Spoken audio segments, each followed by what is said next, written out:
Limitless Beast Mountain is over there. Bai Luo was standing beside Lu Yen on a mountain peak as she pointed at a place up ahead that was brightly lit. In the past, this had been the residence of the Wild Lion tribal lord. However, since Limitless Beast Mountain's invasion more than 10 years ago, one of the 10 great tribal lords, Kuang Shi, was the first one to side with Limitless Beast Mountain. From then on, this place had been the base for Limitless Beast Mountain on Monster Emperor Star. This place wasn't far from Red Moon territory, so given Bai Luo's cultivation, it only took her 1 hour to reach this place. As the cold wind whisked across her, she immediately regretted it. Why did I even bring her to this place? This is definitely not safe, and if those from Limitless Beast Mountain find out that we're here, we'll be doomed. Earlier, she just couldn't put up with the little girl, who imitated Shan Qing Luo's different positions in front of her. So she brought her to this place out of rage. At this moment, Lu Yen was standing beside her as she looked fixedly at the largest building down there. After investigating it with her divine sense, she managed to find out what was going on inside the building. Are you done? Bai Luo lowered her head and asked, if you're done, follow me back to Red Moon territory. If anything happens to you, I'll have a hard time explaining myself to Mistress and Yang Kai. Then, Lu Yen shook her head and burst into laughter. She's such a mischievous little girl. I wonder what it is that she wants to see here. Right after she turned around and flew away, her expression changed drastically.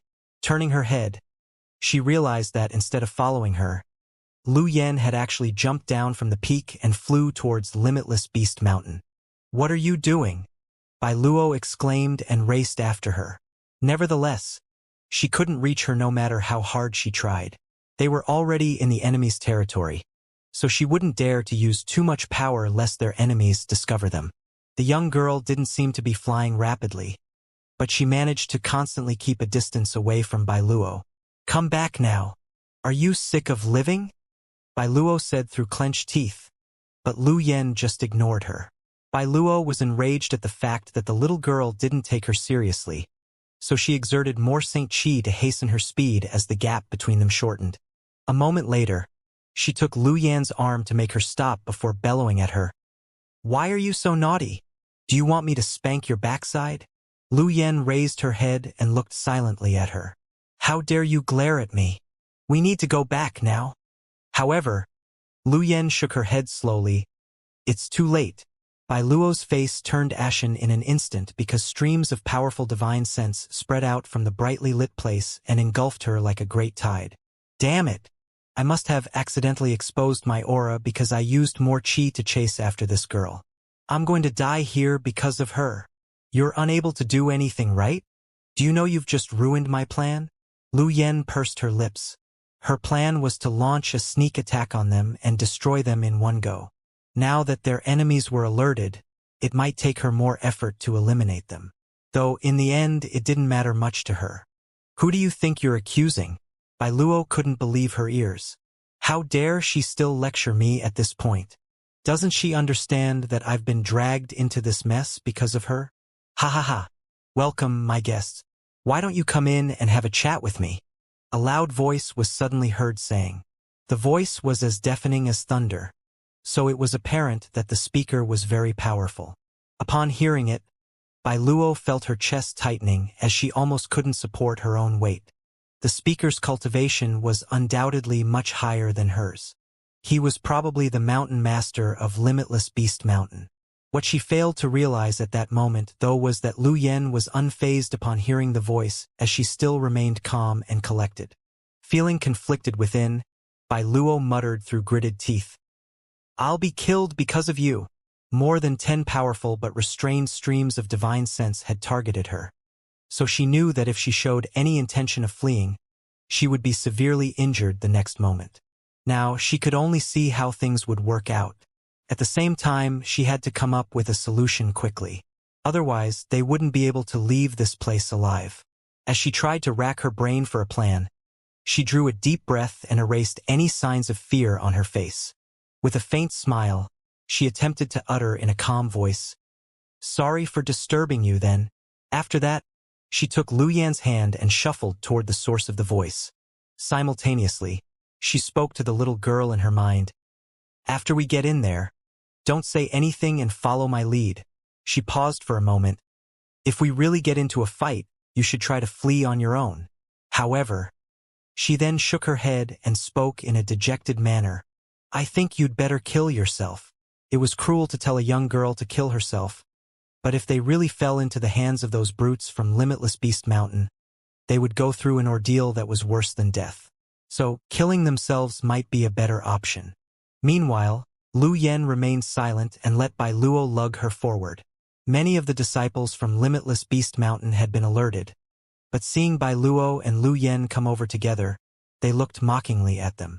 Some of the men even presumptuously sized up Bai Luo's curvy figure and whistled at her. Naturally, Lu Yen had the attention of some men as well as a delicate young girl like her could attract the attention of some with perverse fetishes. Bai Luo put on a faint smile as she ambled towards the lion's den, as if she was taking a stroll in her own back garden. Now, she could only pretend to be confident to increase her chances of survival. If she showed any sign of diffidence, she would definitely end up in a miserable state. It was only a distance of several hundred meters, but Bai Luo walked so slowly that it was as though it would take her a year to reach the other end. If she hadn't tried to suppress her perspiration, her clothes would have been drenched in her sweat by now. All of a sudden, she felt a pinch on her palm. Looking down, she realized that Lu Yen was winking at her and speaking to her in a clear voice. Don't worry. Bai Luo pressed her lips together and giggled, as she felt that this kid was indeed strange. Compared to how calm this child was, she looked just like a paper tiger. With that said, her mood seemed to have been infected by her confidence as she truly felt less anxious now. Outside the hall, more than 10 disciples from Limitless Beast Mountain blocked their way. They were accompanied by all sorts of monster beasts which included a wolf, a bear, a tiger, a leopard, and so on. These were all their pets. Moreover, these people had some strange patterns on their faces, so they looked rather exotic. Bai Luo knew that these were beast tattoos. The disciples from Limitless Beast Mountain focused on taming beasts, and every time they successfully tamed a new monster beast, a new beast tattoo would be added to their bodies. These beast tattoos were their features as well as their connections with their monster beasts. The more beast tattoos one had, the more powerful he was, thus enabling him to control more monster beasts. These more than 10 cultivators in the Origin Returning Realm were standing in a row. Apparently, they didn't seem to have the intention of making way for the ladies as they looked provocatively at them. The more than 10 monster beasts growled as well. They seemed to have felt their master's intention, so they readied themselves in an aggressive posture. Bai Luo stopped in her tracks and swept a glance over these people with a smile. Following that, her expression turned cold before she yelled, "Scram!" Then, she waved her hand as a gale gusted across this group, causing them to stagger backwards. Even their monster beasts retreated to the sides. All of them were stunned as they didn't expect that not only did this woman have the guts to come to their place in the middle of the night, but she also dared to be so presumptuous. At that instant, they were all astounded. Then, they recalled that this woman was an Origin King and realized they truly weren't powerful enough to deal with her. After that, Bai Luo walked straight inside. No one dared to stop her again, as if all of them were non-existent.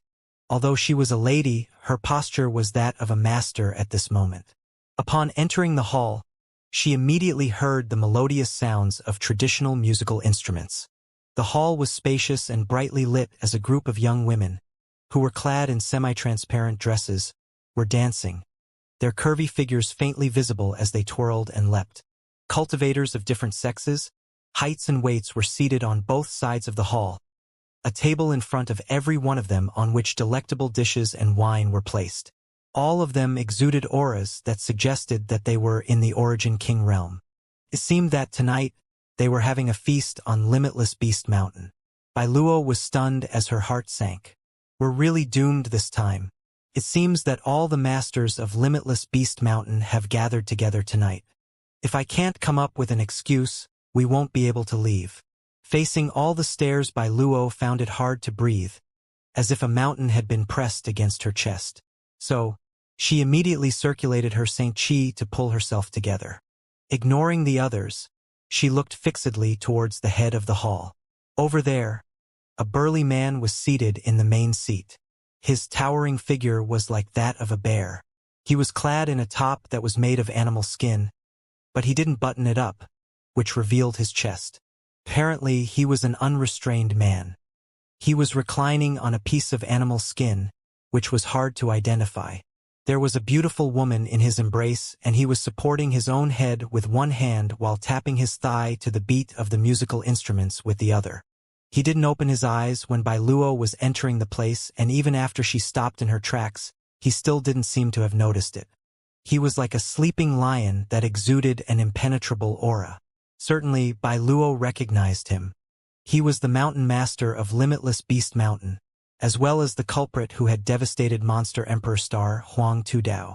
Previously, Shanqing Luo had battled against him several times, but it always ended up in a draw. That was because Huang Tudao was also a third-order origin king. The ladies were still dancing to the music, and the feast wasn't interrupted just because Bai Luo had arrived as only the masters of Limitless Beast Mountain, who were seated on both sides, looked playfully at her. As for Lu Yen, nobody actually cared about her, as they just wondered why Bai Luo would bring a little girl along with her. Standing in the hall, Bai Luo pressed her lips together and remained silent. Like a lion that had awakened from its slumber, Huang Tudao suddenly opened his eyes as a glint flashed across his gaze. In a stern voice, he demanded, "Why is there a lady who is not dancing here? Is she sick of living?" Upon hearing that, all of them broke into laughter as they teased Bai Luo. "Come on, dance for us. You'll be rewarded handsomely. Dance now. Don't worry. Even if you dance poorly, you won't be punished. Our mountain master is very gentle to beautiful women. Are you too hungry to dance? Come here then. I'll give you this piece of meat." Just then, a piece of well-cooked meat dropped beside Bai Luo. Unfazed, Bai Luo put on a faint smile and slightly bowed to the leader. "Greetings, Mountain Lord Huang. I have come tonight as an envoy from Red Moon territory." Huang Tudao arched his brow. An envoy from Red Moon territory? As if he had just managed to clearly see her face. He pretended to examine her. "Oh, you're that Shanqing Luo's maidservant. Bai Luo. It's you." Huang Tudao grinned at her with a hideous face and suddenly blew his top. "How dare you barge into our mountain? You court death." After Huang Tudao bellowed, Bai Luo felt her chest tightening. Fortunately, she had come up with an excuse while she was stepping into the hall earlier, so she didn't appear flustered. After tucking her hair behind her ear, she replied with a smile, "Mountain Lord Huang, please restrain your anger. The reason I'm here tonight is to pass on our queen's word to you. If they wanted to stay alive, they had to make it clear that they were Shanqing Luo's people. Just like how Shanqing Luo was wary of Huang Tudao, he was wary of her. After all, they were both in the same realm."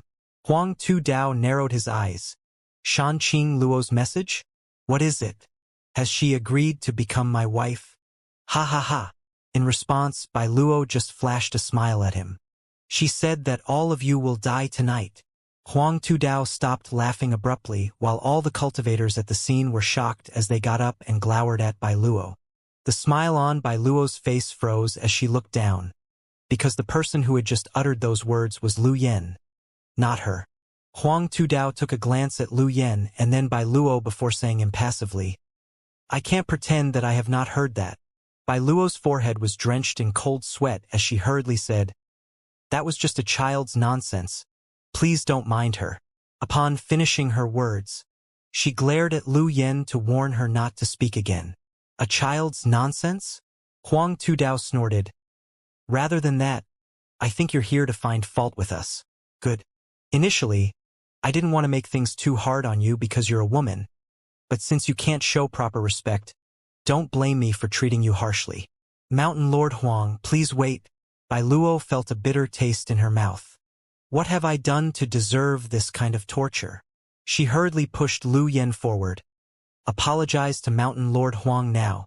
Lu Yen questioned. "He's going to die soon. Why should I apologize to him?" Huang Tudao was so enraged that he started laughing. Upon straightening up, he pressed his palms on the table and leaned forward. Staring at Lu Yen, he mocked, "Little girl, you're quite interesting. I'm curious to see how I'm going to die tonight. He then growled. If that doesn't happen, both of you will go to hell tonight. He didn't care even if she was just a young child. Since she had the guts to offend him repeatedly, she had to be taught a lesson. He wasn't a kind-hearted man, so he'd still be able to sleep at night even if he had to kill a child. As you wish, Lu Yen replied dispassionately. All of a sudden, she raised her hand as a fire was ignited on her finger. It was just a small flame that flickered unsteadily as though it could be put out by lightly blowing on it. Upon seeing this, everyone in the hall burst into laughter. Everyone except Huang Tudao, of course, because the moment this flame appeared, he felt a deep chill shoot up his spine. Following that, Lu Yen flicked her finger, upon which the flame shot towards Huang Tudao. Feeling as if he was confronting a terrifying foe, Huang Tudao braced himself and let out a fierce growl, after which more than 10 thick beast tattoos appeared on his body. At the same time, one of the beast tattoos glowed brightly, and a giant beast that looked like a chimpanzee appeared in front of him. The ferocious monster beast exuded a 10th order aura, and right after it appeared, it started thumping its chest and howling madly. In the next instant, though, the giant beast stopped howling as a blackened bloody hole appeared on its chest. Flames could be seen around its wound as it immediately spread and engulfed the giant beast in a burning inferno. Meanwhile, after the flame penetrated the giant beast, it continued towards Huang Tudao and easily penetrated his protective Saint Qi and defensive artifact. Just like a piece of dry wood that had come into contact with a raging fire, Huang Tudao's entire body burst into flame as he shrieked pitifully. As a crackling sound was heard, those cultivators from Limitless Beast Mountain, who were still laughing earlier, jumped to their feet in shock, spilling their wine and food all over the floor. All the dancers in the hall screamed and fled in all directions. A stiffened Bai Luo was rooted to the spot as her eyes reflected those flames, wondering to herself if she was dreaming. The shrieks only lasted for a short moment before Huang Tudao collapsed to the ground and scattered into ashes. Not a single bone was left while the beast he had summoned before had shared an identical fate. In less than a breath, Huang Tudao had lost his life. The hall fell into silence, with no one even daring to breathe. Everyone was dumbfounded as they didn't expect that the mountain master of Limitless Beast Mountain, who was still behaving in an overbearing and arrogant manner just now, would be killed by a little girl who looked like she was no older than 7 or 8. They also found it hard to believe that a small flame was able to burn a third-order Origin King Realm Master to ashes in an instant. Who was this little girl? What kind of flame was that? After a moment of silence, the sound of clothes swishing could be heard as everyone fled in different directions, some of them even smashing right through the walls of the hall.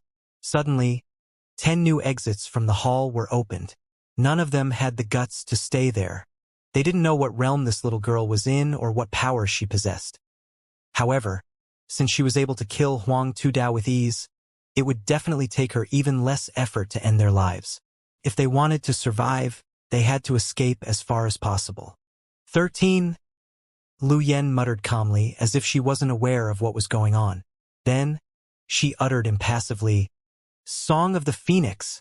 Waving her little hand lightly, beams of light shot in all directions. All these beams turned into firebirds that released a cacophony of sharp cries as they circled the hall before soaring out of the palace. After that, miserable cries rang out from outside the hall for a brief moment before several powerful auras disappeared. Bai Luo felt her entire body trembling. Rather than feeling joyous, she was horrified. The little girl, who she thought was a harmless child, had showcased an unimaginable power that caused Bai Luo to be terrified as she dashed out of the hall. After arriving outside, though, she was immediately rooted to the spot. At this moment, the firebirds could be seen flying around the vast city, no longer exquisite and petite as they had transformed into giant creatures with dazzling fiery tails. Wherever these giant firebirds went, everything would be reduced to ashes. In just a short while, besides Lu Yen and Bai Luo, there were no more living creatures within a 10-kilometer radius of the main hall. Those people who were overbearing and rude to them just moments ago were nowhere in sight as they had all been reduced to ashes in different parts of the city. Meanwhile, the firebirds continued flying outwards. It was a horrifying sight, and it signaled the end of Limitless Beast Mountain, as their foundation had been uprooted and utterly destroyed.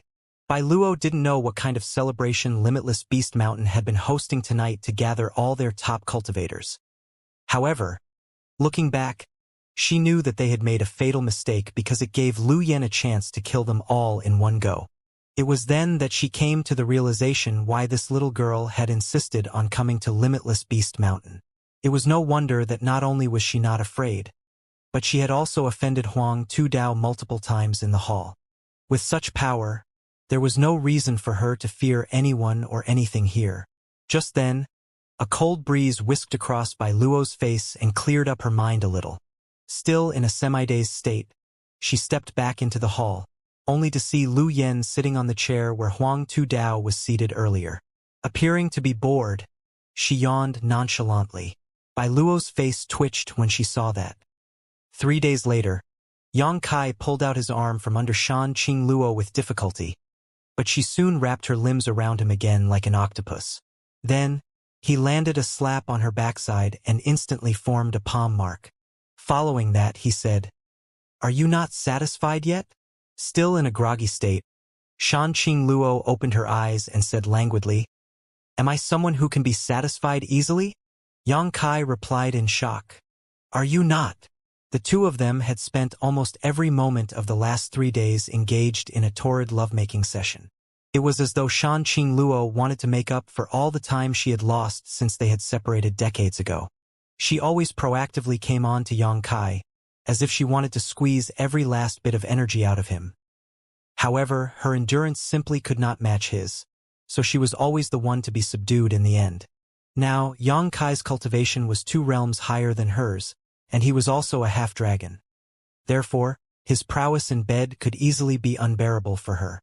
Nevertheless, she would still pounce on him no matter how many times she was knocked out. Hence, the past few days had been quite enjoyable for him. Shan Qing Luo and Su Yan were 2 extremely different women. "What are you talking about?" Shan Qing Luo shot him a glare and pinched him. Yang Kai put on a smile and placed his hand on her flat belly. "If you pinch me to death, the baby in your belly will lose its father."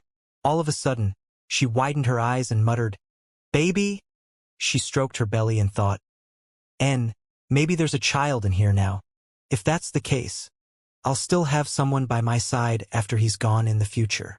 Following that, she flipped over and rode on top of him, her hair cascading down over her shoulders and covering her twin peaks. With her lips pressed together, she said, "Give me more. I must get pregnant this time." Yang Kai was torn between tears and laughter. "I was just trying to make a point. Why do you take it so seriously? Are you a man of your word or not? How dare you evade your responsibility?" She clenched his neck with a fierce expression. Yang Kai replied, "I wouldn't dare to, but someone is looking for you now." He pointed at the door. "Who is it?" Shan Qing Luo frowned. "I don't want to meet anyone. It's Yu Xiong." Yang Kai smiled faintly. In the past, Yu had adopted a son and a daughter. Naturally, the adopted daughter was Shan Qing Luo, while Yu Xiong was the adopted son. Since then, both of them regarded each other as a real brother and sister. Previously, Yang Kai had come into contact with Yu Xiong when he came to Monster Emperor Star. Yu Xiong was a forthright man, so they were on good terms. Upon hearing that Yu Xiong was looking for her, Shan Qing Luo immediately got up and put on her clothes, as it would be inappropriate for her to refuse to meet him.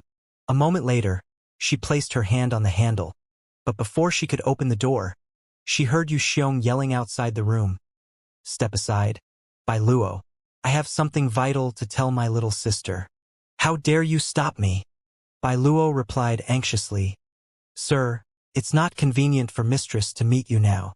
Please wait for a while. I'll inform her of your visit." Yu Xiong bellowed, "What do you mean it's not convenient for her to meet me?" While they were bickering, the door was suddenly pushed open. Yu Xiong immediately moved past Luo and walked over, but upon seeing how radiant Shan Qing Luo appeared, he was startled for a moment and gulped down what he was about to say. Raising his head, he saw Yang Kai stepping out of the room as well. "Little brat, it's you," Yu Xiong growled. With his brow twitching, he attempted to land a fist on Yang Kai. "I'll kill you!" Shanqing Luo immediately stepped aside and looked smilingly at them. She wasn't worried that either of them would hurt the other, so she didn't intend to interfere. Upon seeing that Yang Kai was able to block his fist with just one finger, Yu Xiong widened his eyes in disbelief and pushed out the other fist. Yang Kai lightly flicked Yu Xiong's fist, after which the latter's muscular arm turned limp as he couldn't exert any force with it anymore.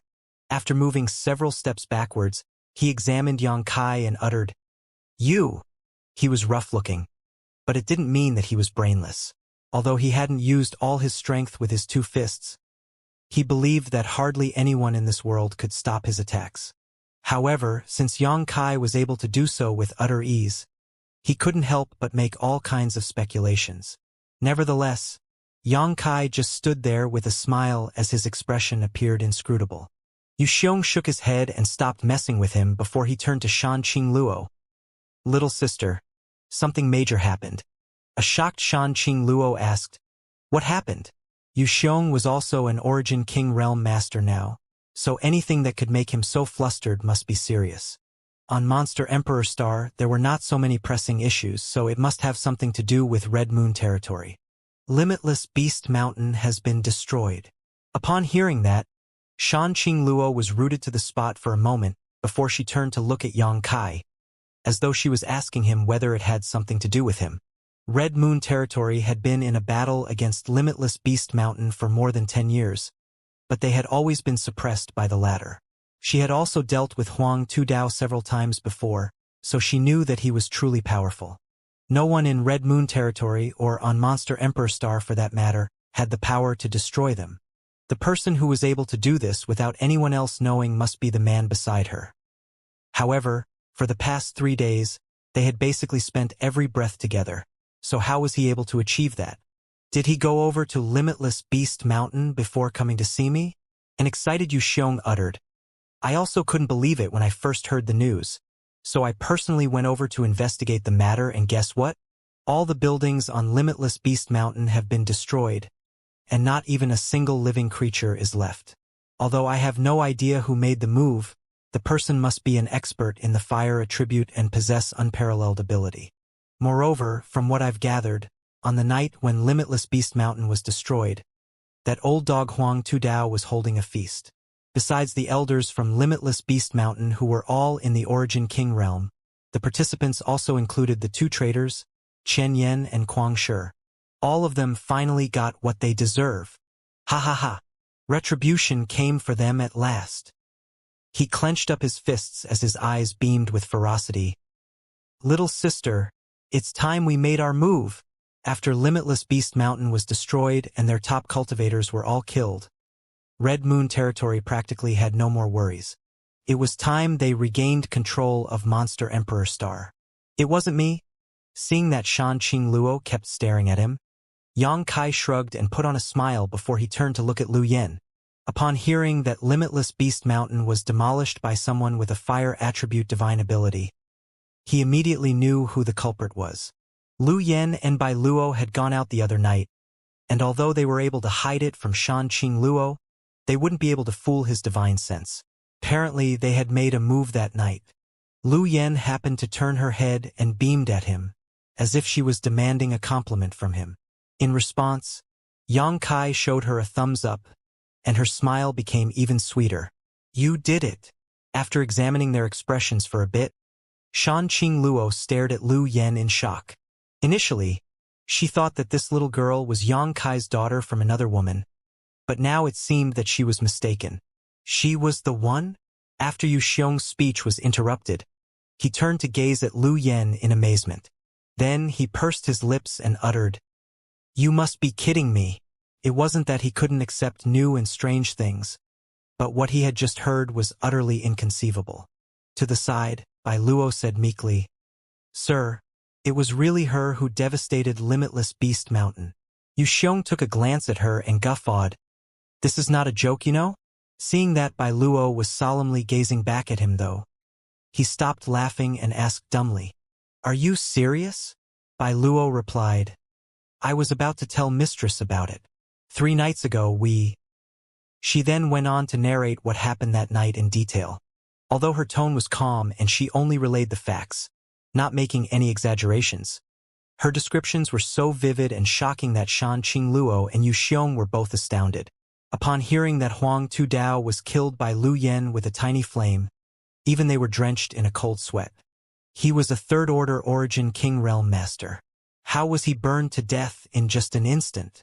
Yu Xiong's face had turned pale as he looked at Lu Yen with respect and fear, because just some time ago, he had gently patted her head as he found her to be cute. Thinking back, he realized that he was extremely lucky. If this little girl had taken offense to his actions, he would have followed Huang Tudao to hell. Since Huang Tudao was powerless to resist her flames, they could also kill him easily. With difficulty, he gulped and secretly widened his gap with Lu Yen, as if he could find a sense of security by doing so. Who is she? Shan Qingluo turned to look at Yang Kai. Isn't she your daughter? Yang Kai spread his palms. I told you she's not, but you just wouldn't listen to me. She's Lu Yen. Lu Yen? Shan Qingluo was flabbergasted. Certainly, she was familiar with Lu Yen, but she couldn't liken the artifact spirit to the little girl before her eyes. After all, the person in front of her was a living being with a body of flesh and bone. Then, she immediately realized that since Lu Yen had been following Yang Kai around over the years, the latter must have come across an astonishing opportunity and even obtained a physical body for herself. After she recovered from the shock, her eyes flashed. It was a once-in-a-lifetime opportunity. Since all the top cultivators from Limitless Beast Mountain were dead, the others were now powerless to resist Red Moon territory. If they made a move now, all their enemies on Monster Emperor Star would be doomed. Then, she gave Yang Kai an apologetic smile and uttered, "Husband, I'm afraid I have to leave now." Yang Kai nodded lightly. "Go ahead. We still have a long future together anyway, so there's no rush." The reason he came back this time was to bring all of them to the star boundary. Since he wouldn't disappear for decades again, he'd have plenty of time with his wives in the future. Moreover, after 3 days of intense activities, both he and Shan Qingluo needed some time to recover. Shan Qingluo and Yu Xiong soon left the place to embark on a journey to reclaim control of Monster Emperor Star. So only Bai Luo was left to serve Yang Kai. With a conflicted expression, Bai Luo gazed at him. "Sir, what can I do for you?" She had never expected that this young man, who was captured and brought back to Fragrance City by Shan Qingluo in the past, would become so powerful one day. Even Shan Qingluo had benefited from his protection now. After giving it a thought, Yang Kai replied, "I remember that there's a space array in Red Moon territory. Lead me to it." Shadowed Star was now free from any enemies, and the same would be true of Monster Emperor Star soon. However, they still had to be careful as those top cultivators from Grand Desolation Star Field might try to make a comeback. Shadowed Star was currently protected by Su Yen, so Yang Kai didn't have to worry about anything. Nevertheless, more power was needed to protect Monster Emperor Star. The best way was to connect both cultivation stars so that they could help each other. Once the connection was established, if anyone had the guts to invade Monster Emperor Star again, they would certainly lose their lives here. And so, the trio headed further towards a certain spot in Red Moon territory. According to Bai Luo, the space array in Red Moon territory had been destroyed by Shan Qingluo more than 10 years ago, because she was worried that their enemies might arrive at their place through this space array. At that time, they had already lost contact with Shadowed Star, so she had to do it as a last resort. On their way there, they came across many monster race members as they all respectfully saluted Bai Luo.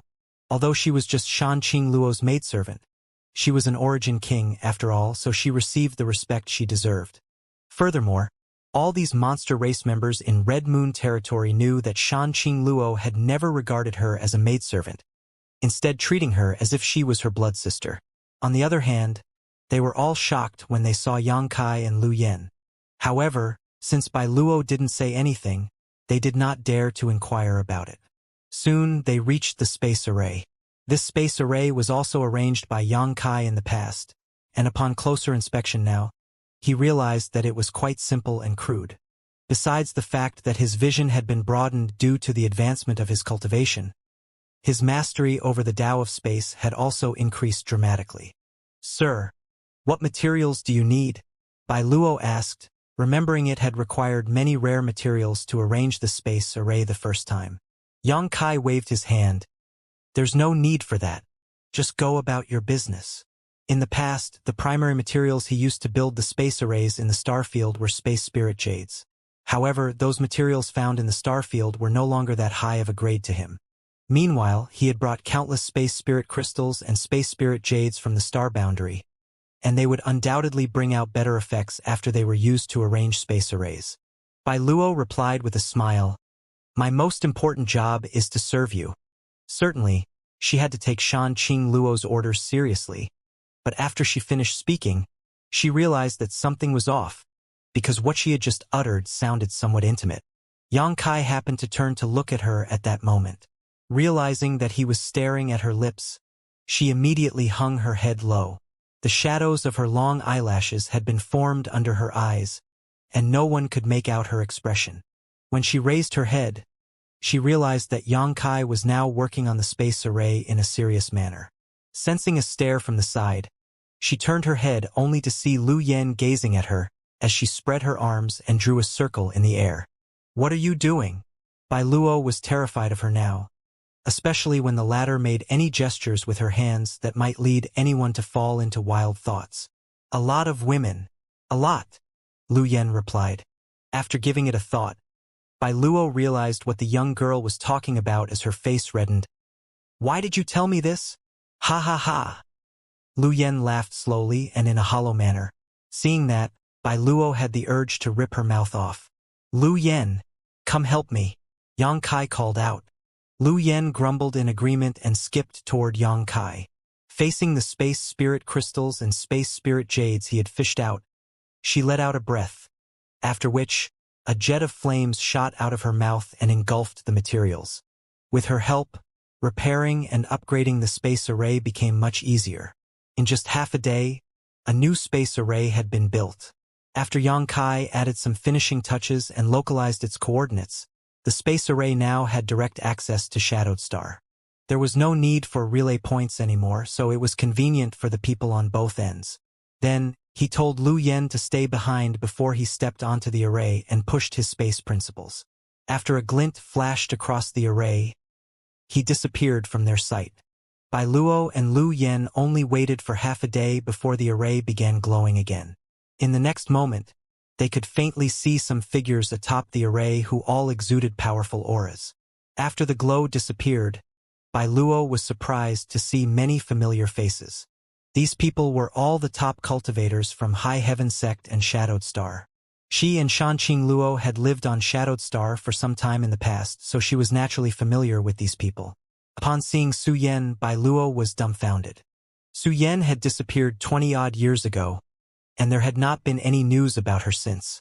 Why is she back in High Heaven Sect all of a sudden? Not daring to appear impolite, Bai Luo hurriedly stepped forward and saluted her. "Greetings, First Madam." Although Yang Kai had many wives, Su Yen still ranked first. It wasn't because she was the closest to Yang Kai or because she was his first woman, but because her demeanor could command respect from all the others. Shui Yu and Shanqing Luo would still bicker with each other from time to time, but both of them would become obedient in front of Su Yen. Faced with this undisputed First Madam, Bai Luo had to show due respect to her. In response, Su Yen flashed a smile at her. "We haven't met for a long time," Bai Luo replied. "It's been 20 years. Mistress has always missed you. If she learns that you're fine and healthy, she'll definitely be elated." Su Yen turned to look at Yang Kai. "Haven't you told Luo about it?" Yang Kai scratched his face. Forgot to mention it. Too busy, right?" Su Yen teased him. Although Yang Kai was thick-skinned, he still blushed with embarrassment at this moment. He had spent the last 3 full days intimately entangled with Shanqing Luo and had no time to talk about other matters. Now that Su Yen had pointed it out, he felt slightly bashful. Fortunately, Su Yen wasn't someone who enjoyed picking on minor issues like this, so she turned to look at Bai Luo quickly and said, "We're here to give Luo a hand. Where is she? Bring us to look for her." Although all the top cultivators from Limitless Beast Mountain had been killed, they had been around for more than 10 years and had occupied about 90% of the territories on Monster Emperor Star. Therefore, it would take those from Red Moon territory a lot of time to regain these lands. Besides testing the viability of the space array, Xianxia had also returned to High Heaven Sect to gather reinforcements from Shadowed Star to assist Shan Qing Luo. Su Yan and the other masters were just the vanguard though, and more people would continue to arrive from now on to support Shan Qing Luo. As such, it was just a matter of time before they could regain control of Monster Emperor Star. Yes, Bai Luo responded firmly. Su Yan then turned to Xianxia and said, I'll leave little sister Yu and Ning Chong to you. Then, yes, I was just about to set out now. Xianxia nodded. His experiences on Shadowed Star and Monster Emperor Star made him realize that the entire starfield was in a perilous situation. Therefore, he was worried about Xianing Chong and Shuiyu.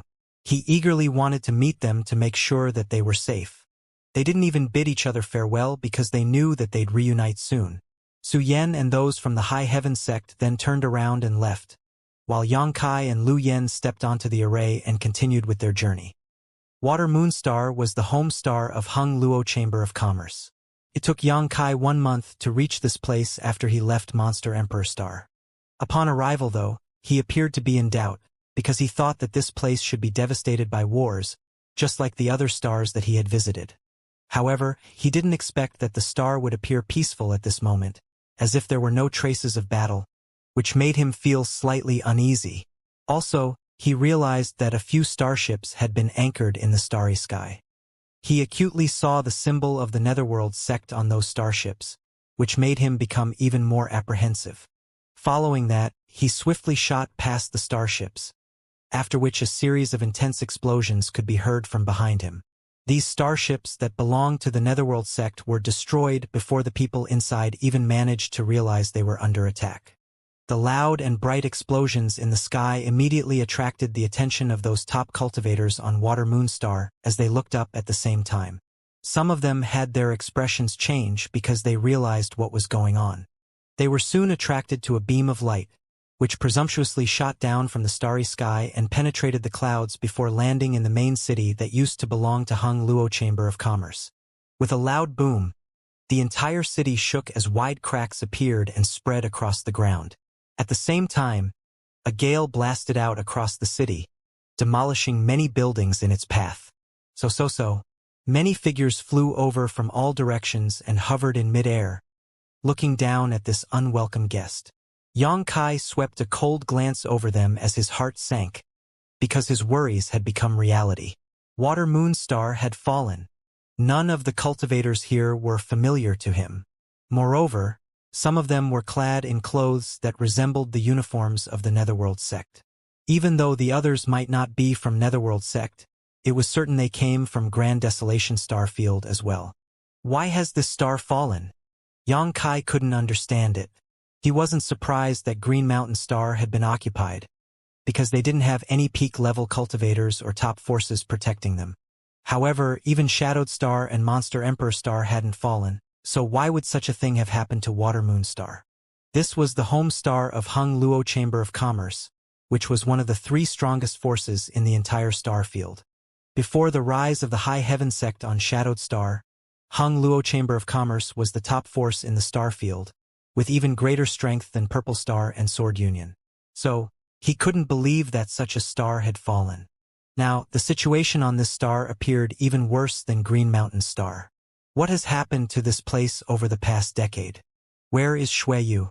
Where are those from Hung Luo Chamber of Commerce?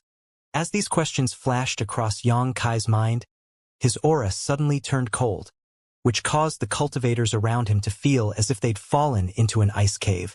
This person is quite bold to descend here straight from the starry sky. Although Xianxia hadn't made a move, his cold aura was enough to terrify them. Who is the one who is in charge of this place? Xianxia swept a glance over all of them. His attitude was that of a tiger that had barged into a place where a herd of sheep lived, as he didn't take any one of them seriously. The place fell into silence as no one replied to him. Faced with this formidable young man, These cultivators from Grand Desolation Star Field all appeared cautious. I asked. Xianxia raised his fist and bent his arm backwards before forcefully pushing out his fist.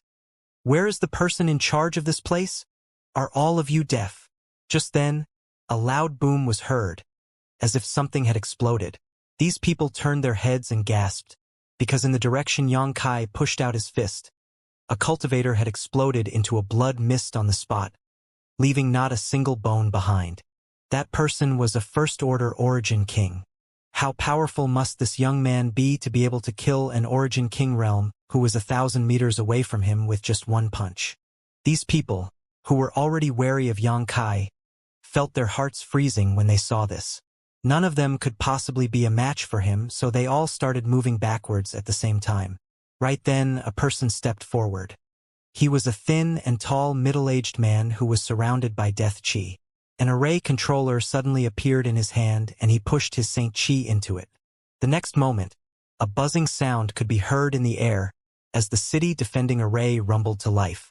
The Netherworld sect had been in control of Water Moon Star for many years now, and it had been peaceful on the star because no one dared to find fault with them. So, they were quite lax when it came to guarding the star. However, they didn't expect that someone would barge into the city one day. The others were afraid of Xianxia's power, but this thin man wasn't. That was because he was in control of the city's defensive spirit array. I may not have the confidence to face you if you were acting wantonly outside the city. However, since you have the guts to enter this place, once the array is active, I can still deal with you. As he activated the array, he bellowed, "What are you all waiting for? Take him down.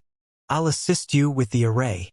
After he finished speaking, the spirit array became fully active and exerted a strong pressure to suppress Xianxia. At that moment, Xianxia's knees bent slightly, as if 2 mountains had been placed on his shoulders. Seeing that, everyone present became elated. Hesitating no more, they activated their secret techniques and artifacts before launching an attack on Xianxia. Meanwhile, the thin man was shocked for a moment before he became ecstatic. Then, in a way that was against the current atmosphere, he yelled, "Keep him alive!" It wasn't that he didn't want to kill. Xianxia had killed one of their Origin King realm masters and even offended them, so there was no way he'd let him off. However, after he activated the array, not only was Xianxia not pinned down to the ground, but the latter didn't even show any sign of using his Saint Chi. At that instant, he realized that the young man's body must be incredibly tough, so the latter might have cultivated some kind of profound body-tempering secret art. Body-tempering secret arts weren't all that rare, but it was difficult to look for a person with such a strong body. This thin man was a Netherworld sect elder who was an expert in corpse refinement, so he was most fond of cultivators whose bodies were sturdy. If he could capture Xianxia and refine him, he would certainly be able to produce an excellent corpse puppet. The man before his eyes was an extremely rare material that he had always dreamed of obtaining. He's even more precious than the other materials I've obtained on Water Moon Star over the years. With that thought in mind, he wasn't willing to see Xianxia get killed.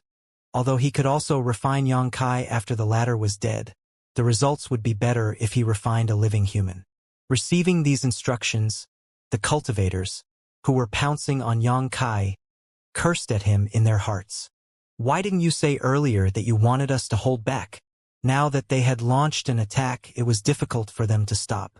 However, they couldn't disobey the thin man, so left with no choice, they tried their best to hold back some of their power. Some of them even suffered a backlash and spat blood from the exertion.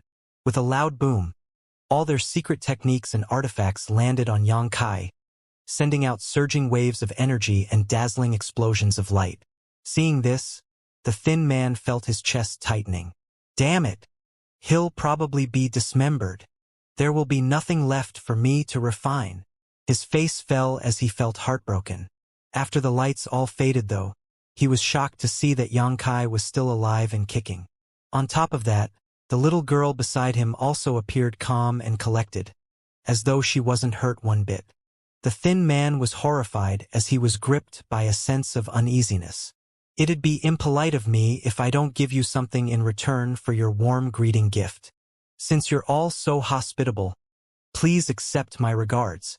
Yang Kai growled as his arms flickered out, sending fist shadows in all directions. Hong! Hong! Hong! Bodies exploded in all directions as no one here could withstand even one punch from Yang Kai. In the blink of an eye, dozens of enemy cultivators had been killed.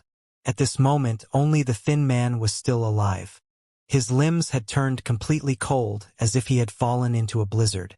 Yang Kai turned to look at him and said, "It seems that you're the person in charge here. Don't worry, I only have some questions for you. If I'm happy with your answers, I promise to give you a painless death." His hair hung loose on his forehead, and his gaze appeared dark. At that instant, the thin man found it hard to breathe, as if he was being stared at by a giant ancient beast. Nevertheless, he was a proud man, so even though he was terrified, he hadn't lost his will to struggle. After taking out a copper ring, he quickly spun it and glared at Yang Kai as he said through clenched teeth, "I don't care who you are, but since you have the guts to offend us, you have to die today." Just then, a ringing sound could be heard as a few figures suddenly appeared around the thin man. The figures came in different shapes and sizes, but they all exuded very thick death chi. Upon closer look, it could be seen that their faces were all ashen and hollow. Their teeth were sharp, and their hair was in a mess, so they looked rather hideous. Corpse refinement. Yang Kai arched his brow in surprise, as he didn't expect that someone from the Netherworld sect was an expert in corpse refinement. No one else he had come across from the Netherworld sect so far knew this skill. It seemed that the secret techniques in Netherworld sect were also divided into different schools. However, they all seemed related to the dead. Yang Kai narrowed his eyes and stared fixedly at one of the corpse puppets. After he sized it up for a bit, his expression darkened. "Brat, I'll capture and refine you, so that you'll become one of my corpse puppets too." The thin man bellowed at Yang Kai and glowered at him. Although the young man before his eyes had showcased some exceptional combat skills, he wasn't a weakling either. With the corpse puppets around him, even a third-order Origin King Realm Master couldn't possibly harm him. He might also stand a chance to capture his enemy. Therefore, he wasn't flustered at all. Instead, his interest in Yang Kai had increased because of what the latter had done. A corpse puppet's strength correlated with its power before death. The more powerful a cultivator was, the more power he would be able to showcase after he was made into a corpse puppet. Not only was Yang Kai powerful, but his body was also tough, which was the best corpse refinement material that this thin man had always dreamed of obtaining. He almost couldn't contain his urge to cackle out loud, as he couldn't believe that it didn't take him any effort to find such a precious material. If he could refine this young man, his position within the Netherworld sect would be strengthened. As the copper ring on the thin man's hand spun, the corpse puppets that he had summoned started howling. All of them exuded very thick corpse chi as they pounced on Yang Kai with their claws. Their nails were just as sharp as blades, and they also appeared green, which suggested that they were poisonous. Just then, a fire appeared as a petite firebird flew towards the corpse puppets. Its movement was swift, and its demeanor was elegant. The first corpse puppet that it came into contact with was set ablaze in an instant, while the firebird didn't even slow down as it flew towards the second corpse puppet. In the blink of an eye, it had burned several of them to ashes. "Keep this one alive!" Yang Kai suddenly shouted and clenched the neck of one of the corpse puppets before pulling it towards himself. The corpse puppet started struggling as he clawed at Yang Kai's chest with his sharp nails. However, it was as if he was trying to jab his nails into a piece of iron as clanging sounds could be heard. Ultimately, he was unable to penetrate Yang Kai's chest at all. Lu Yen tilted her head. Although she didn't know what Yang Kai's intentions were, she didn't ask him about it as she controlled the firebird to burn down the other corpse puppets. Pooh! The thin man sprayed out a mouthful of blood as his once confident gaze was now filled with utter terror. Staring at Lu Yen in fear, he stammered, eyes turning bloodshot, "Why you?" His corpse puppets were all as powerful as Origin Kings, especially the strongest one, which was refined from the body of a third-order Origin King Realm Master. Given this lineup, he was confident that no one in Hung Luo Star Field would be able to oppose him. However, now, His corpse puppets had mostly been reduced to ashes by a little girl who looked at best 8 years old, and even his strongest corpse puppet had been captured by the young man with ease. Just then, something flashed across his eyes as the young girl appeared in front of him without warning. She was looking up at him as her clear gaze reflected his terrified face. He watched as the little girl raised her hand and pressed it against his belly, but he didn't have the time to make a move at all. "Keep him alive as well," Yang Kai suddenly shouted. Lu Yen released some of her energy through her palm, after which the thin man became listless like a popped balloon. He staggered backwards and fell on his butt as he coughed up blood. At the same time, he felt the organs inside his body churning. It was then he realized that his cultivation was gone. Nothing in this world was more painful than this for a cultivator. Moreover, his corpse puppets were destroyed earlier, which affected his mind, so he was currently half dead. His enemy was able to severely injure him with ease, which meant if she got serious, no one in this world would be a match for her. Not even his sect master. Where are these two monsters from? Yang Kai clenched the strongest corpse puppet's neck and let him claw at his body with the latter's sharp nails, a conflicted glint flashing across his eyes. This corpse puppet was under someone else's control, so he kept struggling and growling, as if he had gone mad. Cracking sounds could be heard coming from the puppet's neck as, apparently, his bones were breaking. However, as this puppet didn't feel pain or had the ability to think, he continued lashing out. All he knew was that he must destroy everything before his eyes, so he wouldn't stop moving even if his bones were all ground to dust. Yang Kai took a deep breath and pushed his divine sense before shouting through gritted teeth, "Long Tianshang, wake up!" Extremely pure spiritual energy mingled with his voice and shot into the corpse puppet's mind. Then, a faint sound of something breaking could be heard. Following that, the corpse puppet, who had been flailing about wildly, calmed down all of a sudden. Although he was still waving his claws, he wasn't as ferocious as earlier. His eyes started darting around and seemed to be regaining focus. However, it was just a weak sign. Seeing that, Yang Kai immediately knew that the corpse puppet hadn't lost all his spirituality. Perhaps it was because it had only been a short time since he was refined into a corpse puppet, or because his cultivation before death had been extremely powerful.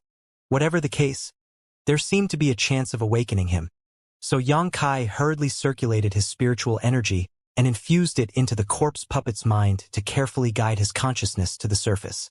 A quarter hour later, the corpse puppet's eyes regained focus and he stopped waving his hands. A strange expression appeared on his hideous face as he asked, "Why you are?" His voice was husky, like he hadn't spoken for a long time, or possibly because his body had been damaged, so it was grating and unpleasant to the ears. "Senior Long." Yang Kai gazed at him with a conflicted expression. In fact, Yang Kai wasn't close to Long Tianshang. He had met him once when he arrived on Water Moonstar in the past, but they hadn't talked much. This man was the supreme elder of Hung Luo Chamber of Commerce, so he was actually AIO's senior.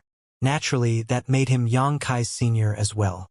At that time, AIO had followed Yang Kai to leave the star field and head for the star boundary.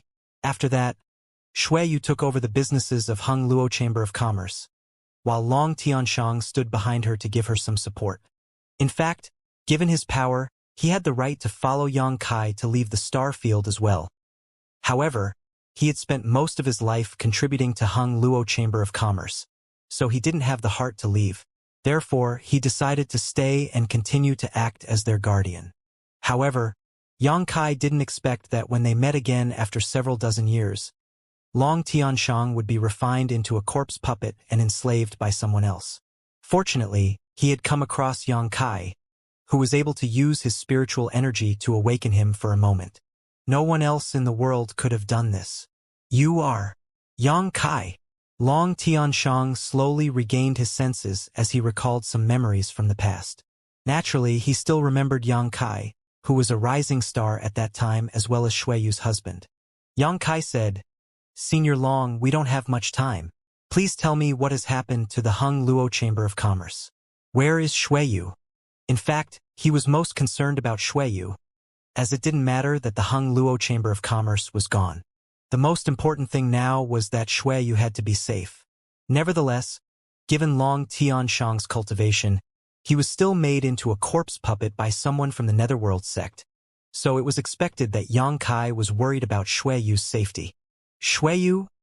Long Tianshang muttered in a hoarse voice as he recalled more memories from the past. He then took a look at his own hands and appeared dejected. Ah, I see. Finally, he remembered the situation he was in. After pulling himself together and finding the right words, he said, Hung Luo Chamber of Commerce was destroyed. Shuiyu, after the fall of Water Moon Star, I stayed behind to cover their escape. However, I don't know where they are now. His memories halted on the day of that epic battle. He single-handedly held back more than 10 starships from the Netherworld sect and its Grand Desolation Star Field allies. Eventually, he was exhausted, after which he was captured and refined into a corpse puppet. Yang Kai arched his brow. Shuiyu fled. That was indeed some good news, given the perilous situation they were in at that time. Although it wasn't certain whether Shuiyu was safe, there was a hope at the very least. With this thought in mind, Yang Kai was finally able to relax a bit. Have you met this woman before? Lu Yen crouched down in front of the thin man, and a flame on her palm flickered before transforming into the image of a valiant-looking lady. Although the image was formed from fire, it resembled the actual person greatly, which went to show how talented Lu Yen was in controlling fire. She had refined the fire phoenix source, so controlling fire was her forte. Although she spoke in a calm and soft tone, it sounded like a reaper of death's voice to the thin man. He was horrified as he shuddered and shook his head repeatedly. No, I have never seen her. Ha ha. Lu Yen put on a hollow laugh as another fire shot out from her palm and transformed into a fire snake, which surrounded the thin man and opened its mouth wide above his head before hissing and sticking out its tongue at him, as though it would swallow him whole in the next moment. Lu Yan's fire was able to burn his powerful corpse puppets with ease, but at this moment, it seemed to have lost its heat as it didn't harm the thin man one bit, which made it look quite absurd. How could you say you had never met her when you didn't even take a look? Although I'm young, it doesn't mean you can lie to me. It was then the thin man raised his head and took a glance at the fire image. You'd better give me an honest answer. Otherwise, you'll be begging for death before we're done. Lu Yen uttered dispassionately. Yes, I've seen her before. Where is she now? The thin man replied. She and some people fled to a cultivation star where there's a star master. Over the years, we've been in a deadlock with the people over there. Where did she flee to? The thin man tried to identify the location and then pointed in a direction. Lu Yen turned to look at Yang Kai, who immediately entered his own knowledge sea and looked up at the star chart. Following that, an idea came into his mind.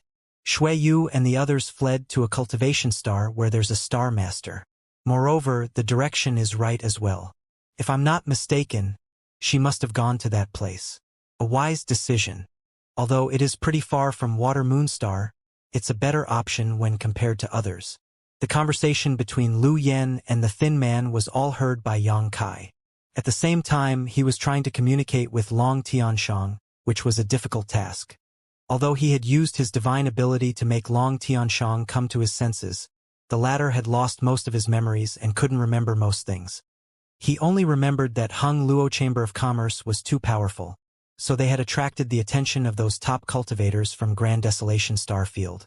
Netherworld sect had joined forces with other great forces from Grand Desolation Star Field and launched an attack on them. Besides that, even the infamous star pirates from Galaxy Ridge and Abandoned Lair had sided with the cultivators from Grand Desolation Star Field. Galaxy Ridge and Abandoned Lair were the two largest star pirate groups in the entire Hung Luo star field. These people who had come together were the vilest criminals. Yun Xiang's fierce gale pirates paled when compared to these two great forces.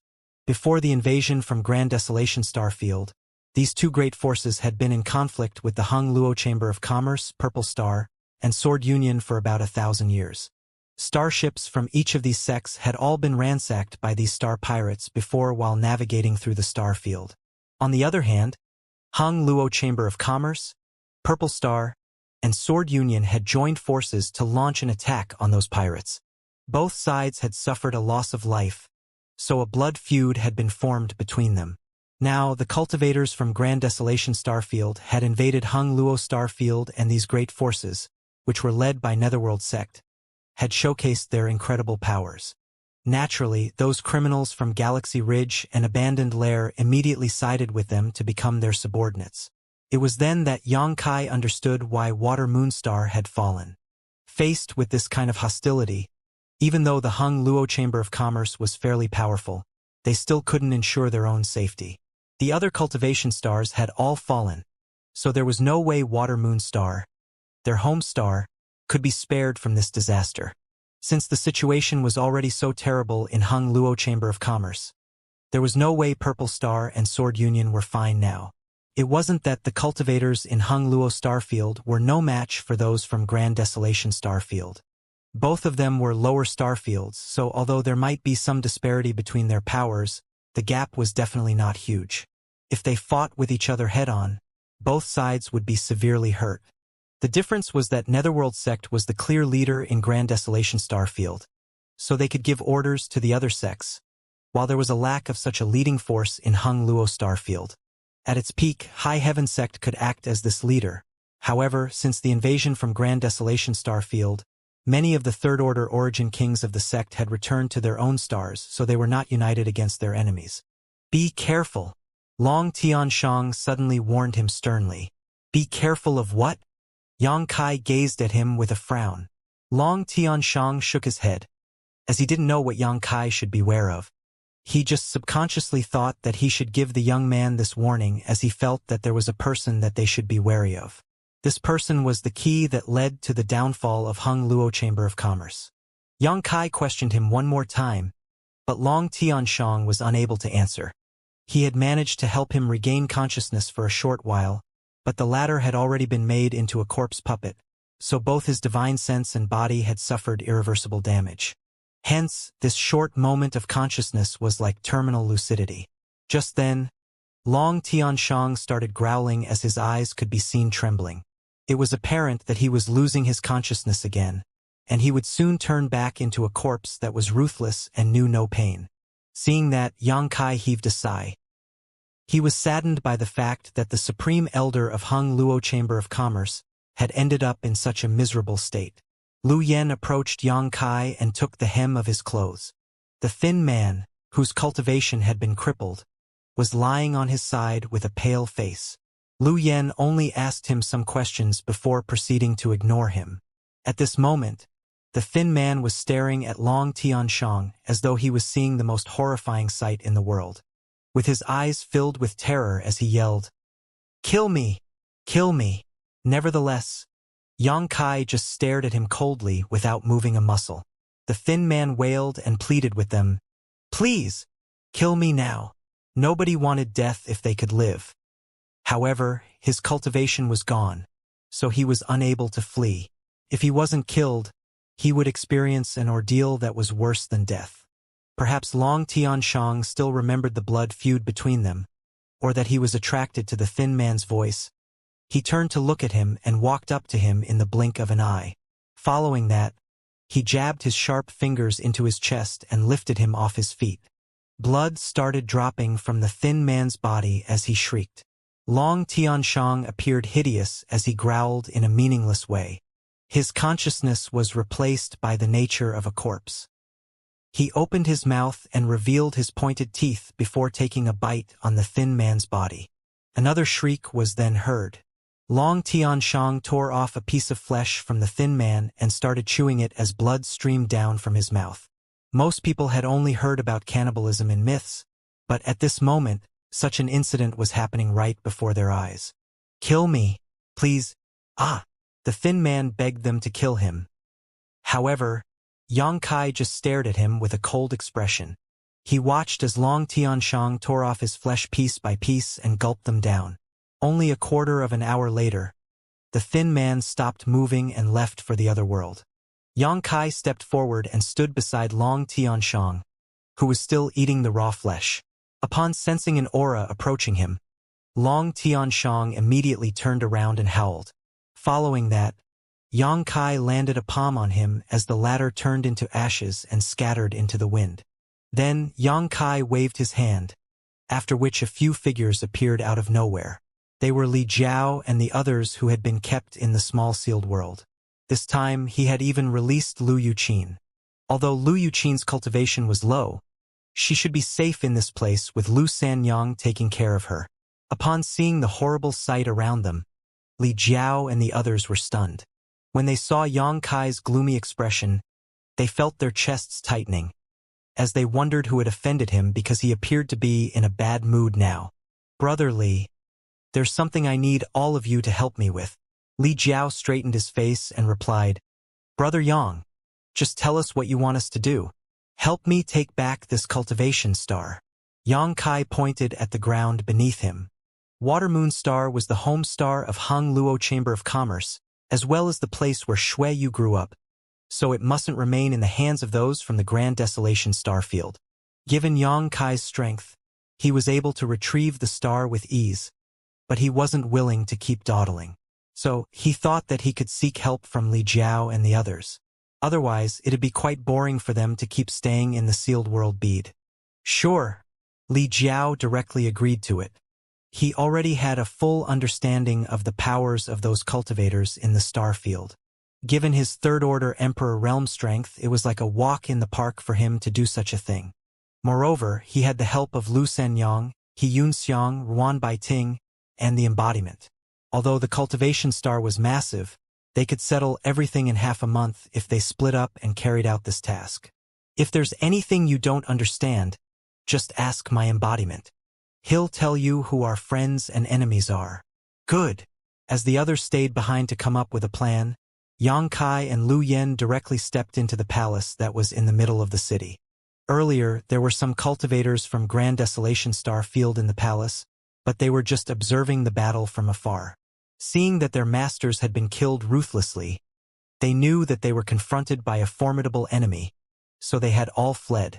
Yang Kai went straight into the palace without coming across any hurdles, and soon he reached a square where he found the space array he had arranged in the past. The space array wasn't destroyed, but the connections to many places had been cut off. Moreover, given Yang Kai's needs now, this space array was dated and insufficient. After that, he spent half a day with Lu Yen to restructure the array and reconnect it to Monster Emperor Star and Shadowed Star. Following that, they left Water Moon Star and headed in a particular direction. Sensing Yang Kai's anxiety, Lu Yen took his hand and said, "Lady Yu is definitely safe." Yang Kai forced a smile. If Shui Yu has really gone to that place, her safety isn't an issue. "Master, you know where she is now?" Yang Kai nodded his head. "Yes, I think I know where she is." The cultivation star in this direction where there was also a star master must be Tongxian realm. The star master of Tongxian realm was Xianxia, and Shui Yu was aware of it as well. Since Water Moon Star had fallen, there were only 3 places she could go: Shadowed Star, Monster Emperor Star, and Tongxian realm. Shadowed Star was too far away, so she wouldn't consider that option, as no one knew whether they'd come across any danger while navigating through the starry sky. Although Monster Emperor Star was nearer to them, it was a star where the monster race ruled, after all. Moreover, they didn't have a star master, so it wasn't safe either. Given Shui Yu's intellect, there was only one place she would choose to go. She must have gone to Tongxian realm to look for Xianxia. Apart from seeking her help, she could also help increase the strength of Tongxian realm's defense. Lu Yen gave it a thought and figured out where Shui Yu was as well. She said, "Since that's the case, why are you so worried?" Yang Kai replied, "Tongxian realm is unlike other cultivation stars. In the past, it had shown signs of its world energy being exhausted. If it weren't because little senior sister took the risk to refine its star source, bringing back some vitality to it, Tongxian realm would have continued to degenerate into a dead star. I'm not worried about Shui Yu, but about my little senior sister. If the cultivators from Grand Desolation Star Field decided to go all out to deal with Tongxian realm, it would be disastrous for the star even though Xianxia was around. After all, Tongxian realm hadn't restored all its vitality. If it was devastated by wars, it'd be akin to adding salt to injuries. If its world energy was exhausted again, Xianxia as its star master would be affected as well. By then, it would be impossible to bring her back to life once she died. The fates of the star master and their cultivation star were intertwined. If any one of them was destroyed, the other would also suffer. This was no laughing matter. After some calculation, Xianxia realized that it had been a few years since Shuiyu fled to Tongxian realm. There was no way that those from Grand Desolation Star Field had done nothing these past few years. They must have done everything they could to destroy Tongxian realm. So Xianxia was worried that Xianxia wasn't able to resist the enemies on her own for a long time. That was the fundamental reason behind his anxiety. Upon understanding the reason, Lu Yen stopped talking. Her eyes, which were now filled with murderous intent, suddenly started burning with flames. It was thanks to Xianxia that she was reborn. Moreover, with his help, she was able to keep growing her power until now. If it weren't for Xianxia, she would still be an artifact spirit that was trapped in the Earth-Lung fire pond. Maybe she'd be able to obtain a real body for herself one day, but that would only happen thousands and even tens of thousands of years later. So Xianxia was the world to her. Whoever had the guts to displease him, she would let that person have a taste of a phoenix's wrath. Tongxian Realm, the second stop along Xianxia's martial Dao journey, was also an important springboard for him to reach a higher plane. Without his many opportunities and experiences in Tongxian Realm, he would never have achieved what he had today. As his thoughts floated about, his memories rose up. He looked at the star that he had left a long time ago with a deep and profound expression. Everything he had been worried about had become reality. Looking at the entire Tongxian realm from the starry sky, he could see that the situation there was much worse than that of the Green Mountain star. The star seemed to be suffering from some kind of serious illness and was now showing all sorts of sickly symptoms, like a dying old man that was walking towards his own grave.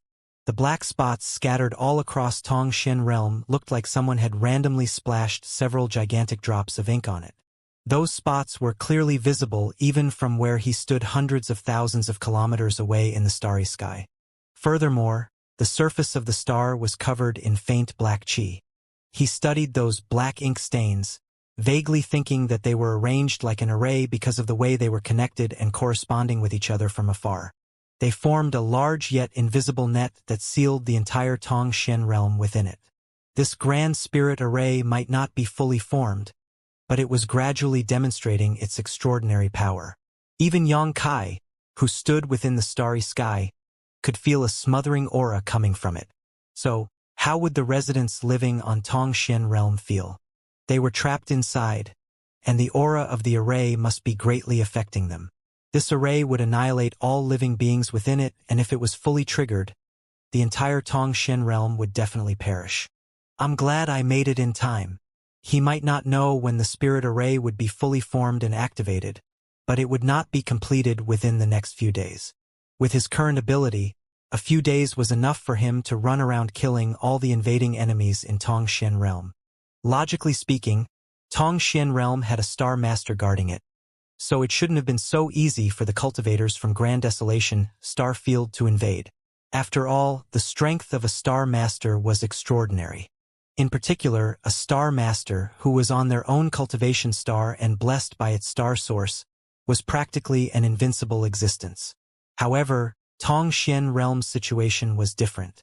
Just as he had told Lu Yen, it had experienced a depletion of its world energy, and although Xianxia later refined the star source and helped it recover, how much could be restored in just a few dozen years?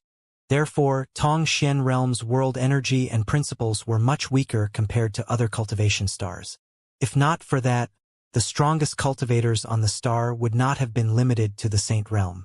It was precisely because of the star's world energy and principles that it could not nurture any cultivators more powerful than that. Meanwhile, other stars in the same star field could give birth to cultivators in the Saint King realm, the Origin Returning realm, and even the Origin King realm. Tongxian realm had, at most, restored some traces of vitality over the past several dozen years. Unfortunately, this small improvement had now been exhausted by the arrival of Grand Desolation Star Field's cultivators. If Xianxia wanted to resist the invasion of Grand Desolation Star Field, she would have to rely on the strength of the star source. However, it would cause a heavy burden on the star if it was used too many times. For that reason, she could not keep the cultivators from Grand Desolation Star Field out for long, even though she was Tong Xian Realm's Star Master. Their invasion into Tong Xian Realm was inevitable. Yang Kai had completed his analysis of Xianxia's current situation in almost an instant. Pushing such thoughts aside for the moment, he focused on the task at hand. He currently had no idea where to find Xianxia and Xueyu, and while Tong Xian Realm was not particularly large, it wasn't small either. If the two of them were hiding somewhere, he would not be able to locate them anytime soon. He might as well use that time to kill some of the cultivators from Grand Desolation Star Field and teach them what would happen to them if they offended somebody they should never have offended. After observing the situation for a moment, Yang Kai's figure flickered as he rushed towards Tong Xian Realm. He headed toward the largest black ink stain on the star, letting gravity pull him down. Meanwhile, Lu Yen followed closely behind him. Her movements were neither fast nor slow, yet did not hinder Yang Kai in any way. It didn't take long for them to plunge into the atmosphere. And when they did, the aura coming from their surroundings made them frown. It was unpleasant, pungent, and sickening. Fortunately, the two of them were strong enough that they could ignore the discomfort this aura caused. If ordinary cultivators were enveloped in such an aura, it wouldn't take long for their minds to be affected and for them to turn into walking corpses. Back when Yang Kai was observing the situation in the starry sky, he only felt that the situation in Tongxian Realm was not promising, but now that he plunged into the area covered by the large black ink stain, he discovered that the situation was worse than he had anticipated. He did not know what that black ink stain was. However, it made the people trapped within it feel like they were in a living hell. A strong wind roared in his ears, his clothes whipped around his body noisily, and his black hair was blown about by the wind as Yang Kai allowed himself to plummet from the sky freely, penetrating through the atmosphere and falling towards the ground. The extreme speed caused his body to rub against the air, and the friction ignited a burst of flames around his form. If one were to look up from the ground, it would look as though a meteor was falling down, a spectacular sight to behold. Narrowing his eyes slightly, Yang Kai raised his hand and spread out his fingers. Then, he bent his arm back before slowly pushing out his palm towards the ground. An incredibly large palm print formed without warning. It was laid out horizontally and covered a vast swath of ground below Yang Kai, growing larger the further he fell, as if trying to encompass the entire world. Inside the largest building in the middle of the black ink stain, an old man covered in death chi was cultivating in a cross-legged position. Judging from the way he was dressed, he was from the Netherworld sect. His cultivation was strangely high. He was a third-order origin king, which would at least make him an elder of the sect. Initially, Netherworld sect did not have so many third-order origin king masters among their ranks. The number of masters in the sect was similar to that of High Heaven sect at its peak. In other words, there were only 3 or 4 of them at most. However, invading Hung Luo Starfield had brought huge benefits to the entire Netherworld sect. Whether they were refining Blood Sea banners, 10,000 soul banners, or even corpses, all of these techniques required living people as materials. The stronger the sacrifices used as cultivation materials, the greater the benefits. Netherworld sect achieved unification in Grand Desolation Star Field, and nobody dared to disobey their orders. There was no great force that could rival it in strength. Nevertheless, they could not act too recklessly when cultivating. At the most, they would find reasons to annihilate a few sects and capture all the cultivators of those forces to become materials for their cultivation once in a while. It was impossible for them to act too unscrupulous, as everything in the world had a limit, and Netherworld sect had a firm understanding of what those limits were. That was how it managed to unify Grand Desolation Star Field without arousing public outrage from the entire star field. Unfortunately, it was different when they came to Hung Luo Star Field. Their cruel nature, which had been previously repressed, was liberated. To them, all the cultivators in Hung Luo Star Field were free to be slaughtered. With the countless cultivators of Hung Luo Star Field as their cultivation resources, how could the strength of those in the Netherworld sect not increase drastically? It had only been slightly more than 10 years since their invasion began, but all the cultivators from Netherworld sect had experienced an increase in their cultivation by at least a minor realm. Meanwhile, the elders, protectors, and deacons experienced even greater improvement in their cultivations. Those in the Origin Returning Realm broke through to the Origin King Realm, those in the First Order Origin King Realm broke through to the Second Order Origin King Realm, and those in the Second Order Origin King Realm broke through to the Third Order Origin King Realm. It would have been fine if only one or two had experienced such growth, but the key point was that this growth applied to all the disciples in Netherworld sect. This was an extremely horrifying situation. After 10 years of wanton destruction and consumption, the Netherworld sect had already surpassed the High Heavens sect by leaps and bounds. They had more than 10 Third Order Origin King Masters alone. Moreover, more than half of them had broken through to this realm after the invasion into Hung Luo Star Field. Similarly, First Order and Second Order Origin King Masters were emerging endlessly from among their ranks. Upon tasting the sweetness of conquest, the Netherworld sect became even more ruthless in their invasion of Hung Luo Star Field. It didn't matter where they went, nobody could put up a fight against them. Even Hung Luo Chamber of Commerce had fallen, not to mention the various other great forces. Only those cultivation stars guarded by star masters posed some threat to them. Tongxian Realm was one such star that made things a little difficult for the Netherworld sect. Unfortunately, it was only at the level of being a little difficult. The world energy of this star was weak, as were its world principles. It could not give birth to anything extraordinary, and under normal circumstances, the Netherworld sect might not even have bothered to expend the energy required to conquer it. However, many powerful cultivators had gathered in this place. That was exactly what the Netherworld sect was looking for. If they could turn those cultivators into their resources, their sect would be able to produce another Third Order Origin King Master at the very least. Whether it was simply to make an example of Tongxian Realm or for the sake of cultivation, this place had to be taken down at all costs. Any who opposed the invasion would be killed. That was the only way for the Netherworld sect to announce to the world just who was in charge of this star field. For that reason, 5 of Netherworld sect's Third Order Origin Kings had come to attack Tongxian Realm. Moreover, one of them was none other than the Vice Sect Master of the Netherworld sect, the one who had chased Xueyu all the way to this place.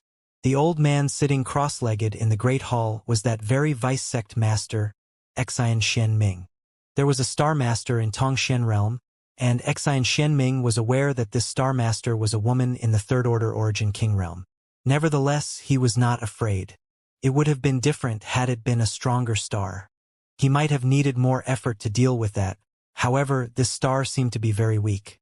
As long as he sapped the world energy of this star, it would be equivalent to destroying the source of Tongxian Realm. When that happened, the Star Master would face a tragic ending without even needing him to do anything. Then, without the protection of the Star Master, those rats hiding in the shadows would become his playthings. The 8 Desolation Binding Spirit Array had been arranged for that purpose. Once the array took shape, the entire Tongxian Realm would be sealed within this spirit array.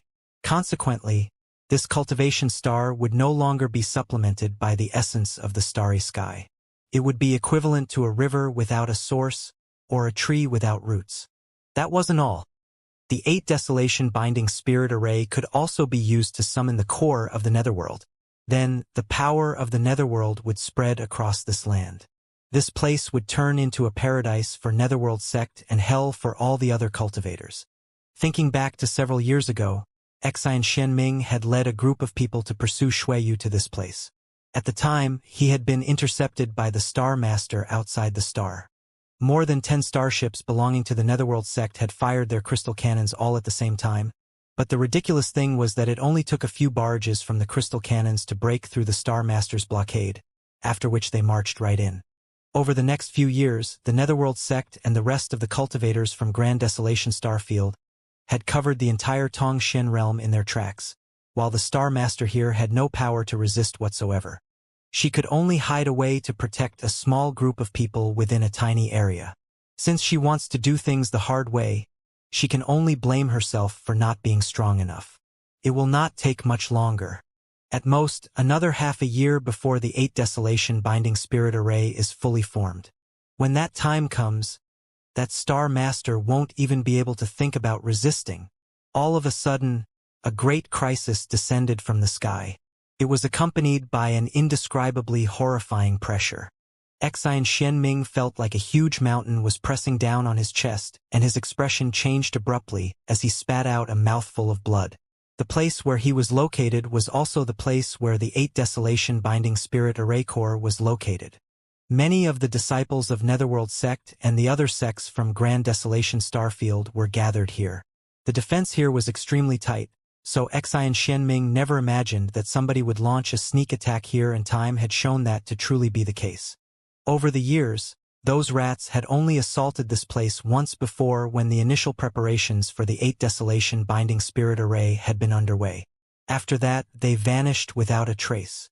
Therefore, Xianxia had been cultivating in retreat here without any worries. He was simply waiting for the day the spirit array would be completed. That was the day he would come out of retreat and turn the rivers red with the blood of the people he slaughtered. While in retreat, his mind needed to be fully focused, and he could not afford to be disturbed at all. However, that huge pressure from the sky forced him out of his meditative state. If that was all, Xianxia would not have suffered any injuries from the rude awakening. It was just that the pressure was so terrifying that even he couldn't afford to take it lightly. He bent over, injured by the force of the pressure. His eyes filled with horror as he desperately circulated his Saint Chi. Standing up under the tremendous pressure, he took a step forward and arrived outside of the hall. He looked around and saw that the surroundings were in a miserable state. Countless disciples of Grand Desolation Starfield were crushed against the ground, staining it with splatters of red blood that stood out glaringly. It was the blood that these cultivators had coughed up, while some with weaker cultivations had even exploded into blood mist on the spot. In just the blink of an eye, hundreds of cultivators had died on the spot. Lifting his head, Xianxia looked up and his eyes narrowed. All he saw was a bright light falling from the sky and a humongous palm print crashing down on them. The palm print was so enormous that it covered the entire 8 Desolation Binding Spirit Array Core with space to spare. What kind of divine ability is this? Just who is challenging us now? Even Xianxia, who had experienced many great storms, was dumbstruck by this sight. This kind of power isn't something an ordinary Origin King can display. The only person who can do something like this in the Tongshen realm is the Star Master, who has holed up somewhere for the past several years. But that Star Master is a woman, while that palm print clearly belongs to a man. How is this possible? There was no room for consideration in that fleeting moment, though, as Xianxia knew that if he did not defend against this falling palm, the 8 Desolation Binding Spirit Array Core would be in danger. Leaving aside how many people would die from the force of that palm strike, all their hard work and persistence over the past few years would be for naught if the 8 Desolation Binding Spirit Array Core was destroyed. As the Vice Sect Master of the Netherworld Sect, he could not stand idly by and do nothing. That seemingly thin body swelled up with a loud roar, similar to a balloon filling with air. At the same time, his clothes billowed around him. An array jade appeared in his hand as he formed a set of seals and injected his Saint Chi into it rapidly. The 8 Desolation Binding Spirit Array was a grand spirit array composed of 8 smaller subarrays, each of which could operate independently. As the place he was located was also where the array core was located, this place was able to handle even more power than the other 7. The array jade in his hands was the controller for the array core. The moment the 8 Desolation Binding Spirit Array Core was activated, Xianxia let out a soft exclamation of surprise as he fell from the sky. The huge black ink stain beneath him suddenly distorted and squirmed. Immediately following that, thick black chi gathered in one place and transformed into a ghost hand, its fingers sharp like claws as it stabbed upward into the sky. Looking at it from above, the ghost hand did not look that large, but in reality, it was gigantic beyond comparison. When it spread its palm open, it was large enough to encompass an area approximately 100 kilometers wide. Moreover, the aura it was exuding was extremely powerful and did not seem easy to deal with.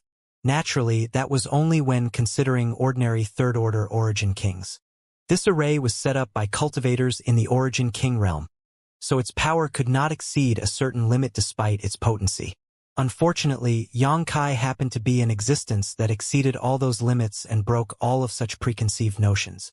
How troublesome! Xianxia muttered under his breath and exerted slightly more strength. The palm print that could cover the world suddenly doubled in size and power instantaneously. Xianxia originally had a frosty expression on his face. With the 8 Desolation binding spirit array core in his control, he believed that the enemy's ambush would not succeed. However, when he was about to control the ghost hand to clash against the enemy, he saw the descending palm print rapidly expand, causing his calm expression to turn into one of shock. The enemy still had strength left to spare. How is that even possible? He almost thought that there was something wrong with his eyes, but the increased pressure coming down on him proved that it was not a lie. Under Xianxia's dumbfounded gaze, the black ghost hand and the huge palm print slammed into each other. The palm print paused for a moment before pressing down abruptly. The color of the palm print had grown distinctly duller than before, but the ghost hand was far worse off. It looked like a thin wooden stick that was splintering apart little by little, and despite pouring every last bit of his strength into it, Xianxia still couldn't stop the palm print from bearing down. The whole world darkened instantaneously. As the palm print smashed down on the black ink stain, a wave of violent pressure swept out and crushed the ground below it to form a large depression. A gigantic trench appeared suddenly as a result, and the black ink stain was smashed apart at the same time. Looking down from above, a distinct 5-fingered palm print could be seen dug into the ground, covering the entire region where the black ink stain had once been. Pung pung pung. Strange muffled noises rang out as one after another. The bodies of the cultivators within the black ink stain exploded into clouds of blood mists. None of the cultivators below the Origin King realm were spared. They either couldn't withstand the pressure of the palm print crushing down on them, or they were squashed into meat patties by its eventual impact. Similarly, the buildings in the surroundings had turned into dust. Only a few Origin Kings were lucky enough to escape with their lives, but all of them were seriously injured. Many didn't even realize what was going on. All they felt was a sense of crisis looming over them before they collapsed in pain. At this moment, they were looking around their surroundings in confusion, and their mouths fell open in shock. The 8 Desolation binding spirit array had been broken. All the efforts of Grand Desolation Star Field's operation here over the past few years had been crushed to pieces, literally. Concurrently, the hundreds of disciples they had brought with them had all either died or been critically wounded. The losses suffered were devastating. Xianxia vomited a large amount of blood as everything below his knees had been smashed, exposing bone while blood flowed out freely. Collapsing to the ground, he could only stare up in horror. He had the highest cultivation in this place. He was the strongest. He had control over the array core. Therefore, he thought that he could use the power of the 8 Desolation binding spirit array core to resist this invader, but in the end, he had still underestimated his opponent's strength. He bore the brunt of the attack after the 8 Desolation binding spirit array core was destroyed, so he suffered the most miserable fate. Even the array jade in his hand had exploded, covering him in soot and dust. Even though the other Origin Kings suffered severe injuries, none of them was in as bad of a condition as he. Who is it? Just who? How is it possible for such a shockingly powerful person to exist in this place? He destroyed the 8 Desolation binding spirit array core with a single palm strike. Impossible! As if sensing something, Xianxia looked up and saw a handsome young man slowly descending from the sky. The young man stood in mid-air, looking down on them. Is it him? He released his divine sense and discovered that he could not detect the young man's cultivation. A 7 or 8-year-old girl followed closely behind that young man and landed next to his side. She was exquisite and lovely, but she also gave off an unfathomable feeling. Who are you, Your Excellency? Xianxia endured the stabbing pains coming from his wounds and asked in a bitter tone. Under this person's stare, he couldn't even form the desire to escape. He knew today was the day he would meet his end, but even so, he wanted to die knowing the reason for his death. At the very least, he wanted to know who was attacking them. Perhaps, I might even be able to inform them about this before I die. It looks like I didn't kill the wrong person. Yang Kai ignored Xianxia. Turning his head, he glanced around at all the cultivators from Grand Desolation Star Field. Next, he stepped out and arrived in front of Xianxia. Then, he placed one foot on the old man's chest, put his arm against his thigh, and leaned down to stare at Xianxia. Old thing, I'd like to ask you about the whereabouts of someone. Where is the star master of this star? Pay! Xianxia opened his mouth and spat a mouthful of blood in Yang Kai's direction. This person was cruel and merciless, and it was clear that he was targeting them. So Xianxia knew that he was not going to survive today. Even begging for mercy was useless. If that was the case, he might as well save that effort and act as he pleased instead. Yang Kai waved his hand and the blood flowed backwards, rushing back into Xianxia's mouth. However, the liquid somehow became incredibly hard and smashed all Xianxia's teeth. Yang Kai smiled savagely. How dare you spit at me? Have you gotten sick of living, you old dog? Xianxia sneered. Hurry up and get on with it. Why are you wasting your breath? Yang Kai laughed mockingly. Kill you? What thing are you? I refuse to kill you. If you don't kill me, you will pay for this 100 times over once I recover. Xianxia yelled. Then, I'll be waiting for you. Yang Kai grinned at Xianxia and removed his foot from the other party's chest. Turning around, he glanced toward another Origin King Realm Master. Behind Yang Kai, a flash of delight flitted through Xianxia's eyes. The taunting method sure is useful. Although it can be rather cliché, it often works wonders, especially when dealing with these young and powerful masters like him. Yang Kai turned around abruptly and teased. You can't be so as to think that I'd really let you go, right? Xianxia's heart clenched and his Saint Chi surged. But before he could do anything, a burst of energy rushed towards him and slammed into his head. His eyes widened in surprise, and he died with his eyes wide open just like that. Seriously? What a sly and deceitful old dog, Yang Kai coldly snorted. Then, he looked over at the injured Origin King Realm Masters and asked loudly. All right. Now, who can answer my question? His voice was not that loud when he was asking all those questions just now. But even so, the ones still alive here were all Origin Kings, so how could they have failed to hear him? Upon hearing this, one of them cautiously answered. Will you let me live if I tell you the answer? When his voice rang out, his entire body shuddered without warning. After that, both his arms separated from his body. The pain made him screech out in agony. He staggered backwards unsteadily and fell to the ground, feeling a wave of cold air around his legs. Looking down, he saw that both his legs below his knees were gone. All his limbs had been chopped off. Blood-curdling screams resounded through the sky. Following that, he felt pain coming from his dantian as his chi all began leaking out from his body. His cultivation had been crippled. Everybody was horrified. Meanwhile, Yang Kai coldly snorted.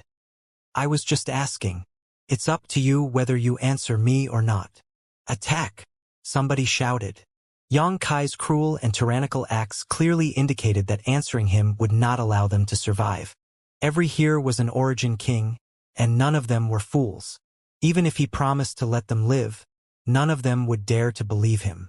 The only hope they had to survive was to join forces against him. Charge! Somebody else immediately echoed the first, and all of them rushed towards Yang Kai. 8 figures surrounded Yang Kai in an instant, each of them brimming with murderous intent as they charged forward. After a while, the ground was scattered with dead bodies. It was a large area, but Yang Kai and Lu Yen were the only 2 people alive. In the end, not everybody was unshakable. Although the surviving Origin King Realm Masters had joined forces at the last moment, their efforts were no different from ants trying to shake a tree. They watched Yang Kai's deadly and savage attitude as he killed them.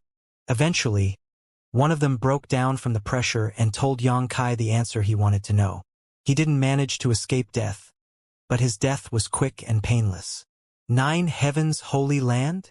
Yang Kai turned his head and looked in a certain direction. What a familiar name. He had been the Holy Master of 9 Heavens Holy Land during his time in Tongshen Realm. Later, he brought a group of subordinates from 9 Heavens Holy Land to Shadowed Star with him. However, he had not seen hide nor hair of them on Shadowed Star so far.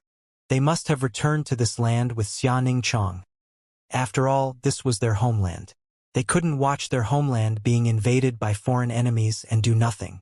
Besides, Xianxia had chosen Nine Heavens' Holy Land as her base due to a sense of nostalgia toward him. "Let's go!" Yang Kai beckoned to Lu Yen. Lu Yen darted to his side and flew towards Nine Heavens' Holy Land with him.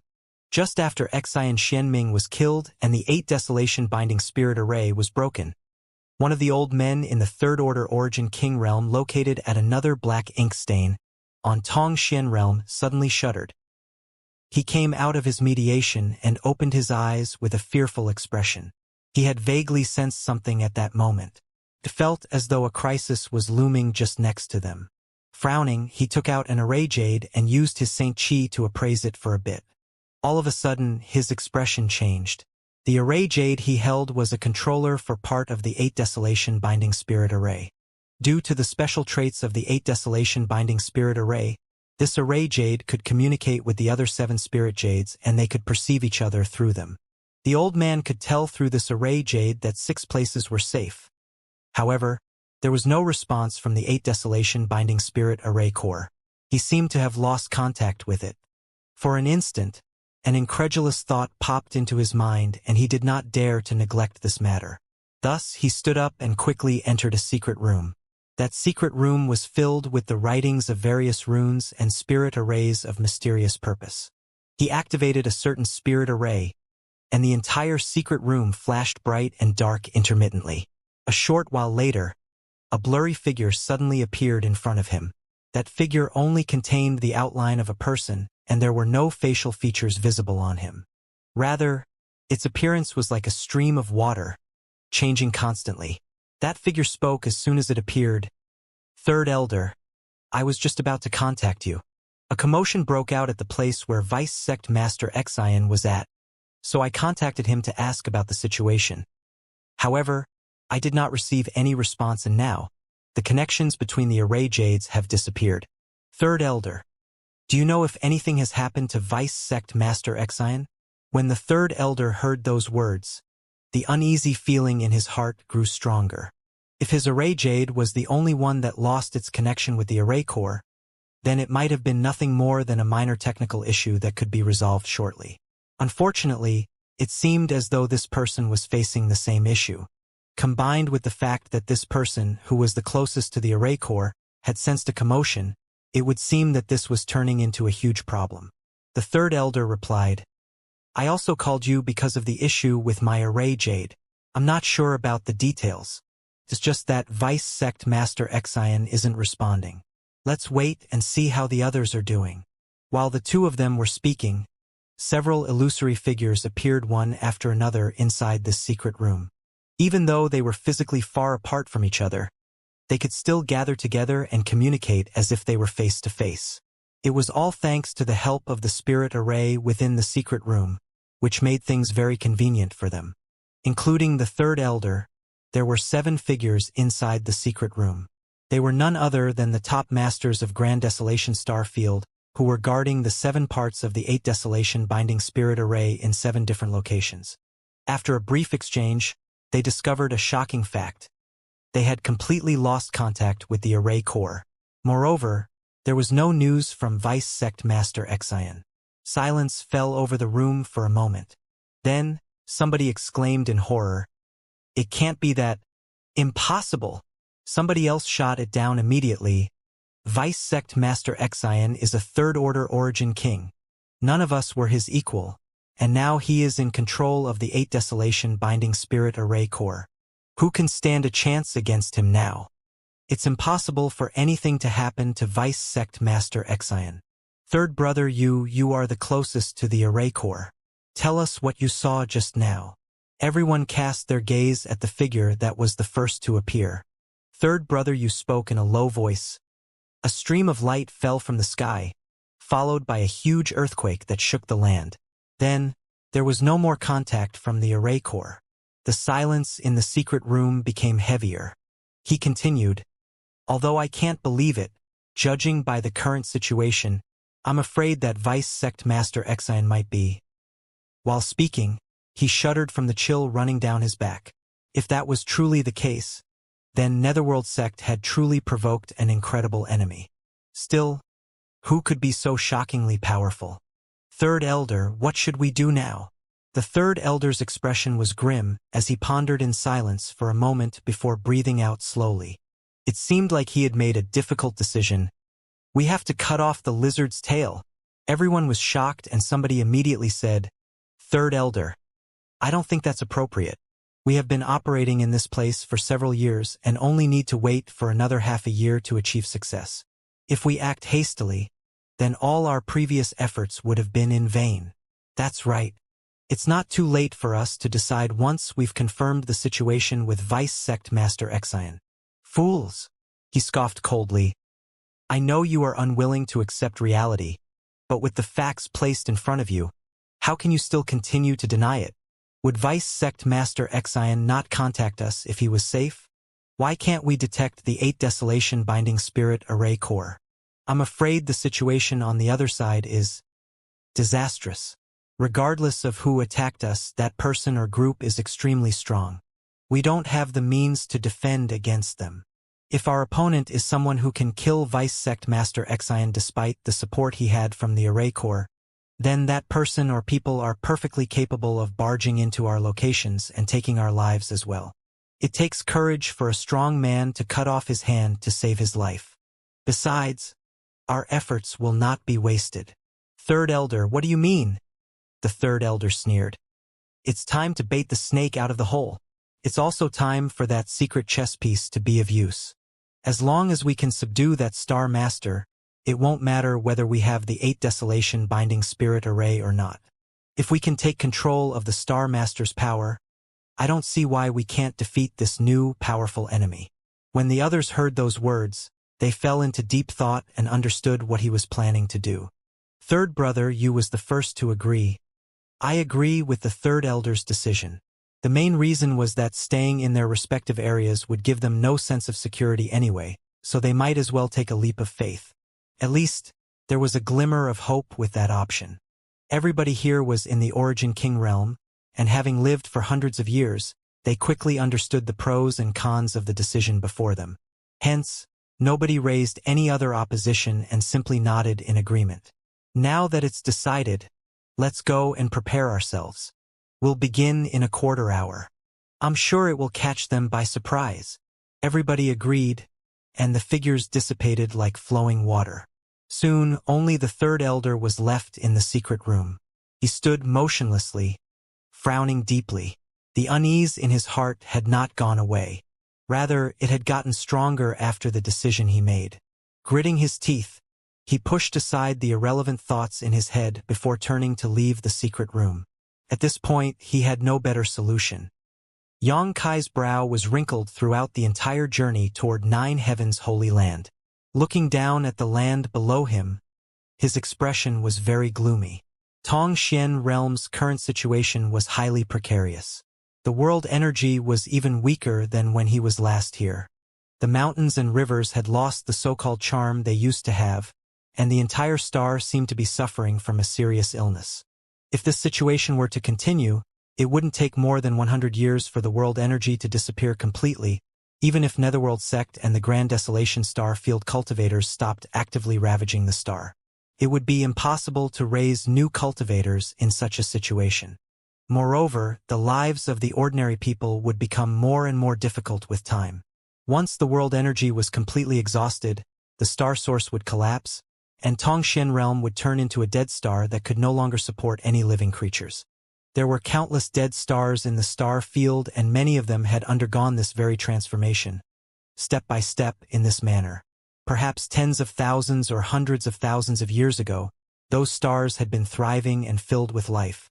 Unfortunately, even the stars would slowly die as the years went by, regardless of how brightly they used to burn. Humans go through the cycle of birth and death, and the stars were not an exception to that cycle either. The world that cultivators lived in had been greatly affected. Of course, ordinary mortals would have it worse. Disasters would occur endlessly as the end approached, causing countless people to lose their homes and lives. There would be tragedies everywhere. Even if Xianxia drove the cultivators of Grand Desolation Starfield away, the situation on Tongshan Realm would not improve without outside assistance. Although he had not returned to Tongshan Realm for many years, he was the Holy Master of Nine Heavens' Holy Land, and he was very familiar with this piece of land. Thinking that he would meet Xianxia and Shuiyu soon, his mood lightened significantly. Let's meet up with them first before cleaning out the rats from Grand Desolation Starfield. The 9 peaks were as beautiful and refreshing as a spring day. They were rich with world energy, and thousands of cultivators had gathered here, but many of them looked anxious and forlorn. This was the last piece of pure land in the entirety of Tongshan Realm. Xianxia might not have been able to prevent the invasion of the cultivators from Grand Desolation Starfield or stop them from arranging the 8 Desolation Binding Spirit Array, which poisoned Tongshan Realm's world energy. However, she was still capable of sheltering Nine Heavens' Holy Land from those 2 threats. With her here, the enemy would never be able to set foot into the 9 peaks. At this moment, many silhouettes could be seen inside the Great Hall. These figures consisted of Old Demon and Meng Wuxia, who were the leaders of this group, the Saintess of Nine Heavens' Holy Land, and Linger, Elder Su Hui, Li Rong and Han Fei of the Ancient Demon Clan, Hu Jiaoer and Hu Meier, the Sisters of Twin Spirit Pavilion, the Palace Master of Dragon Phoenix Palace, Wu Jie. All these people in the Great Hall were Yang Kai's old acquaintances. There were approximately 30 of them here, and besides a few that he had met back in the Great Han Dynasty, the rest were people that he had met in Tongshan Realm. Aside from them, though, there was also another familiar figure amongst this group, the young Union Master of Sword Union and the son of Gu Songyun, Gu Jian Xian. This person had a special constitution known as the Universe Sword Body. He was born with an extraordinary talent for swordsmanship, and despite not seeing each other for many years, he remained as suave as before. His sword servants, Ling Yu and Enxing, stood at attention by his sides. Years of training had made him more and more unyielding. He no longer had the imposing sword intent he used to have. Instead, he gave off the feeling of a sword hidden in its scabbard. There were no sharp edges exposed on the outside, but instead a sense of calm majesty and hidden ferocity that would only be unleashed when he drew his sword. At this moment, Gu Songyun was talking to another person in a low voice. The other party was none other than Zi Wuji, the sect master of one of Hung Luo Starfield's top forces, Purple Star. In the past, Zilong, the master of Purple Star, had a dispute with Yang Kai because of matters involving his first son. Consequently, he was killed by Yang Kai and the embodiment in the starry sky. That incident had left Purple Star without a leader for many years. Internal conflicts had continued endlessly, and, in the end, Zi Wuji had taken over to become the new sect master of Purple Star. Unfortunately, the Grand Desolation Starfield had invaded Tongshan Realm before Zi Wuji could enjoy his new position. The strength of Purple Star had been reduced greatly compared to the past due to the long-term internal conflict it suffered over the years. Therefore, it was completely helpless against the masters from Grand Desolation Starfield. It only managed to stand its ground against the invaders for half a year before it was completely annihilated, losing several cultivation stars in the process. Seeing that the situation was not in their favor, Zi Wuji took some subordinates with him and sought refuge under Hung Luo Chamber of Commerce. They managed to lead a peaceful life for some time there. However, Hung Luo Chamber of Commerce eventually fell too. Thus, he could only follow Shuiyu and escape to Tongshan Realm. Sword Union's experience was similar. The cultivators of the Grand Desolation Starfield had been acting lawlessly in Hung Luo Starfield for many years, and Hung Luo Chamber of Commerce couldn't maintain its resistance against the invasion. Sword Union was similarly powerless to resist. In this way, several of the former top forces fell one after the other. That was the reason why everybody had gathered here. Nine Heavens' Holy Land was not just the last untouched oasis on Tongshan Realm, but also one of the few refuges in the star field as a whole. It was their only remaining hope. If they couldn't defend this place, then there would be no place for them anymore. For that reason, they had not been sitting around, twiddling their thumbs and waiting for their deaths to come. When they noticed that the Netherworld sect was arranging the 8 Desolation Binding Spirit Array, they launched a series of attacks. Unfortunately, The 8 Desolation Binding Spirit Array was so powerful that they couldn't slip through the defenses of the Spirit Array. Moreover, being exposed to that black chi for a long time would cause dizziness and weakness. Their Saint Chi would also become useless as a consequence. Although they managed to kill some people, those people were mere pawns. The deaths of those pawns had little impact on the Netherworld sex plans. It could be said that these people, along with 9 Heavens Holy Land, had reached the end of their rope. They might not know what the 8 Desolation Binding Spirit Array was supposed to do, but they could sense that the moment it was activated, even Xianxia would no longer be able to protect them. In the end, the foundation of Tongxian realm was too superficial. If it was a star like Shadowed Star or Water Moon Star, the cultivators of the Grand Desolation Star Field would not have been allowed to roam free with its Star Master overseeing it. "How is young Lady Xia doing today?" Ziwu asked in a whisper. Gu Jianxan held a simple long sword in his arms and shook his head slowly. "I haven't seen her for 2 months. The last time I saw her, it's better not to talk about it. For a person like that to suffer such torture because of the Grand Desolation Star Field's poison made his heart hurt just thinking about it. Is Lady Shui Yu taking care of her?" He nodded. "They are sisters with the same husband. It's only right for them to take care of each other. Brother Yang sure is a lucky man." Ziwu chuckled and continued. "Still, isn't he a little too unmanly? He escaped but left his women here to suffer in his place." Gu Jianxian frowned when he heard those words. He was a swordsman with a straightforward nature, so he disliked hearing other people talking badly about others behind their backs.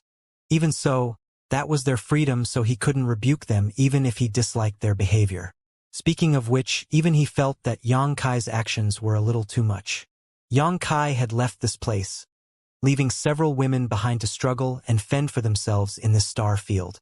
Several dozen years had gone by since then with no news from him. I wonder if he couldn't return, or if he had forgotten about these beautiful confidants of his. If it was the latter, then it would be just too sad. Ziwu bitterly added. Young Lady Xia is exquisite, intelligent and gentle, if only I could obtain her favor. Brother Z! Gu Jianxian abruptly lifted his head and glowered at Ziwu in warning. Other people might not know, but Gu Jianxian knew only too well. Ever since the first time Ziwu laid eyes on Xianxia, he had been love-struck. Oftentimes, his feelings of love were expressed in his words, albeit discreetly. Gu Jianxian had always pretended not to notice, especially since they were currently stuck in this tough situation where every ally mattered. Besides, Ziwu was a second-order origin king, and such a minor issue wasn't worth causing trouble over. However, Ziwu words today were beyond what could simply be brushed off as indiscreet. Then again, although Xianxia always wore a veil that concealed her true countenance, anybody would still be moved by her beauty. Shui Yu wasn't inferior to her either, but she had an extraordinarily high status, so it was inevitable that she exuded a sense of arrogance and aloofness that created a sense of distance between herself and others. On the other hand, Xianxia was a star master and a third-order origin king, but even so, she had never once shown the slightest arrogance. She also had an incredibly gentle nature. What man wouldn't want to get their hands on a woman like that? She was the very model of a loyal wife and a good mother. Any man who could obtain her would be extremely blessed. Ziwu couldn't be blamed for falling in love with her. However, it was also possible that he simply wanted to take advantage of the situation. Xianxia was a star master after all, so it would be a good deed if he could marry her. With her by his side, becoming a third-order origin king in the future would be more than just a dream. Gu Jianxian and Ziwu were not very close. In fact, they had barely interacted with each other before coming to Tongxian realm. So Gu Jianxian didn't know much about the latter's personality. However, the latter's words had crossed a line, so he had no choice but to speak up in warning. If Ziwu had revealed such intentions in front of others, he would surely be ostracized by Shui Yu, Meng Wuya, and the others. Knowing that he had misspoken, Ziwu smiled embarrassedly. How lucky! How lucky! Nobody knew who he was talking about. At the same time, Xianing Chang was lying weakly in bed in one of the rooms in the inner palace. A faint layer of black qi shrouded her entire body, as if she was dying from a terminal illness. Tong Xian realm had been poisoned by the Netherworld sect, so as its star master, she was most directly affected by it. The 8 desolation binding spirit array felt like chains shackling her body. Meanwhile, the 8 spirit arrays in different locations were like poisonous sores growing on her body, constantly draining her vitality. Her veil had been removed, revealing a face that could move the moon and stars with her beauty. Right now, though, her complexion was deathly pale, and she was breathing shallowly, a distressing sight to see. Shuiyu sat on the edge of the bed, holding Xia Ningchang's hand without letting go, full of feelings of self-loathing. When Water Moonstar had fallen, she had no choice but to come to Tong Xian realm to seek shelter from Xia Ningchang. However, that now seemed to have been the worst possible decision. Tong Xian realm was located on the periphery of the starfield, so it was not highly valued by Grand Desolation Starfield. It was only because she had brought her group here that Shuiyu had attracted her pursuers to this place. If it wasn't for her, Tong Xian realm would not have been besieged, and Xianing Chang would not have to suffer such torture. The more she thought about it, the more guilty she felt. How I wish I could take her place instead. The figure of a man appeared in her mind at that moment, and gritting her teeth hard, she scolded in her heart. Where are you right now? All of a sudden, Xianing Chang, who was lying on the bed, groaned. Her delicate brow knitted together as her aura became unstable. Shuiyu was startled and quickly lifted her hand to place it against Xia Ningchang's forehead. At the same time, she circulated her Saint Qi and poured it into Xia Ningchang's body. Only then did Xia Ningchang's frown gradually ease and her fluctuating aura stabilize again. Even so, Shuiyu didn't stop her actions as she was worried that Xia Ningchang might still be experiencing discomfort in her body. Shua. Xia Ningchang opened her eyes suddenly and a brilliant light flashed across them. Ningchang, Shuiyu whispered, more surprised than happy. It had been a long time since she had seen that kind of expression on Xia Ningchang's face. For the past few years, Xia Ningchang had been ill and weakened, losing a lot of weight in the process, becoming thin and withered. What's going on? Did the Grand Desolation Star Field finally take action? Xianing Chang raised a hand and grabbed Shuiyu's arm hard. She used so much force that Shuiyu felt some pain from it. Speak slowly. I'm right here. Shuiyu quickly comforted Xianing Chang. He's here, Xianing Chang said. Who's here? Shuiyu asked suspiciously. The moment the words left her mouth, she froze as a thought that she did not dare to believe popped into her mind. Xianing Chang smiled. He's here. They were the same words, but this time around, Shuiyu could clearly understand what Xianing Chang was trying to express. Her heart began pounding wildly as she bit her lip and asked, Is he really here? Xianing Chang nodded slightly. I can feel that he is coming this way. Elder sister Yu, please go and pick him up. But don't bring him to me. After saying that, she closed her eyes as if she had gone to sleep.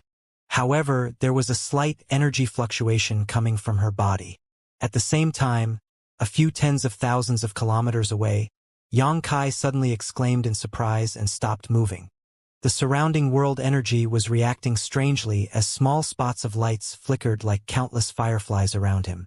Those lights soon converged into one spot in the middle and transformed into a beautiful, colorful butterfly that fluttered about nearby. He grinned and stretched out a finger, upon which the butterfly immediately landed on his finger. Little senior sister, he called out softly, looking at the colorful butterfly on his finger. This butterfly could not have appeared without reason. The only possibility was that somebody had used some sort of secret technique. Furthermore, there was no other person who could pull this off except Xianing Chang. It would seem that she had sensed his arrival and deliberately gave him some instructions, for fear that he could not find her or the others. It was not surprising that she could detect his arrival, as she was the Star Master here after all. Still, why didn't Ning Chang show up in person? Yang Kai did not have the time to consider the question deeply as the butterfly spread its wings and flew up high, leading the way ahead. Its destination was the location of the Nine Heavens Holy Land, and though its movements seemed light and gentle, its speed was incredible, seemingly reflecting the urgency in its summoner's heart. Yang Kai stopped thinking too much about it as he felt he would see her in a few moments anyway. Once he did, everything would become clear. Inside the main hall of the Nine Heavens Holy Land, everyone fell silent the moment a certain someone entered. Meng Wuya hurriedly stood up and looked at Shui Yu anxiously. "Lady Yu, how is Ning Chong?" He had raised Xia Ning Chong like his own daughter, so it was only to be expected that he would be uneasy now that she was surrounded by dangers. It was just that her current condition was not due to an ordinary injury or illness. Instead, it was closely related to the vitality of Tongxian realm. More importantly, there was no cure for this. The only solution was to drive away all the invaders from Grand Desolation Star Field and find a way to restore the star itself. Perhaps, she might then recover on her own once the vitality of the star was revived after a period of several hundreds of years. Shui Yu shook her head gently. Meng Wuya immediately understood that the situation was not optimistic. Thus, he slammed his palm down in chagrin and the chair below him turned into dust. Old Demon asked, "What's the matter, Lady Yu?" Seeing a trace of excitement in Shui Yu's solemn expression, he immediately realized that something was up. He lifted his gaze and looked out of the hall. However, he did not see anything when he followed her gaze. The Nine Peaks were currently under the protection of the Star Master, Xianing Chong, so it was impossible for the cultivators from Grand Desolation Star Field to barge in. Shui Yu resisted the excitement in her heart and walked out of the hall. When everybody saw that, they glanced at each other and followed her, and soon, a large crowd soon gathered outside. Meng Wuya looked at Old Demon. Both of them shook their heads slowly. They did not know what was going on. All of a sudden, the Nine Peaks hummed and shuddered. Meng Wuya paled. "Someone is coming." The rest also looked like they were preparing to face the enemy. Shui Yu lifted her hand. "No need to be nervous." As soon as the words left her mouth, they settled down. They lifted their heads and looked into the distance, watching as the spirit array rumbled before splitting open. It wasn't because an enemy had managed to slip through the defense. Rather, it opened on its own. The control jade for the array was in Shui Yu's hands, and Xianing Chong was the only other person, aside from her, who could control it. Since she wasn't doing anything and the array was being activated on its own, it had to be Xianing Chang's doing. Before they could understand why Xianing Chong did this though, a figure suddenly walked out of the mist. It looked like that person barely made any movement, but they stood in front of the crowd in a few steps. Their speed was so fast that none of them could react. All eyes turned to that person and everybody was frozen in place as if they had been struck by a binding secret technique. Only Shui Yu watched Yang Kai quietly. Her eyes were gleaming with a complicated mixture of love and hate before they gradually reddened. Yang Kai smiled at her. With that, her tears began to fall uncontrollably and slide down her cheeks. Although she had not heard from this man for several dozen years, he still appeared in front of her at the most critical moment. It instantly made her rely on him. She wasn't as anxious as before, and her emotions had calmed down considerably. "Young Master!" Old Demon was so emotional that his lips trembled. "Greetings, Holy Master." Similarly, Enlinger, Su Hui, and the others returned to their senses, swiftly stepped forward, and cupped their fists. "Greetings, Master." Li Rong and Han Fei of the ancient demon clan also hurriedly bowed. "Yang Kai!" Hu Jiaoer and her little sister exclaimed, lifting their hands to cover their red lips. Every single gaze fixed on him was filled with disbelief. Never in their wildest dreams had they imagined that Yang Kai would appear here at this moment. Felt as if they were dreaming. Ziwu Ji said in astonishment, "Elder Brother Gu, is he really?" He's back. The Master of Shadowed Star." Gu Jian Xian replied solemnly. He was frowning slightly as he gripped the sword in his arms a little tighter. At that moment, the simple long sword in his arms was conveying a sense of terror to him. One so strong that he couldn't even gather any fighting spirit when he glanced at Yang Kai. As a swordsman, something like this was supposed to be impossible. A swordsman's character was calm and resolute. Generally, Their first thought upon meeting a strong opponent was to battle them to temper their sword Dao. However, his sword was warning him that he was no match for Xianxia the moment he saw him. Just how great is his cultivation? How much stronger is he to be able to make even my sword spirit fear him? Meanwhile, Ziwuji was startled when he heard those words. So, it's him. I can't believe it's him.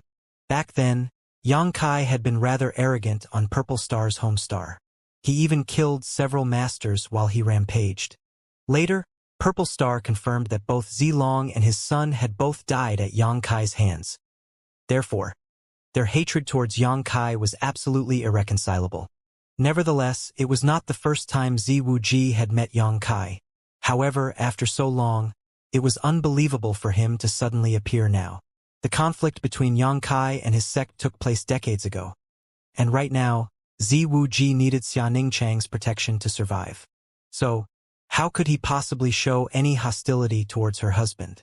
Xianxia walked over to Xueyu and reached out to wipe away her tears, whispering in a gentle voice, "Don't cry. I'm back." Xueyu's tears stopped, and turning her head away, she refused to let him touch her. Then, she reached her hand up and rubbed at the corners of her eyes. He was stunned, but he couldn't cause a fuss in front of so many people. He waved his hand dismissively and said, "Be at ease." Everybody immediately straightened without any resistance.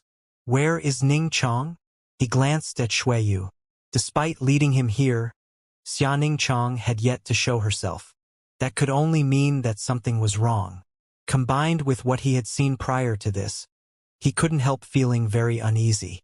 Xueyu lowered her eyes without saying anything. Thus, he raised his head to look at Meng Wuya. In response, Meng Wuya sighed and shook his head slowly. That immediately made Xianxia's expression crumble. All the expectations he had fell apart, and his heart sank into an endless abyss. "Come with me," Xueyu called out to him as she headed into the inner palace. She might hold a lot of resentment towards him, but when it came down to it, what happened wasn't his fault, so how could she blame him for it? She was not the kind of woman to find fault with others for no reason. The truth was that she blamed herself for leading her pursuers here, bringing this disaster down on Tongxian Realm and Xianxia. More precisely, her cold attitude towards him wasn't because of her resentment. It was mostly because she was too ashamed to look at him. "I am the culprit. It's my fault if anything happens to her." Xianxia stepped forward to keep up with her. Reaching out, he grabbed her soft hands.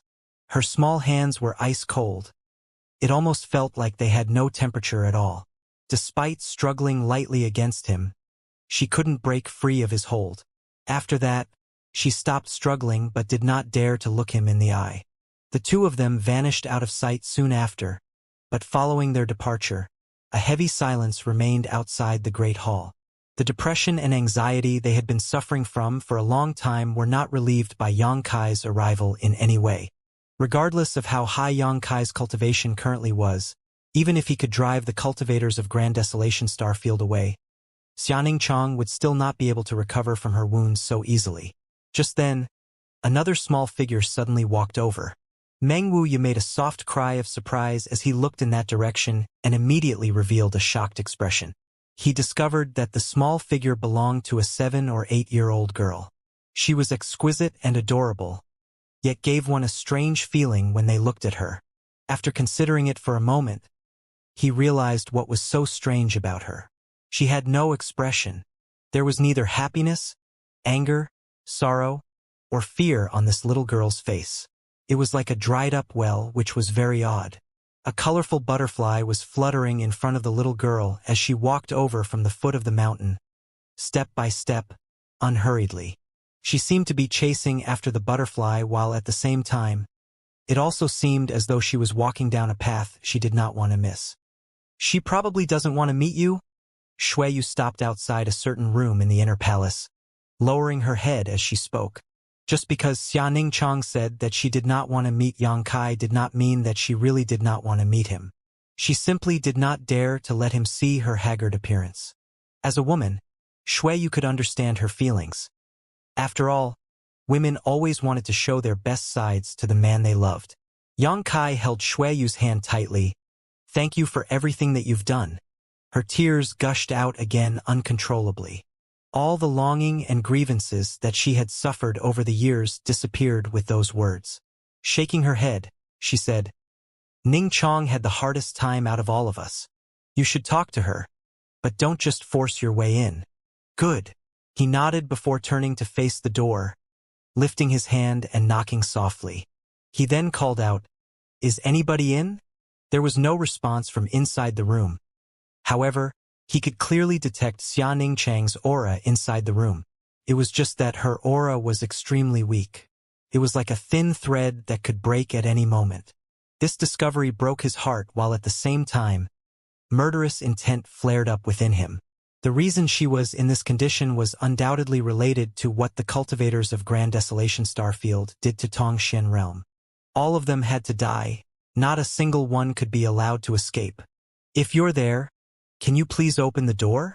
Yang Kai restrained his murderous intent and kept his voice as gentle as possible. Still, there was no response. He continued, "Ning Chong, I'm back. Can't I at least see you? I've missed you so much. I've never forgotten you and often thought about you throughout all these years I've been away. I finally returned today. How can you have the heart to lock me out?" He blabbered on and on for some time. After a while, Shui Yu grabbed Yang Kai's arm and shook her head slowly.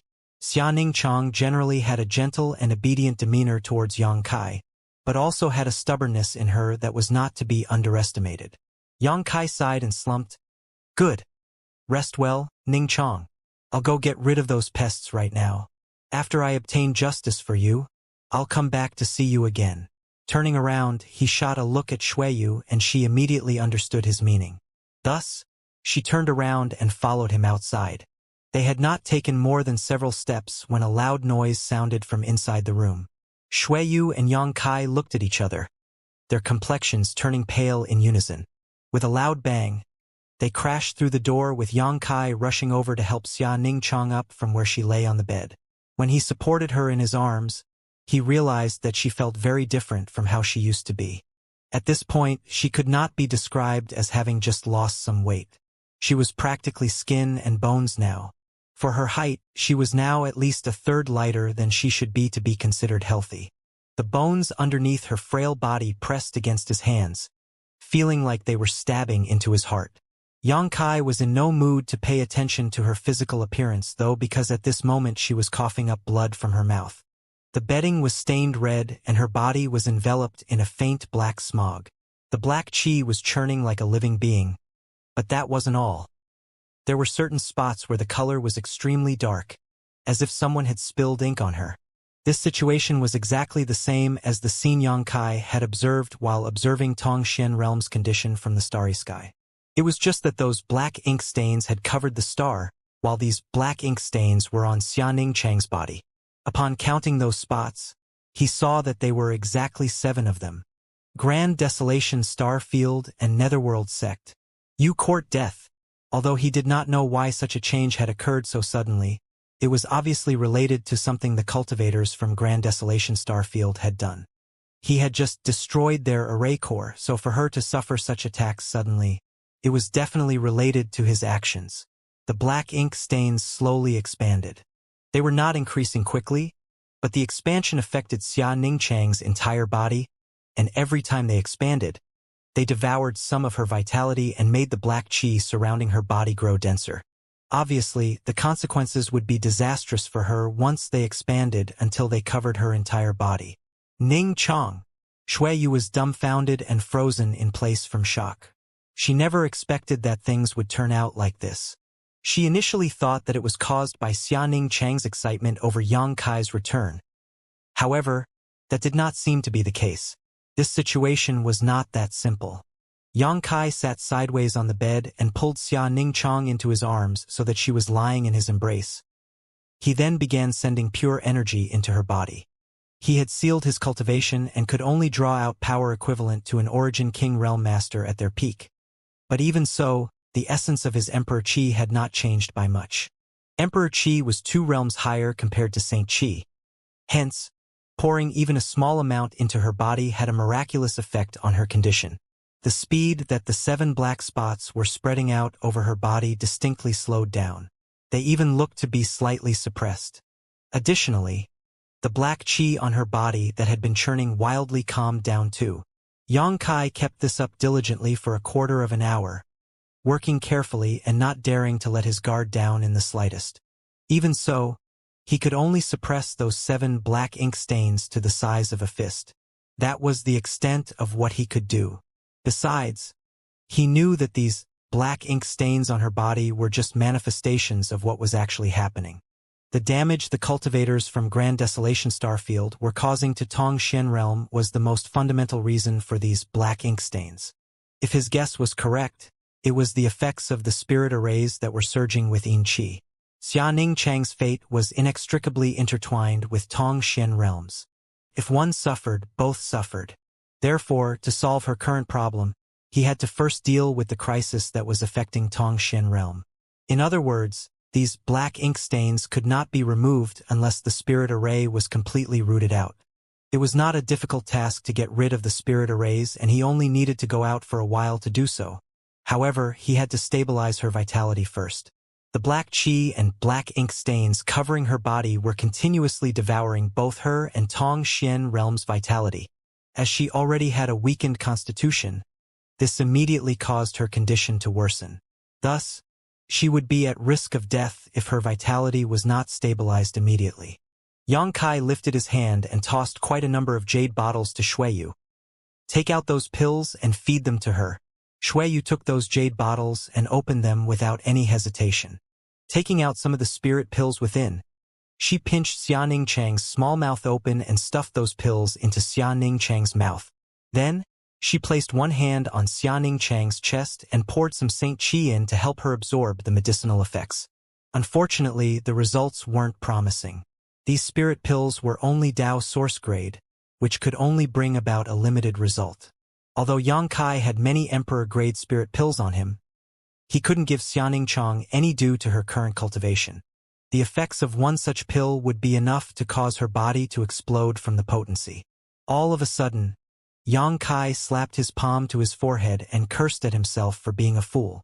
How could I forget about that at such a critical moment? He plunged his soul avatar into the sealed world bead in the next moment, and soon after, a green leaf appeared in his hands. There was a drop of milky white sap on that leaf. That white and flawless sap contained an unimaginable amount of vitality in it, as though it was the source of life itself. The same went for the leaf. The leaf and sap were both from the immortal tree and were incredibly precious. They were treasures that anyone in the star boundary would kill to obtain. Nevertheless, Yang Kai took them out without hesitation. If it could resolve the current critical condition that Xia Chang was in, he wouldn't even mind letting her refine the entire immortal tree. Unfortunately, he had yet to find a method of refining the immortal tree itself. Besides, one leaf and one drop of sap was the limit. Her body could not withstand any more than that. Opening her mouth, Yang Kai placed the leaf and the sap inside. Then he gently patted her on the back. Both items slid down her throat and entered her belly. His emperor qi circulated as he embraced her gently, like he was holding an exquisite and delicate porcelain vase in his arms. After all, the slightest negligence and carelessness could cause the woman in his arms to suffer. The leaf and the sap of the immortal tree slowly melted, causing the effects of the spirit pill she had taken previously to spread out as well. A moment later, her body emitted a faint green light which melted into the black qi and diluted it. Shuiyu cried with joy when she saw that. She did not know what Yang Kai had done or what he had fed Xia Chang, but the scene before her undoubtedly showed that the latter was getting better. A family really can't function perfectly without a man in the house. There was nothing much she could do to help at the moment, so she continuously called Xia Chang's name softly in hopes of waking the other party up.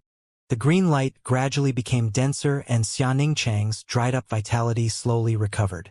At the same time, the black qi shrouding her body was restrained by the green light. The two colors intertwined continuously around her body and gradually reached a balance. The effect of the immortal tree was so powerful that if it were any other person, they would already be jumping around energetically by now, even if they had been at death's door just a moment ago. However, Xia Chang's situation was different. The reason being that the problem she was facing was not an internal one that could be solved solely by treating her. Xianxia groaned softly, her eyelashes fluttering. Then her eyes slowly opened slightly. Shuiyu exclaimed, "Ning Chong! Ning Chong! Elder! Sister Yu!" Xianxia's eyes were still a little dazed. Her thoughts gradually returned to normal when she saw Shuiyu's face. However, she soon noticed that she was lying in a broad and comfortable pair of arms. Moreover, her nose was filled with a nostalgic scent. Leaning her head back to rest against Yang Kai's shoulder, she looked at that side profile and smiled bitterly. "Junior brother! I didn't want him to see me like this, but in the end, he still saw me in this state. I must look extremely ugly right now. Call me husband." Yang Kai lightly touched his forehead against hers. Her pale face blushed slightly before disappearing a moment later. Lowering her head, she called him again softly. He laughed in response.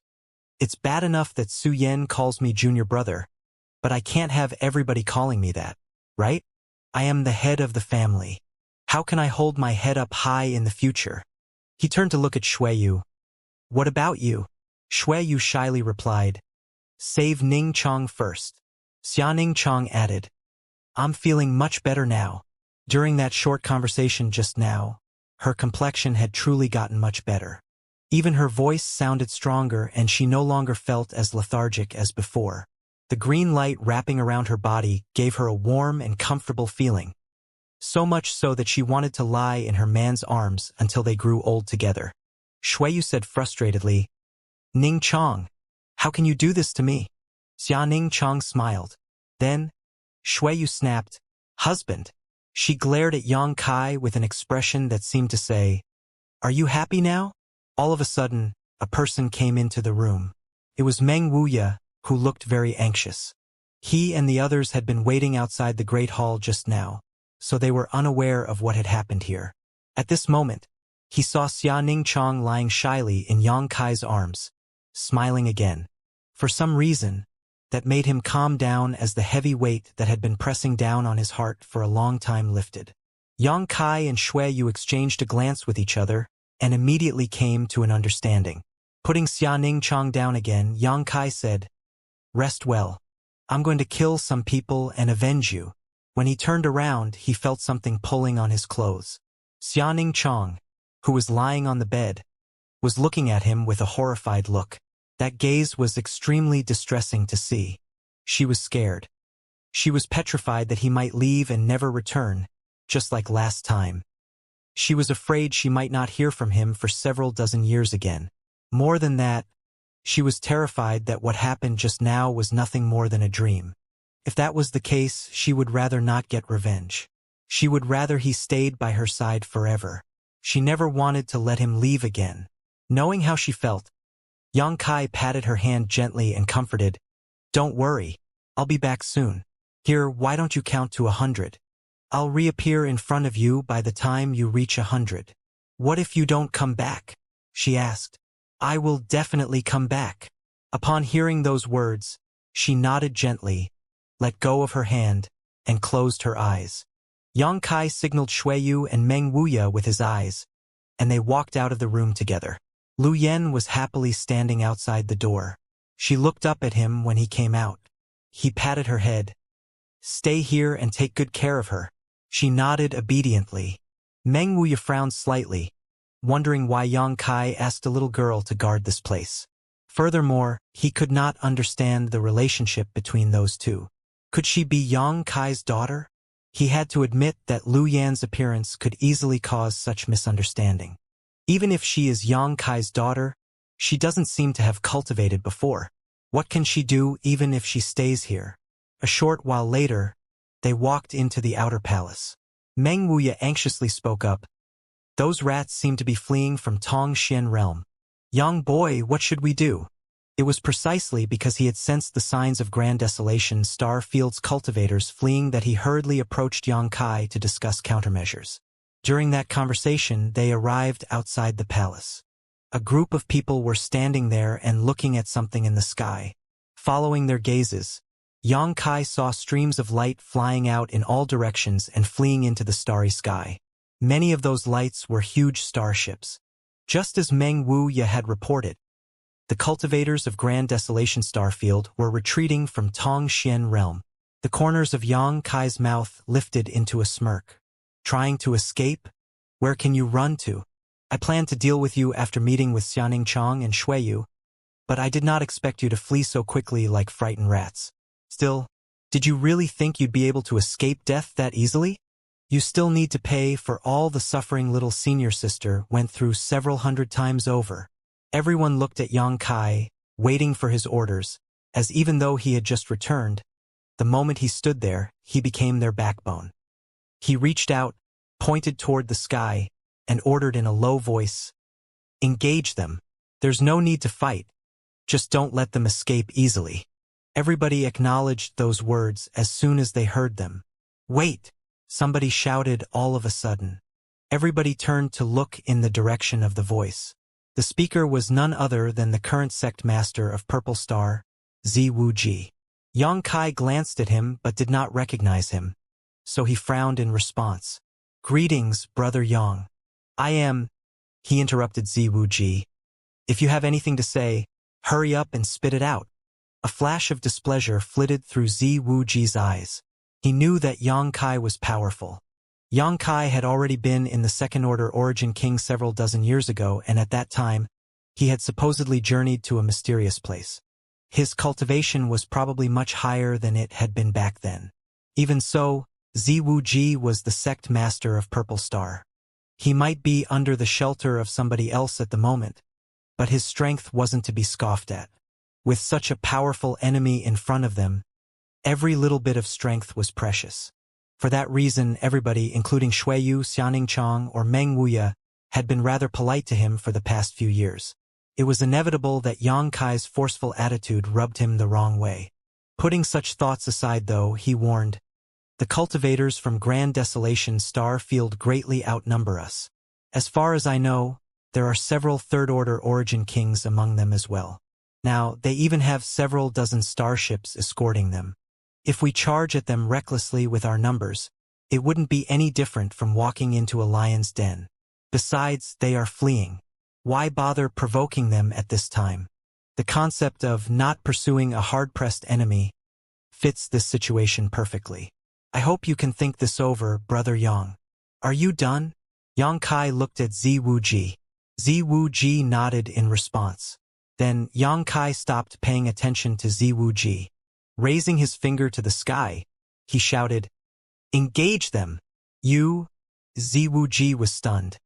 He did not expect this person to ignore his advice and be so adamant on doing things their own way.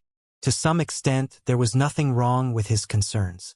There were quite a lot of masters gathered in Nine Heavens' Holy Land, and their respective cultivations were very high, but even so, they would be stretched quite thin compared to the lineup of those from Grand Desolation Starfield.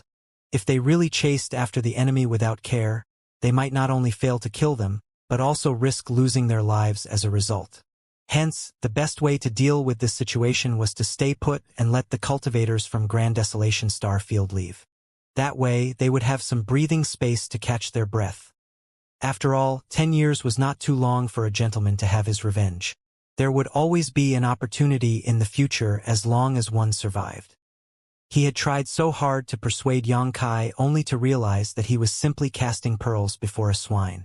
Thus, he started cursing Yang Kai in his heart. "Humph! Look at how arrogant you are acting.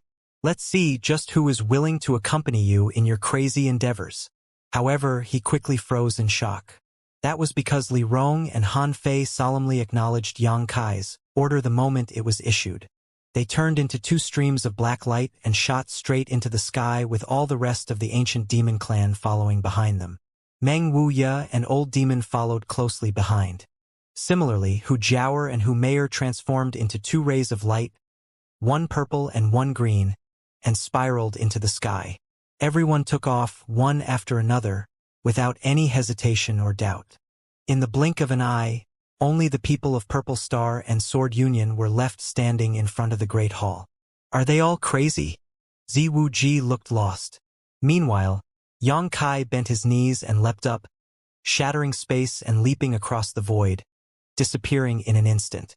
Brother Z, let's go and help them too, Gu Jianxian said suddenly. Ziwu Ji turned to look at Gu Jianxian. Have you gone crazy too, Brother Gu? Rushing over right now was tantamount to rushing towards their deaths. Leaving aside the others, what surprised him was that Gu Jianxian had made the same decision. That puzzled him to no end. He had grown a sense of camaraderie with Gu Jianxian over the years due to their similar situations. Therefore, he simply could not understand why Gu Jianxian was so foolish now. Gu Jianxian smiled slightly. You're not really living if you don't let loose a little every once in a while. The simple long sword in his arms trembled, making his blood boil. He couldn't wait to fight a huge battle and release the sword intent accumulated in his body. As a sword master, he had not fought to the death for years, and he felt as though his martial heart had been growing duller as a result. Although the situation at this moment was not optimistic, Gu Jianxian burned with an endless fighting spirit. It didn't matter whether he was being wise or unwise. At this moment, all he could think about was letting loose and fighting to his limits. Taking out his sword, it thrummed with power and flashed with light. Gu Jianxian became one with his sword and took off like a flash of lightning. His sword servants followed him without saying a word. The corners of Ziwu Ji's brow twitched. He couldn't remain here alone no matter how shameless he was. Thus, he gathered a group of cultivators from Purple Star and joined the attack. He vowed to himself that he was only there for appearance's sake and refused to fight to the death. If the situation took a turn for the worst, he would escape quickly. In the blink of an eye, there was no one left in front of the Great Hall, and the entire Nine Heavens Holy Land fell silent. Many thanks, little senior sister. Xianxia laughed as he threw out a punch. A storm of fists then rained down on the enemy party. He did not intercept the cultivators from Grand Desolation Starfield. He had more important things to deal with at the moment. That was to deal with the 7 subarrays of the 8 Desolation Binding Spirit Array. These 7 subarrays were like 7 malignant tumors growing on Tongxian realm. They eroded away at the vitality of both Xianxia and this star. Although he had used the leaf and the sap of the immortal tree to stabilize Xianxia's condition, getting rid of these 7 subarrays was the top priority at the moment. He initially wanted to rush to the place where these 7 parts were located as quickly as possible. However, his body suddenly became lighter during the flight, and he immediately appeared at his destination, crossing several tens of thousands of kilometers in an instant. This was clearly Xianxia's doing. She was the star master of Tongxian realm, so transporting a person around on this land was as easy as snapping her fingers. Even though she was still recuperating in her room, she was obviously aware of his plans. Hence, she helped him with the power of a star master. It was also a way to help herself. Below Xianxia was where one of the 7 black ink stains was located. According to reason, the situation should have been similar to what he saw at the largest black ink stain he destroyed previously. However, the cultivators of the Grand Desolation Starfield had clearly done something to the array. The black ink stain was showing signs of wildly spreading to its surrounding areas. The huge, black ink stain continuously devoured the surrounding region, while at the same time, an extremely uncomfortable aura was being emitted from its depths. It seemed to be connected to the netherworld and led straight to purgatory. An endless rain of punches blasted down on the black ink stain from above, and the black chi was instantly sent churning. It was like throwing a drop of cold water into a pan of boiling oil, resulting in an unpredictable chain reaction. The black ink stain stopped expanding all of a sudden. Then, it exploded without warning, shrouding a 1,000-kilometer radius in black light. Xianxia stopped punching at that moment. Taking a deep breath, he looked down at the situation below him. The black ink stain could no longer maintain its shape, and although it had expanded by a lot, its color had grown considerably lighter. Regardless of what the cultivators of Grand Desolation Starfield had done to make the 8 Desolation Binding Spirit Array gain such explosive power before they left, it was still just a spirit array. The black ink stain would no longer be a threat as long as he destroyed the structure of the array. The world energy would now repair this region over time, and one day, the black chi would disappear on its own. Without giving him time to observe the situation though, Xianxia felt a floating sensation once more. It felt as though he was being held by an invisible hand, and when that hand moved him around again, he found himself in a new place.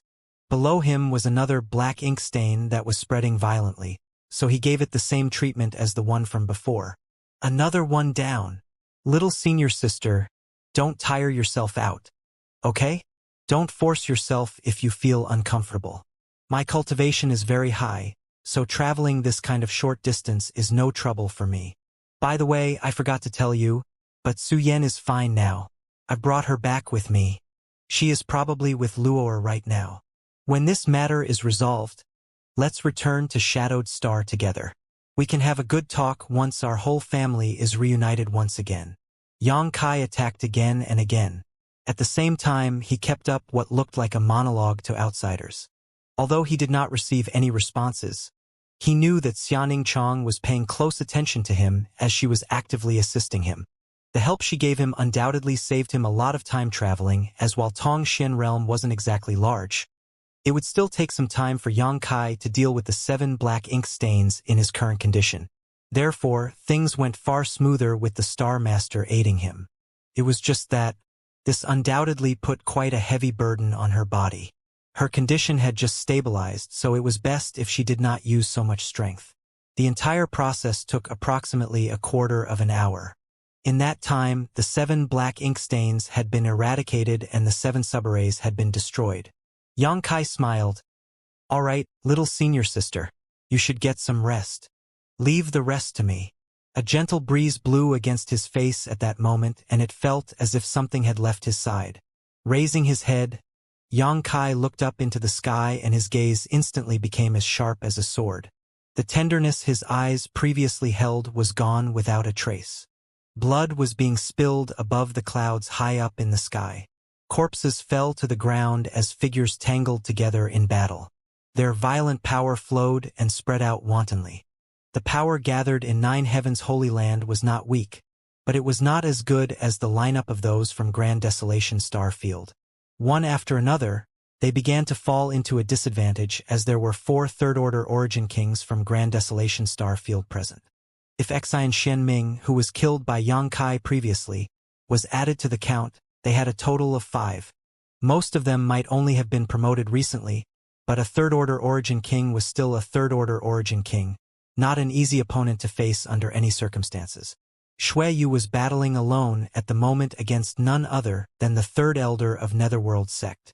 Among all the other masters from Grand Desolation Starfield, he was the strongest.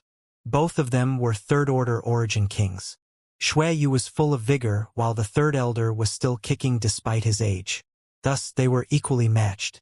Both sides used their artifacts and secret techniques at full power, but neither could gain an advantage. The strongest was facing the strongest. It was a fruitless move, but it was also the best way to deal with the situation. If the third elder was allowed to roam around freely, nobody from 9 Heavens Holy Land would be able to withstand him. Meng Wuya and Old Demon were each battling a powerful enemy, but unfortunately, they were being beaten badly. In just a short amount of time, both Meng Wuya and Old Demon suffered minor injuries. They could only keep a third-order origin king busy through various tricks and didn't dare to turn the fight into a direct confrontation. Meanwhile, Hu Jiaoer and her sister merged their strength to confront their opponent. Even though they were both just first-order origin kings, they were in a much better situation compared to the former two. A purple and a green swordlight twisted together to form a large net of swords and wrapped around the final third-order origin king. Caught in the net, their opponent would not be able to break free for some time. Li Rong, Han Fei, Gu Jianxian and his 2 sword servants, Su Hui, as well as Enlinger, all of them were fighting vigorously. They remembered Yang Kai's order to hinder the enemy and prevent them from escaping. How dare you chase after us? I'll kill every last one of you. The third elder forced Shui Yu back with a heavy palm strike. Then, laughing wildly, he hurriedly turned and retreated. Likewise, the other masters from Grand Desolation Starfield seemed to have received some kind of signal and quickly created some distance between themselves and their opponents. One of them even reached into the net of swords created by Hu Jiaoer and her sister to pull their companion out. The third elder stood there, looking outraged, but soon a sly and triumphant smile appeared on his face. Dozens of starships lined up behind him, and their crystal cannons shone with white light. Their target was everybody from the 9 heavens holy land. Escaping was just a ruse. Their biggest purpose was to draw the enemy out of their lair, and from the looks of it, they had succeeded in their goal. The starships had long been prepared, and they only needed to fire one volley to reduce these people from 9 heavens holy land to dust. Victory was within sight. However, the third elder still felt his heart pounding in trepidation. He couldn't help feeling that something was wrong. It made him feel extremely uneasy. Scanning his gaze over the crowd, he could not find any notable yet unfamiliar face. Who was it? Who was the one that destroyed the 8 desolation-binding spirit array core and killed the vice sect master? Damn it! Meng Wuya cursed, his complexion turning pale. The dozen or so starships lined up in a row looked like wild beasts that devoured people whole, and they gave off an incredible pressure as their crystal cannons began to glow, generating a sense of crisis. Starships had always been used as weapons of conquest. Therefore, even a single crystal cannon had unbelievable power. With more than 10 starships and hundreds of crystal cannons, even the third elder of Netherworld sect could not predict just how great the damage would be. The only thing he could be sure of was that the people of 9 heavens holy land would not be able to defend against this attack. Even though Shui Yu and the others were unable to defend against an attack of that magnitude, they had no choice but to do so because behind them stood 9 heavens holy land, as well as the Tongxian realm. If they dodged the attack, then 9 heavens holy land and Xianxia would be the ones to take it instead. Xianxia's condition had just stabilized, so if she had to withstand a volley of hundreds of crystal cannons all at once, her condition would surely worsen. Shui Yu's figure flickered and she once again appeared, her long hair flying in the wind. Subsequently, a group of people gathered around her and formed an impassable defensive barrier. The third elder was both shocked and overjoyed as he sneered, "If you are not going to avoid this attack, then you can all go and die." With a grand wave of his hand, he ordered the starships to open fire. The light of the crystal cannons was extremely dazzling, and the accumulated energy had reached its peak. Without warning, a loud explosive sound rang out. It was so loud that the world seemed to tremble in response. However, the expected barrage of crystal cannons did not appear. Scenes of carnage and devastation did not materialize either. On the contrary, an aura so powerful that it made one's heart pound came from behind the crowd and approached them swiftly. The third elder turned his head abruptly and his eyes nearly popped out of their sockets. A black-haired young man had appeared out of nowhere and rushed towards where Grand Desolation Starfield starships were all on his own. The difference between the size of the huge starships and that person's figure was akin to a firefly and the moon, giving off an absolutely tragic yet resolute vibe. Be that as it may, the defenses of the starships might as well have been made of paper when that person slammed into one of their hulls. The third elder watched as that young man swung his fists casually, opening a huge hole in the side of a starship with ease. It was followed by a loud explosion and flames flaring in all directions. At the same time, miserable cries rang out from inside the starship as lives were extinguished, one after another. In the blink of an eye, the young man rushed out from the other side of the starship and flew straight to the second. He was like a meteor falling from the sky, bringing with him an unstoppable destructive force as he smashed through one Origin King-grade starship after another. Hong hong hong. A series of explosions rang out from every starship, and by the time the unknown man made his way out of the last starship, none of them remained intact.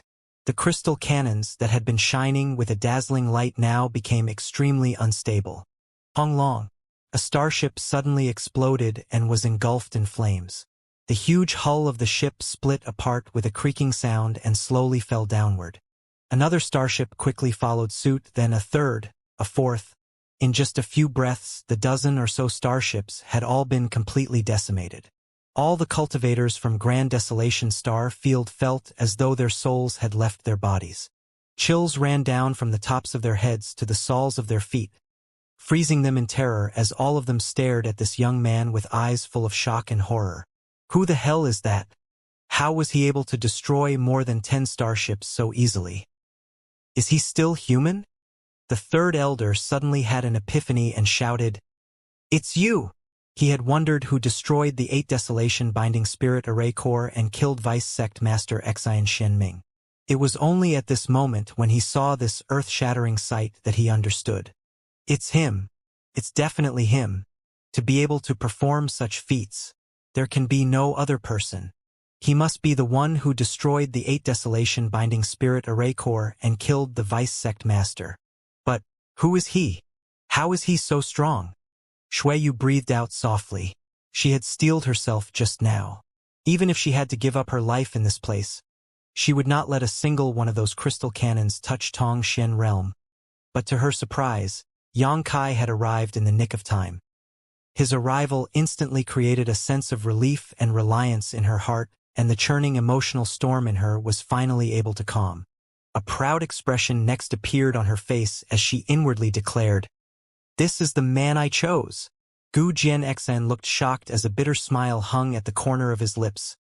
"No wonder my sword warned me about him. To what extent has he grown? When I first met him, his cultivation was on par with mine. I've always known that he had a limitless future ahead of him, but even so, I can't believe he managed to increase his strength by so much in just a few dozen years. He has left me so far behind that I can't even see his shadow anymore. What is his cultivation now? Is it comparable to the legendary Starry Sky Great Emperor? No wonder he only asked us to keep the cultivators of Grand Desolation Star Field occupied. We really only needed to prevent them from escaping, as with his current strength, all of them put together aren't his opponent." The situation had changed sharply, and it was all because of the arrival of one man. Many of the cultivators from Grand Desolation Starfield were ashen-faced. They couldn't even muster the slightest bit of courage to fight when faced with that young man in front of them. "Die!" Yang Kai spat out a word coldly. He was still standing there when he opened his mouth to speak, but by the time his voice rang out, he had already appeared on the opposite side of the crowd. The third elder only saw a barely visible shadow passing through the ranks of his men, but before they had any time to react, the other party had already walked out of there calmly. He jumped in fright, intuitively feeling as though he had brushed past the gates of death. Chi! A strange sound rang out as many cultivators from Grand Desolation Starfield looked in the direction of the sound, only to see a scene that scared them senseless. A headless corpse stood in mid-air, blood spouting from its neck like a fountain. It was spectacular as the corpse still maintained a defensive posture, but its head was nowhere to be seen. Turning their eyes stiffly, they quickly found the missing head of the corpse. At this moment, it was being held in the hand of the young man who had appeared out of nowhere. The head of the corpse had a confused expression on its face, looking as though it was still clueless about what had happened up until the moment of its death. That was one of their third-order origin King Realm Masters. That master had battled with Meng Wuya previously and pounded the latter into the ground. To think he had been beheaded by Yang Kai. Moreover, nobody had seen how he pulled that off. "Kill!" Shuiyu shouted. The rage, resentment, and even the guilt she felt that had accumulated over the years burst out at this moment. These emotions fueled a thick murderous intent as she charged toward the cultivators from Grand Desolation Starfield. What else was there to hesitate about? After seeing Yang Kai's strength, everyone from Hung Luo Starfield immediately understood that there was no possibility of them losing today's battle. Thus, they swiftly used their movement skills and jumped forward. The battle began raging once more, but the situation was reversed. The cultivators from Grand Desolation Starfield were fearful of Yang Kai's heaven-defying strength and had lost all will to fight. On the other hand, the cultivators of Nine Heavens' Holy Land charged forward bravely, fueled by unparalleled fury.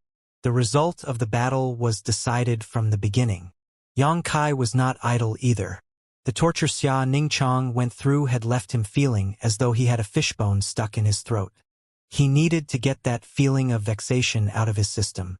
Moreover, he intended to make these invaders pay plenty of interest for this blood debt. Like a tiger descending from the mountain, he struck at the third-order origin kings with both hands. These third-order origin kings that had always stood at the top of the world quickly exploded into blood mists as they were completely incapable of putting up any resistance whatsoever. All of them died in the blink of an eye, leaving only the third elder behind. The third elder looked around in stunned shock. How could he not realize that the war was lost?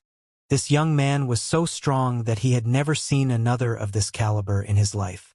Nobody in the starfield was a match for this person. Suddenly, the third elder's vision blurred as he saw the unfathomable young man appear just one step away from him before he had the time to get out of the way. He was grabbed by the neck and hoisted into the air. He couldn't even circulate his Saint Chi as he felt as though his bones were going to be crushed. Only when experiencing it in person did the third elder fully understand just how terrifying this man was. "You sure had a lot of fun while I wasn't home." Xianxia looked at the third elder coldly as he tightened his grip on the other party's neck. "Wait!" the third elder yelled, his face flushing red. Xianxia grinned. "If you have any last words, then hurry up and spit them out. You won't have another chance if you don't speak now." The third elder looked hostile instead. "Release me. Otherwise, you will regret it for the rest of your life." Xianxia looked at the third elder in surprise. "What did you say? I didn't hear you clearly. Can you say it again?" The third elder coldly said. "Your star master. Aren't you going to go back to check on her condition?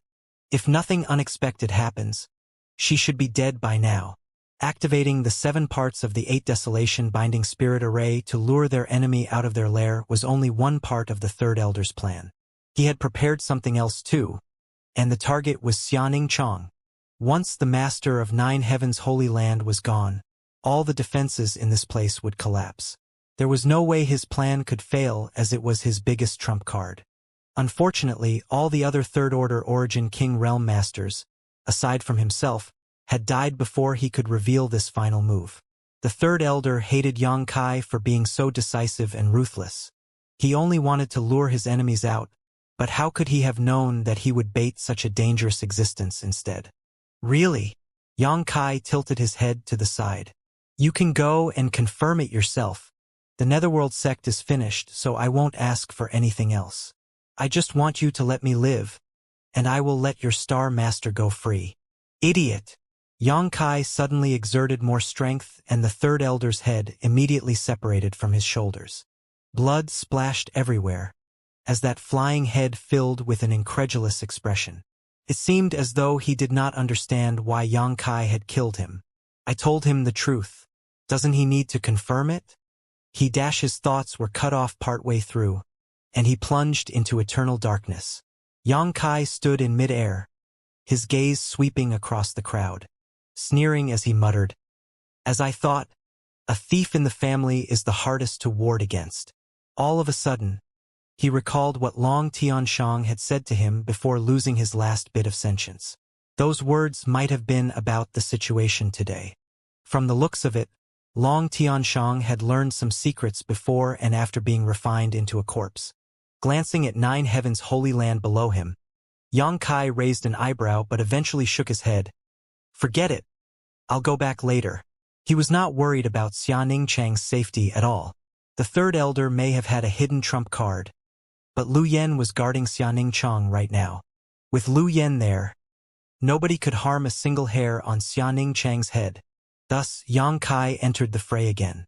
His figure leapt across space, and wherever he passed, masters from Grand Desolation Star Field fell, one after another. Many people wanted to escape when they saw that the battle had been lost. However, how could Xueyu or any of the others allow these people to escape so easily? All of them used everything they had to intercept and tie down these invaders.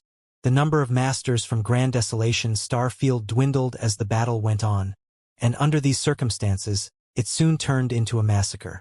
The battle ended an hour later, with not a single cultivator from Grand Desolation Star Field surviving. On the other hand, except for some casualties sustained during the initial interception, nobody from 9 Heavens' Holy Land had died after Xianxia came to support them. In fact, not a single one of them had even taken any further injuries. Everyone was covered in blood, some of it their own, most of it the enemy's. They were breathing heavily as many pairs of eyes were fixed on Xianxia. The looks were filled with admiration and astonishment. All of them were curious as to how strong he really was, as he had seemed so casual in today's battle. making it obvious that he wasn't using his full strength. While everybody from Nine Heavens' Holy Land was stuck in a desperate battle against the cultivators from Grand Desolation Star Field, a sneaky and suspicious figure suddenly appeared in the empty Nine Heavens' Holy Land. That figure was dressed in a purple robe that seemed to signify auspicious omens and unparalleled luxury. That figure was none other than Zi Wuji. He did not follow Gu Jianxian nor participate in the battle. He only pretended to join for a bit before returning to Nine Heavens' Holy Land. Gu Jianxian and the others were staunchly fighting against the enemy, so how could they notice what he was doing? Besides, the Holy Land had Xia Ningchang's protection and should be all but impregnable to invasion from external forces. Unfortunately, Zi Wuji was one of their own, and all of those sturdy defenses were useless against him. Therefore, he returned to the Great Hall without any problems. He was constantly muttering under his breath with a bitter and resentful expression, as if cursing at something. Just a moment ago, he received a secret order that was currently troubling him greatly. Even so, he had to choke down his resentment and get it done out of consideration for his life. Not only would his life be spared if he succeeded, but he would also be able to become intimate with the woman of his dreams. That was killing two birds with one stone. Approaching the inner temple cautiously, he tried to restrain his aura as much as possible. He knew that it was difficult to conceal his whereabouts from a Star Master, especially when they were so close. Still, that only applied if the Star Master was in a good enough condition and had the spare mental capacity to perceive their surroundings. Unfortunately, that was not the case for Xianxia. She was in a terrible condition that had been worsening by the day, a fact Zi Wuji had confirmed with Gu Jianxian earlier. For that reason, he was rather confident about succeeding in his mission despite feeling a little nervous. After passing through the inner palace, Zi Wuji soon arrived at a room located not too far away. He rounded the corner and was overjoyed by the sight he was greeted with. The door to the room was wide open, and there were no traces of any spirit arrays for defense. The heavens are on my side. Before he could dance for joy, though, he heard a peal of clear and sweet laughter. The sound shocked him so much that he was stunned in place for some time. That was because the sound of laughter belonged to Xianxia. Although she sounded weak, she was not in as bad a condition as he had thought. What is going on? Isn't she supposed to be bedridden? So sick that she doesn't even have the strength to open her eyes? How is she able to laugh now? Also, who is joking with her at this time? In that instant, he decided to retreat. He might not be able to go against those orders, but he had to reconsider taking action if his life was going to be at stake. Suddenly, a realization flashed through his mind, and he recalled the identity of a person Xianxia could be talking to. It was that 7- or 8-year-old girl. Among all the people who arrived earlier, she was the only one who did not leave. Thinking so, he let out a soft breath of relief. What a false alarm. I don't have anything to worry about if it's that little girl. The only thing I have to worry about right now is Xianxia's current condition. She has the strength to laugh, so will she also have the strength to mobilize the power of Tongxian realm? If that's the case, then I'm no match for her. While he was hesitating, Xianxia's voice suddenly rang out. Come in and talk if you have something to say. Why are you... cough, skulking around outside? I've been discovered. Zi Wuji was surprised at first, but he soon calmed down. Since she was not unconscious, it was only natural for her to notice his presence as he was literally just outside her room. Listening to her voice, he realized that she was indeed extremely weak, so after struggling with himself in his heart, he made his decision and stopped concealing his presence. He hurriedly ran into the room and shouted, "Young Lady Xia, this is bad." Barging into the room, he promptly revealed an anxious expression. Xianxia's expression immediately changed as she couldn't help but straighten her body that was leaning against the side of the bed and ask anxiously, "What's wrong?" He looked devastated. "Brother Yang ha." Zi Wuji thumped his chest and stomped his feet, deliberately dragging things out. Even if Xianxia doubted Zi Wuji's words, she couldn't help turning pale after hearing them. Swiftly, She released her divine sense and turned her attention to the battle above the clouds. At that moment, Ziwuji struck out. His palms flashed with a purple brilliance as he covered Xianxia in a layer of light and blurted out, "Please don't blame me for this. Young Lady Xia, I have no choice. I was forced to do this. But don't worry. I won't take your life." His sentence trailed off as at the same time, his expression turned into one of astonishment. Without any warning, a small figure was suddenly standing in front of him. A pair of distinct black eyes calmly watched him without the slightest emotion. Those eyes were looking at him as though looking at a mere pebble or grain of sand and made him extremely uneasy for some reason. "Scram!" he shouted. "I've already shown my hand. At this point, there's no turning back anymore. This little girl doesn't know her place, so I'll dispose of her first." He threw out a palm strike towards Lu Yan's head at the same time, one that made solid contact, but in the next instant, his face filled with astonishment as he gawked stupidly. "She's unscathed." The little girl, who looked like she was carved from the purest jade, was completely unscathed after taking a hit from him at full strength. She simply remained standing there quietly, her body note even flinching from the impact. A feeling of horror grew in Ziwuji's heart as he began to wonder, did I make a mistake somewhere? Before he could understand the situation, a fire snake wrapped itself around him and bound him up. When Yongkai returned after he finished dealing with the cultivator from Grand Desolation Starfield, he was greeted with the sight of a trussed-up Ziwuji trembling in a corner. The tongue of the fire snake flicked in and out of its mouth, making it look extremely ferocious. Even so, it was not releasing any heat even though it was literally made of flames. Otherwise, Ziwuji would have been burned to ashes by now. "As I thought, it was you."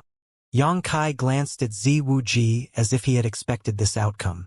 What the third elder mentioned earlier had not been very clear, but Yongkai was shrewd, so how could he fail to guess what that old man was implying? At that time, Yongkai simply glanced about the battlefield and quickly figured out the meaning behind the third elder's words. All of a sudden, Lu Yan tugged at his clothes. She pointed to herself to indicate that it was all thanks to her. Then, she put on an expression that seemed to say, "Hurry up and praise me." Nodding, he rubbed her small head. "Good job." She narrowed her eyes in enjoyment. "Hey, why did you get up, little senior sister? Lie down quickly." Walking over to the side of the bed, Yongkai helped Xianxia lie back down on the bed. Xianxia, however, gave him a small smile and comforted, "I'm fine." She had received nourishment from the Immortal tree, and additionally, Yongkai had destroyed the 7 subarrays of the 8 Desolation Binding Spirit Array, curbing the spread of the black ink stains they were sustaining. For that reason, she was feeling much better now. Although she should have been recuperating meticulously, she was curious about what he had experienced over the years while he was away. Therefore, she had sat up on the bed and asked Lu Yan to chat with her. Lu Yan also sympathized with Xianxia's situation, so she only spoke about all the interesting things that Yongkai had experienced outside while she avoided mentioning all the dangers he had faced. It was those stories that had made Xianxia burst into laughter. "Have you counted to 100? Yongkai reached out and tapped Xianxia on the nose. Xianxia replied, "Not yet. Why would I count to 100? I was busy chatting with Lu Yan." He laughed. "Good. Then it seems that I have not broken my promise." While they were talking, Shuiyu walked in from the outside where the sight of Ziwuji sitting there, tied up, caught her by surprise. "What's this? What happened?" Ziwuji cried and pleaded, "Young lady you, please save me." She frowned, looking at him before looking back at Xianxia again. Although she did not know the full sequence of the events, she was intelligent and quickly guessed what had happened in this room. Realizing what had transpired here, her pretty face filled with anger as she shouted, "How dare you!" There had been no signs at all. It wasn't that Ziwuji had concealed himself well. It was just that they had both been swamped with internal and external issues. Combined with his identity, nobody could have imagined that he would actually be a traitor that managed to take refuge under those from Grand Desolation Starfield. Now that they thought about it, this person did seem to portray some rather suspicious behavior over the past few years. I didn't mean to do this. I was forced to. I was helpless too. He had a bitter expression on his face. It's just a simple seal placed on you. Yang Kai coldly snorted. He hadn't bothered investigating Ziwuji before, but when he looked into the matter after something had occurred, he discovered that Ziwuji had a very well-hidden seal on his body. The person who placed the seal was very skillful, and no master from a lower star field would be able to notice any trace of it without a thorough investigation. Moreover, the seal had been planted for at least 7 or 8 years by now, so it would seem that it had been applied when Purple Star had been conquered. Ziwuji asked, "Why would I do something so unjust if I had the choice? Young Lady Xia has protected us for so many years. I'm eternally grateful to her. It's just that this seal is impossible to remove. I've been trying to break it for so many years but to no avail. Moreover, I would be tortured if I was discovered trying to break the seal. If..." A ray of light flashed towards him at that moment, cutting him off mid-sentence. Shocked, he thought that Yang Kai was going to kill him, but instead, he felt his body becoming lighter when that beam entered him, as though the chains binding him had been broken. A thought flashed through his mind before he turned to stare at Yang Kai in horror. The seal placed on him by a master from Grand Desolation Star Field had vanished. That should have been an extremely gratifying event. However, he could not bring himself to feel happy at all. A deep wave of regret washed over him. If he had simply told Yang Kai about his situation, he could have gotten his life and freedom back. But now, Ziwuji's lips moved but no sound came out, as only the strong taste of bitterness remained on his tongue.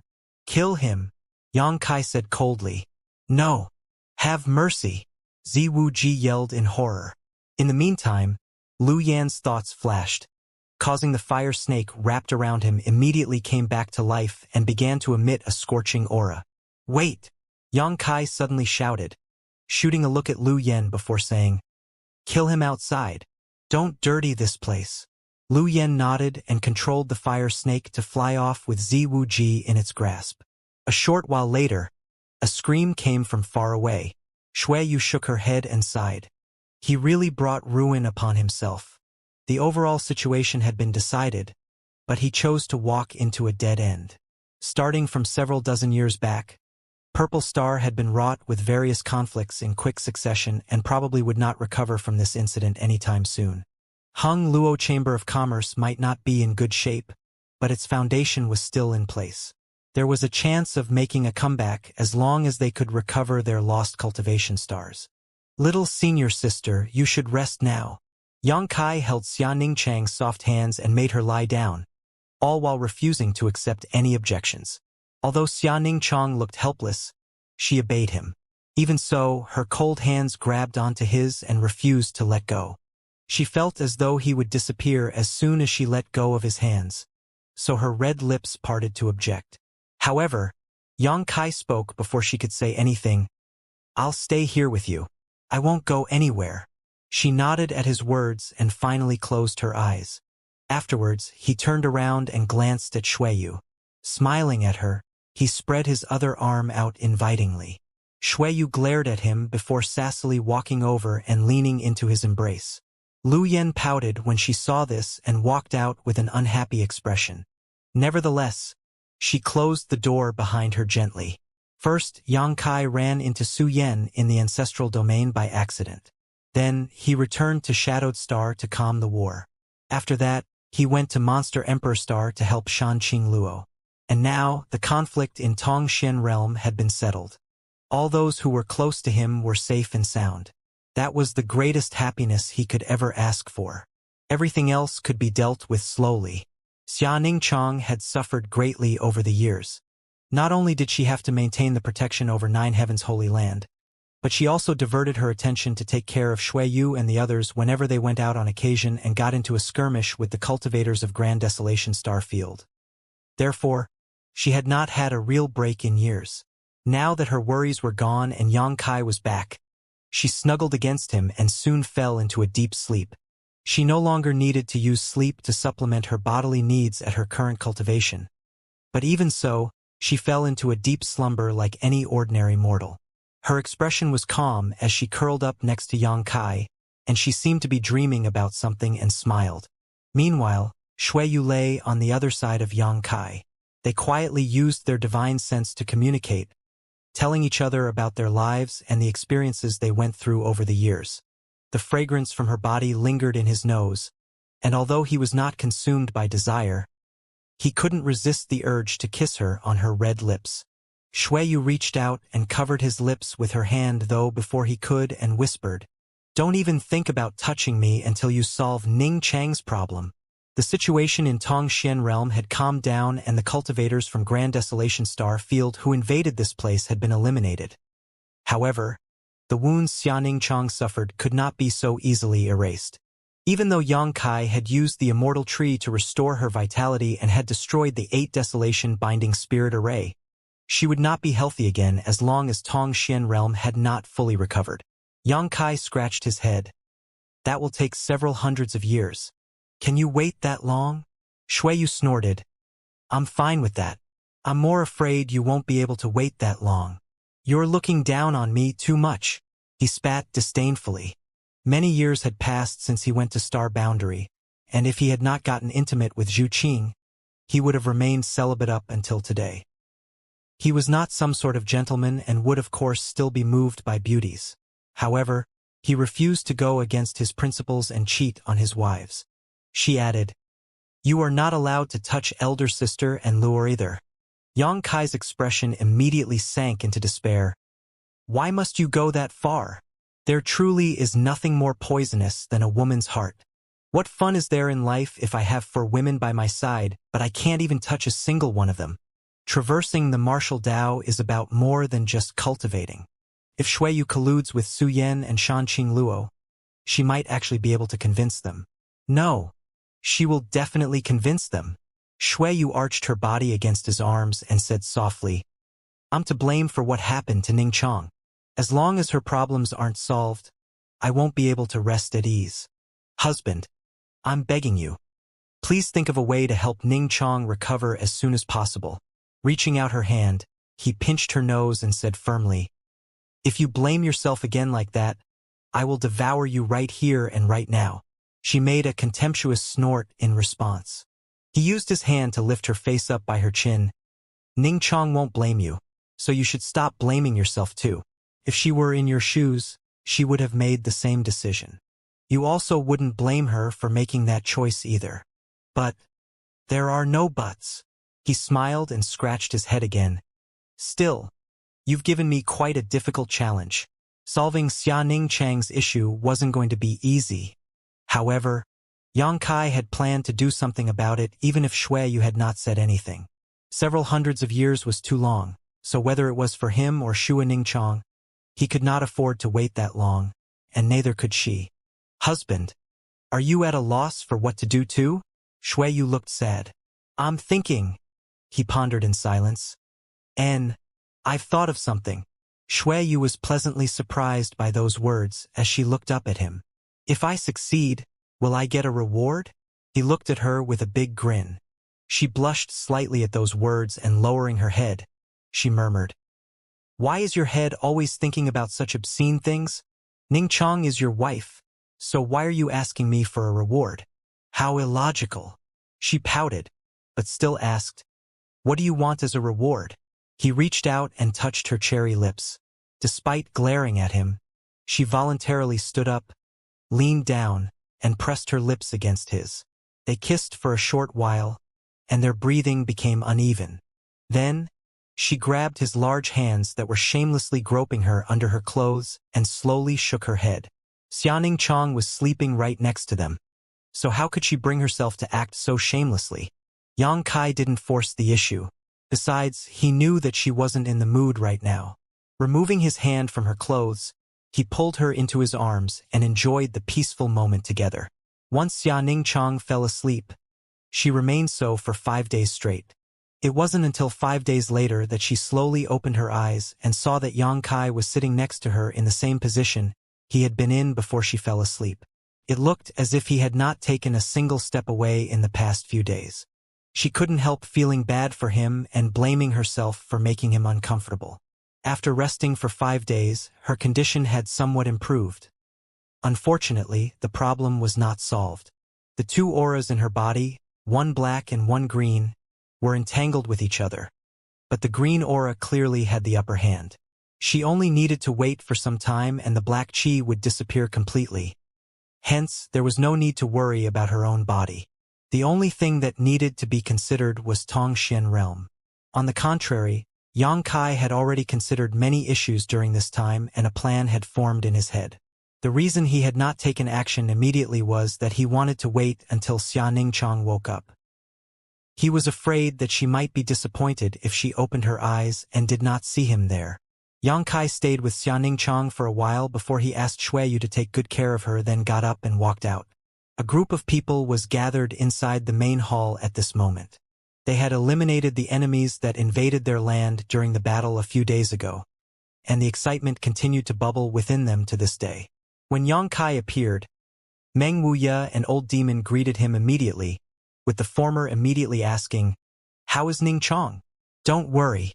Little senior sister's situation has stabilized and she will recover over time." Upon hearing those words, Meng Wuya heaved a sigh of relief. Yang Kai glanced about his surroundings, letting his gaze roam across every familiar and unfamiliar face in the room before cupping his fists and speaking solemnly. "Many thanks for all the help you've given me over the years." Meng Wuya laughed and scolded, "You smelly brat! Why are you being so reserved around us?"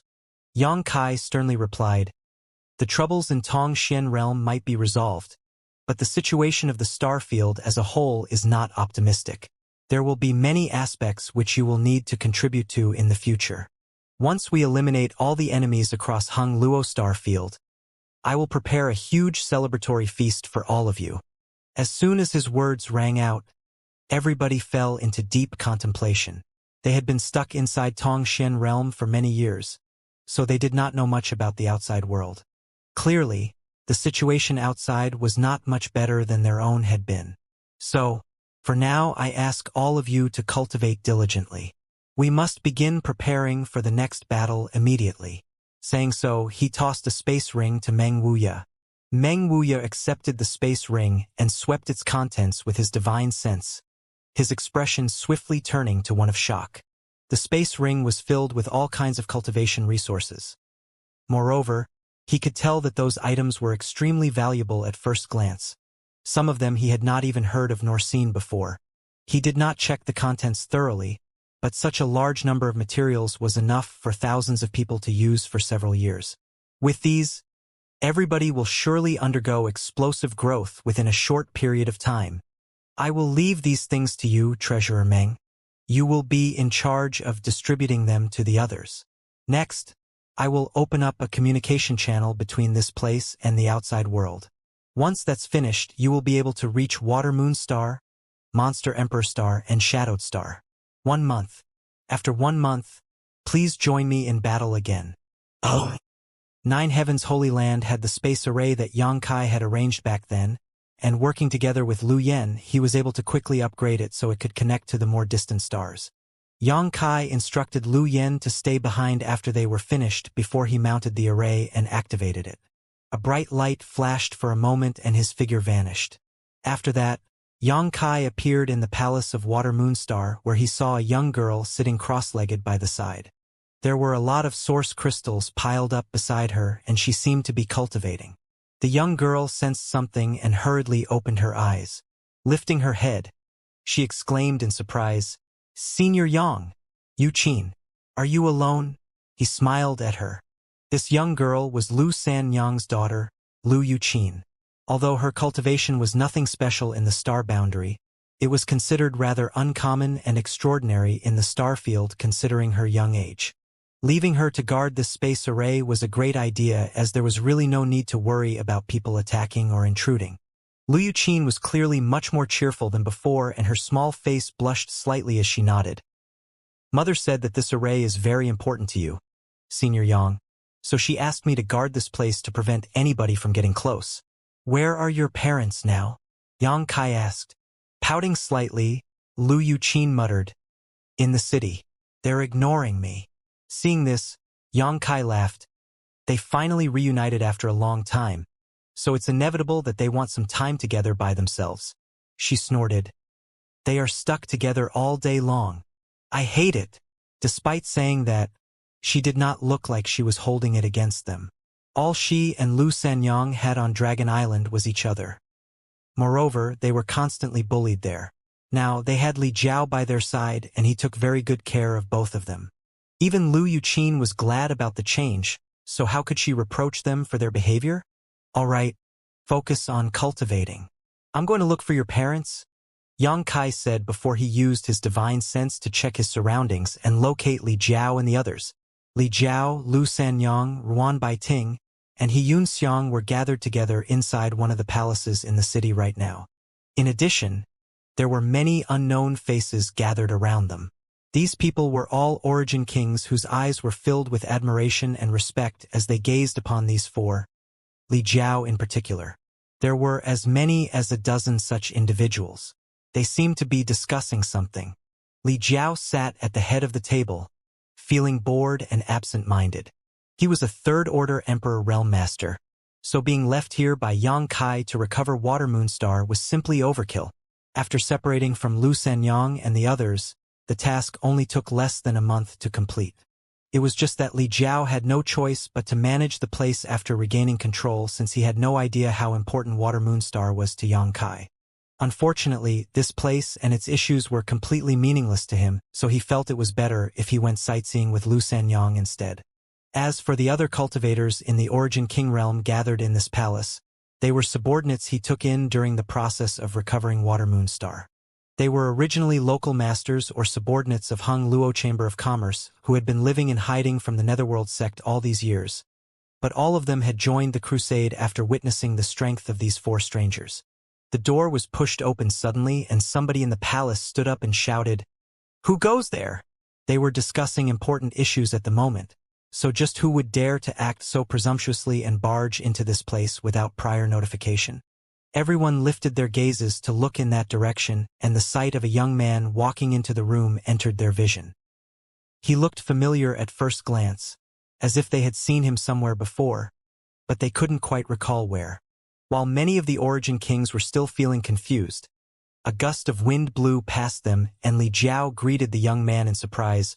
"Brother Yang!" Similarly, Lu Sanyang, Ruan Baiting, and He Yunxiang all stood up and bowed too. After seeing that, the Origin Kings no longer dared to look down on Yang Kai. Over the past month, all of them had witnessed how powerful Li Jiao and the others here were. He Yunxiang seemed to be a third-order Origin King, which meant that while she was strong, it was still within their ability to understand. On the other hand, the strength of the other three, whether Li Jiao, Lu Sanyang, or Ruan Baiting, was unfathomable. An Origin King Realm Master was nothing more than a child in front of them, one that they could kill on a whim. Therefore, somebody who could receive such respectful treatment from these masters could not be any ordinary person. Upon a closer look, some people gave an exclamation of surprise and astonishment. They finally realized that this young man was Yang Kai, the same Yang Kai who had visited Water Moonstar back then and met many people during his trip here. Although more than several dozen years had passed, the memory was still vivid in their minds. Shui Yu's husband, the handsome son-in-law of Hung Luo Chamber of Commerce, the Star Master of Shadowed Star. Any of these names were enough to attract their attention. Even so, they were astonished to see that he was acquainted with such powerful people.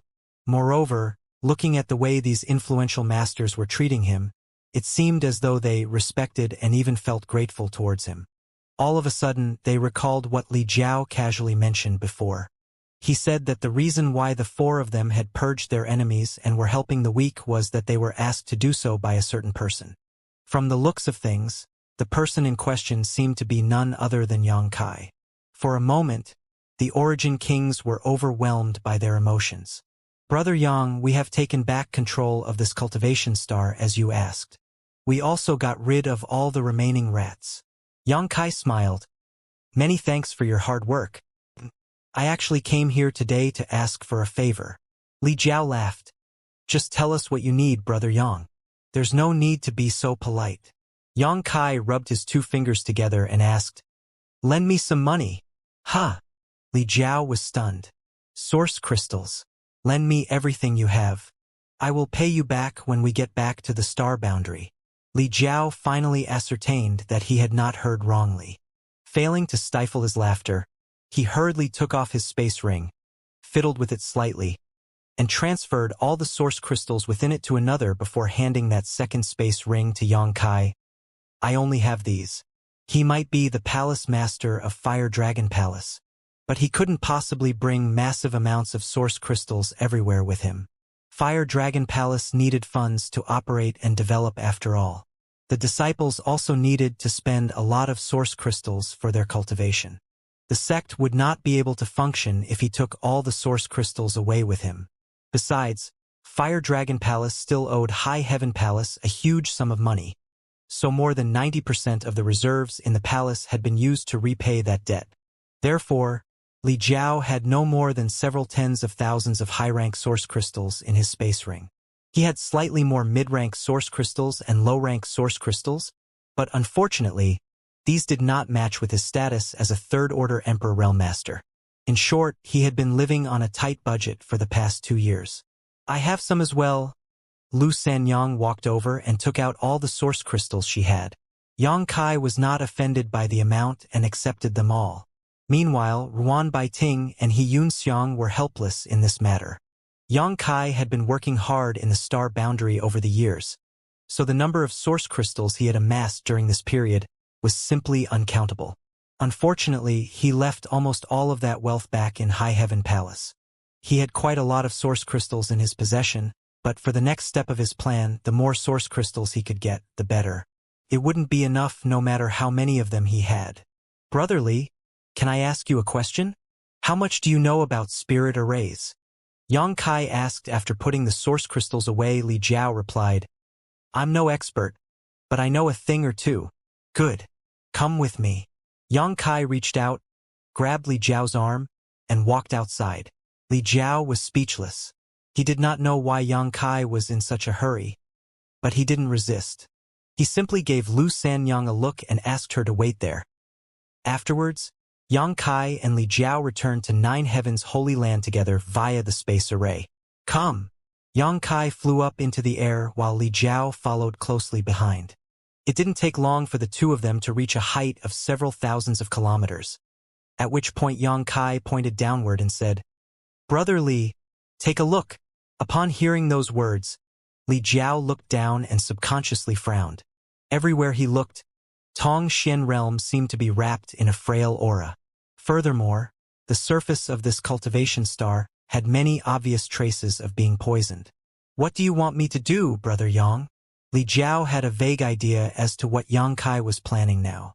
Yang Kai asked, Are there any spirit arrays that allow this cultivation star to quickly recover its world energy and vitality? Li Jiao pondered for a moment. I know a spirit array called the Absolute Profound Heaven Spirit Array. It might be of some help to you, Brother Yang. Yang Kai lifted his brow at that and said, In that case, please help me arrange this Absolute Profound Heaven Spirit Array. Brother Li. Li Jiao explained, The Absolute Profound Heaven Spirit Array can be divided into several types. They are the 18 Absolute Profound Heaven Spirit Array, 36 Absolute Profound Heaven Spirit Array, 72 Absolute Profound Heaven Spirit Array, and the highest rank being the 108 Absolute Profound Heaven Spirit Array. Every type requires different kinds of materials to arrange, and the difficulty of arranging it increases with each rank. In exchange, the effects will get better and better. I could easily set up the 108 Absolute Profound Heaven Spirit Array if we were in Star Boundary. But here, I can help. Li Jiao laughed. Brother Yang, as you know, these lower star fields will reject any power that exceeds the limits of its principles. I need to suppress my cultivation to be able to move about freely here just as you do, so the same limitation applies to spirit arrays as well. The very existence of the Absolute Profound Heaven Spirit Array surpasses what this star's world principles can handle. So I'm afraid that arranging such a spirit array won't make much of a difference. What if we have the help of the Star Master? This star has a Star Master? Li Jiao asked in surprise. This cultivation star was in a dilapidated state and its world energy was clearly exhausted. Even if there was a Star Master, that person would likely be dying by now. That was why his thoughts had not gone in that direction before. However, Li Jiao abruptly realized something after listening to what Yang Kai said. The reason Yang Kai wanted him to arrange such a spirit array to help this cultivation star recover its world energy was not for the sake of the cultivation star, but for its star master. Now that he understood the situation, Li Jiao nodded. If we can get the star master's help, we'll have some hope in this matter. The star master was the ruler of this place. So even if the absolute profound heaven spirit array was rejected by the star field, the star master could circumvent the rejection enough to activate the spirit array. Which type of absolute profound heaven spirit array do you want me to arrange here, Brother Yang? Naturally, I want you to prepare the best. Hesitating, Li Jiao cautioned. The materials required will be quite substantial, even for Fire Dragon Palace. The 108 absolute profound heaven spirit array was not something they could arrange at will without a valid reason. Doing so for a cultivation star of a lower plane was simply not worth it. Yang Kai resolutely declared, "The cost is of no concern." While speaking, he took off the space ring on his finger and tossed it to Li Jiao to check. Li Jiao used his divine sense to sweep this space ring, and what he found inside immediately made him dizzy. Source crystals were piled up like mountains in practically impossible to count numbers. Moreover, there were various cultivation resources and rare materials of all sorts of shapes and sizes. Even though he was a palace master himself, looking at these items made him envious. In comparison, the source crystals he lent to Yang Kai just now were not even a fraction of what was inside the space ring. The initial shock was quickly followed by astonishment as Li Jiao recalled that it wasn't that long ago that Yang Kai established High Heaven Palace. Besides, High Heaven Palace did not own any businesses or industries to generate regular income or collect materials. Yang Kai couldn't have earned so many source crystals in such a short time. So the only other explanation was he gained all this treasure through fighting and looting others.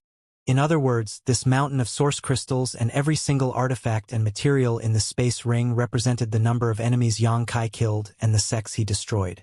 A drop of cold sweat dripped down Li Jiao's forehead as he sincerely thought to himself, "I'm so glad I didn't cause a falling out with Yang Kai back then. Otherwise, things would not have ended well for Fire Dragon Palace." "Are these enough?" Yang Kai asked. "I still have a source crystal load tucked away if it's not enough." "It's enough." Li Jiao nodded repeatedly. "It would be inexcusable if this amount still wasn't enough." "Then, I'll have to trouble you with this, Brother Li. Please let me know if there's anything I can help with." "Of course. I also need you to inform the Star Master that I need their cooperation, Brother Yang." "Good." Next, Li Jiao took out several blank jade slips and using his divine sense began engraving them with all the essential information about the absolute profound heaven spirit array before he handed them over to Yang Kai. Afterwards, Yang Kai returned to Nine Heavens Holy Land and informed Xianxia of the matter. On the other hand, Li Jiao flew around Tongshan Realm and carefully inspected the environment to determine the optimal way to arrange the spirit array. The absolute profound heaven spirit array wasn't considered a profound or complex spirit array in the star boundary. It was just that there were many different types. With Xianxia's insight, it was not difficult for her to comprehend the mystery of the spirit array, and with Yang Kai assisting her, she gained a comprehensive understanding of the subject within a few days. One day, Xianxia suddenly felt something and smiled. "That person is here." While speaking, she gently waved her hand. At the moment, Li Jiao was wandering around outside Nine Heavens Holy Land while thinking about how to get in. Maybe I should call Yang Kai and ask him to pick me up. While he was considering his options, the thick fog in front of him suddenly split apart to reveal a passage into which he immediately walked. Yang Kai was waiting inside the great hall, and when he saw Li Jiao arriving, covered in dust and tired from traveling, he asked anxiously, "How did your investigation go, Brother Li?" Li Jiao replied, "It's going to be time-consuming, but it shouldn't be a problem." Yang Kai was overjoyed. "Very good. Let me tell you where to arrange the spirit array. There is some preparatory work that needs to be done in advance, which I will leave to you, Brother Yang. We can start arranging things once the refining of the base and flags is completed," Li Jiao said. While speaking, he took out a jade slip and tapped on it. A sphere projection then appeared from the jade slip with a flash of light. Most of the sphere was covered in blue or yellow. Moreover, the distribution of the two colors were uneven. Yang Kai glanced at the projection and immediately realized that it was a projection of Tongxian realm with yellow representing land and blue representing water. It seemed that Li Jiao had been working very hard over the past few days. Not only did he circle the entire Tongxian realm, but he also carefully drew such a map.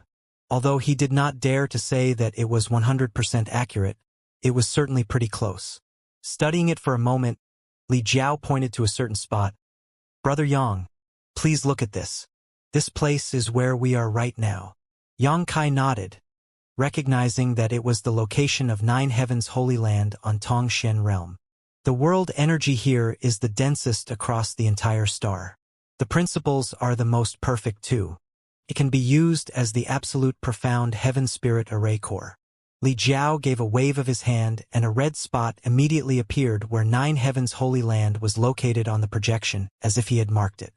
The cultivators from Grand Desolation Star Field had wantonly done whatever they wanted to Tongxian realm for several years. So at this point, the only place left undamaged was Nine Heavens Holy Land. With Xianxia overseeing this place, it was the most suitable for the array core to be situated. Yang Kai nodded slightly, indicating that he understood. Then, Li Jiao waved his hand again.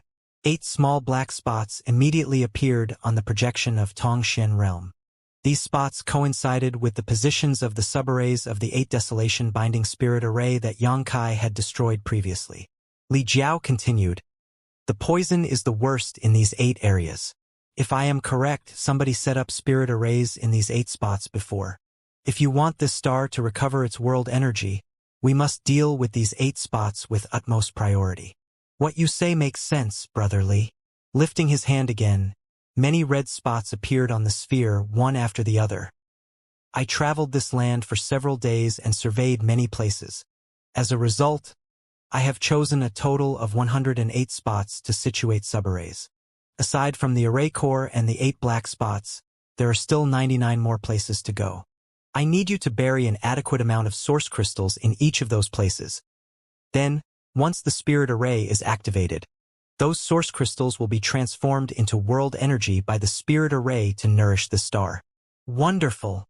Yang Kai applauded. He had been studying the 108 Absolute Profound Heaven Spirit Array with Xianxia over the past few days and had gotten a basic understanding of how it worked and how to arrange it. After listening to Li Jiao's explanation, Yang Kai was confident that this plan would work. Xianxia had to rely on Tongxian realm to recover if she wanted to restore her own vitality as soon as possible. Or, she could undergo the same experience Yang Kai had gone through on Shadowed Star. If she could perform a Star Master's returning nurture to the star, she could guide starlight strength to Tongxian realm from the star field itself. There was no need for the absolute profound heaven spirit array anymore if she could do this. Unfortunately, her cultivation was not sufficient. She could not achieve what Yang Kai had accomplished as returning nurture to the star was too far out of her grasp. The only reason Yang Kai could achieve it so easily was because his own cultivation had far surpassed the limits of Shadowed Star. "Brother Yang, if you don't have any objections to the plan, I will start working on it immediately." "Many thanks, Brother Li." Li Jiao gently nodded. After a pause, he added, "There is one more thing. I need Lu Yan's help with this." Yang Kai grinned. "Go ahead and use her as you please." Li Jiao needed to refine all kinds of things for the spirit array, and it just so happened that Lu Yan could help in that aspect. It would also prevent her from being bored all day long. The two of them immediately divided the materials between them, with Yang Kai taking the source crystals while handing everything else to Li Jiao. Those were the materials that Li Jiao needed to refine for the core of the array. After that, Yang Kai did not linger and immediately went back and found a suitable spot in Nine Heavens Holy Land. Tapping his foot against the ground, he lifted his head with a smile. "Please help me, little senior sister." As soon as the words left his mouth, the solid ground under his foot suddenly turned into quicksand, and he instantly began to slide downwards without the slightest resistance.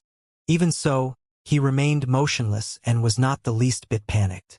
Rather, he quietly calculated his position in his heart and halted his descent a few moments later.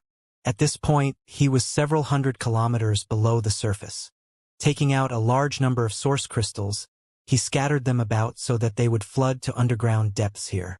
This spot in Nine Heavens Holy Land was going to be the array core of the Absolute Profound Heaven Spirit Array, so the need for source crystals was extraordinarily high. Although Xianxia didn't keep an accurate count, he scattered an estimate of several million high-rank source crystals in this area before he was satisfied and stopped. Several million high-rank source crystals was considered a huge sum even in the star boundary, let alone a lower star field where Saint crystals were the only currency in circulation. Even peak-rank Saint crystals were incomparable to low-rank source crystals. If the world energy contained within these millions of source crystals could be channeled into the star, it would instantly transform Nine Heavens Holy Land into a place that could rival any cave heaven or paradise of the star boundary. After setting up the array core, Xianxia immediately flew up and headed towards the next area. A quarter of an hour later, Xianxia checked the information in the jade slip he was holding and stopped on the spot. This was close to the periphery of a city. Unfortunately, the city that was supposed to be bustling at this time was uninhabited and dilapidated. It was clear that it had been deserted for some time. Xianxia called out to Xianxia again, and just like before, the process of burying a large amount of source crystals was carried out. Over the following days, Xianxia circled around Tongshan realm and completed the preparatory work for arranging the array according to the instructions written in the jade slip given to him by Li Jiao. His busy figure could be seen everywhere, including in the deserts, below the sea, in the jungles, and out on the plains. He did not allow Xianxia to intervene during his travels, as although she could instantaneously move him from one point to another in Tongshan realm with just a single thought, it would also consume quite a bit of her strength to do so. Therefore, he only asked her to help him a little when burying the source crystals. In this manner, he spent countless source crystals along his journey. Xianxia ended up using more than 90% of the source crystals in his possession. It wasn't that he was wasting his financial resources, but rather that this matter was related to Xianxia's future, so he refused to hold back in any way. By the time he was done setting up all 108 locations, several days had passed. Xianxia scratched his head and communicated with Xianxia, who had been watching him the entire time. Then he plunged himself towards the ground. In response, the ground opened up a passage for him and let him pass through unobstructed. Soon, Xianxia arrived at the center of the star. This place was where the source of Tongshan realm came into being. It was also the place where Xianxia had refined the star source back then and could be said to be the heart of Tongshan realm. Scorching lava flowed around Xianxia, seeming to burn everything in its path. Arriving here, Xianxia lifted his hand and pulled out a magnificent source crystal lode from the small sealed world before dropping it into the core. The lode sank into the lava soon after. This was the only source crystal lode in his possession, and he had obtained it just outside of Maplewood City many years ago. It had always been left inside the sealed world bead to be used by his embodiment for cultivation, so a large portion of it had already been consumed. That said, it was still a huge expenditure for the current Tongshan realm. It wasn't hard to imagine that with the help of so many source crystals from Xianxia, Tongshan realm's dismal situation would immediately become much better once the Absolute Profound Heaven Spirit Array was up and running. Although it would still take some time to recover completely, it would reduce that time from several hundred years many times over. In other words, Xianxia's recovery period would be shortened. She could be back to normal within a decade. That wasn't all. As long as the Absolute Profound Heaven Spirit Array continued to operate, Tongshan realm's situation would continuously improve. The world energy would become denser, richer, and, in time, this cultivation star would grow to be on par with Shadowed Star and Water Moon Star. It would no longer be like how it was before, where the cultivation limit was the Saint realm at best. It would be able to produce cultivators in the Saint King realm, the Origin Returning realm, and the Origin King realm, ultimately reaching the peak of the Starfield's Martial Dao. The better Tongshan realm became, the more beneficial it would be for Xianxia. Xianxia returned to Nine Heavens Holy Land with a beautiful dream for the future. Meanwhile, Li Jiao and Lu Yan were refining the base of the spirit array. Even with Lu Yan's help, the process was taking a lot out of Li Jiao. He looked haggard and worn out, and if not for the numerous spirit pills he was consuming, he would have collapsed a long time ago. Seeing this, Xianxia assisted from the side.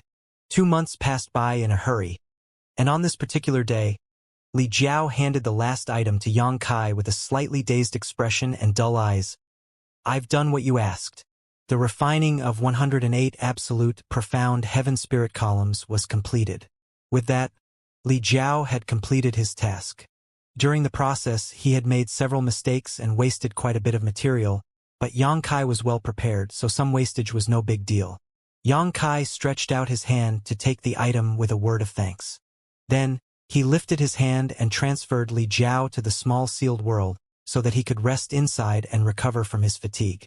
Fiddling with the absolute, profound heaven spirit column in his hand that was about a meter tall, Xianxia raised his eyes to look in the direction of 9 Heavens Holy Lands array core and smiled before asking, "Are you ready?" A refreshing breeze blew against his face like an invisible hand stroking his cheek. That was Xianxia's response to his question. "Then, let's begin." He shifted his body slightly and immediately arrived at the place where he had buried the source crystals previously. Taking a deep breath, Xianxia circulated his Emperor Qi and tossed the profound spirit column into the air in front of him. At the same time, he swiftly formed a series of hand seals.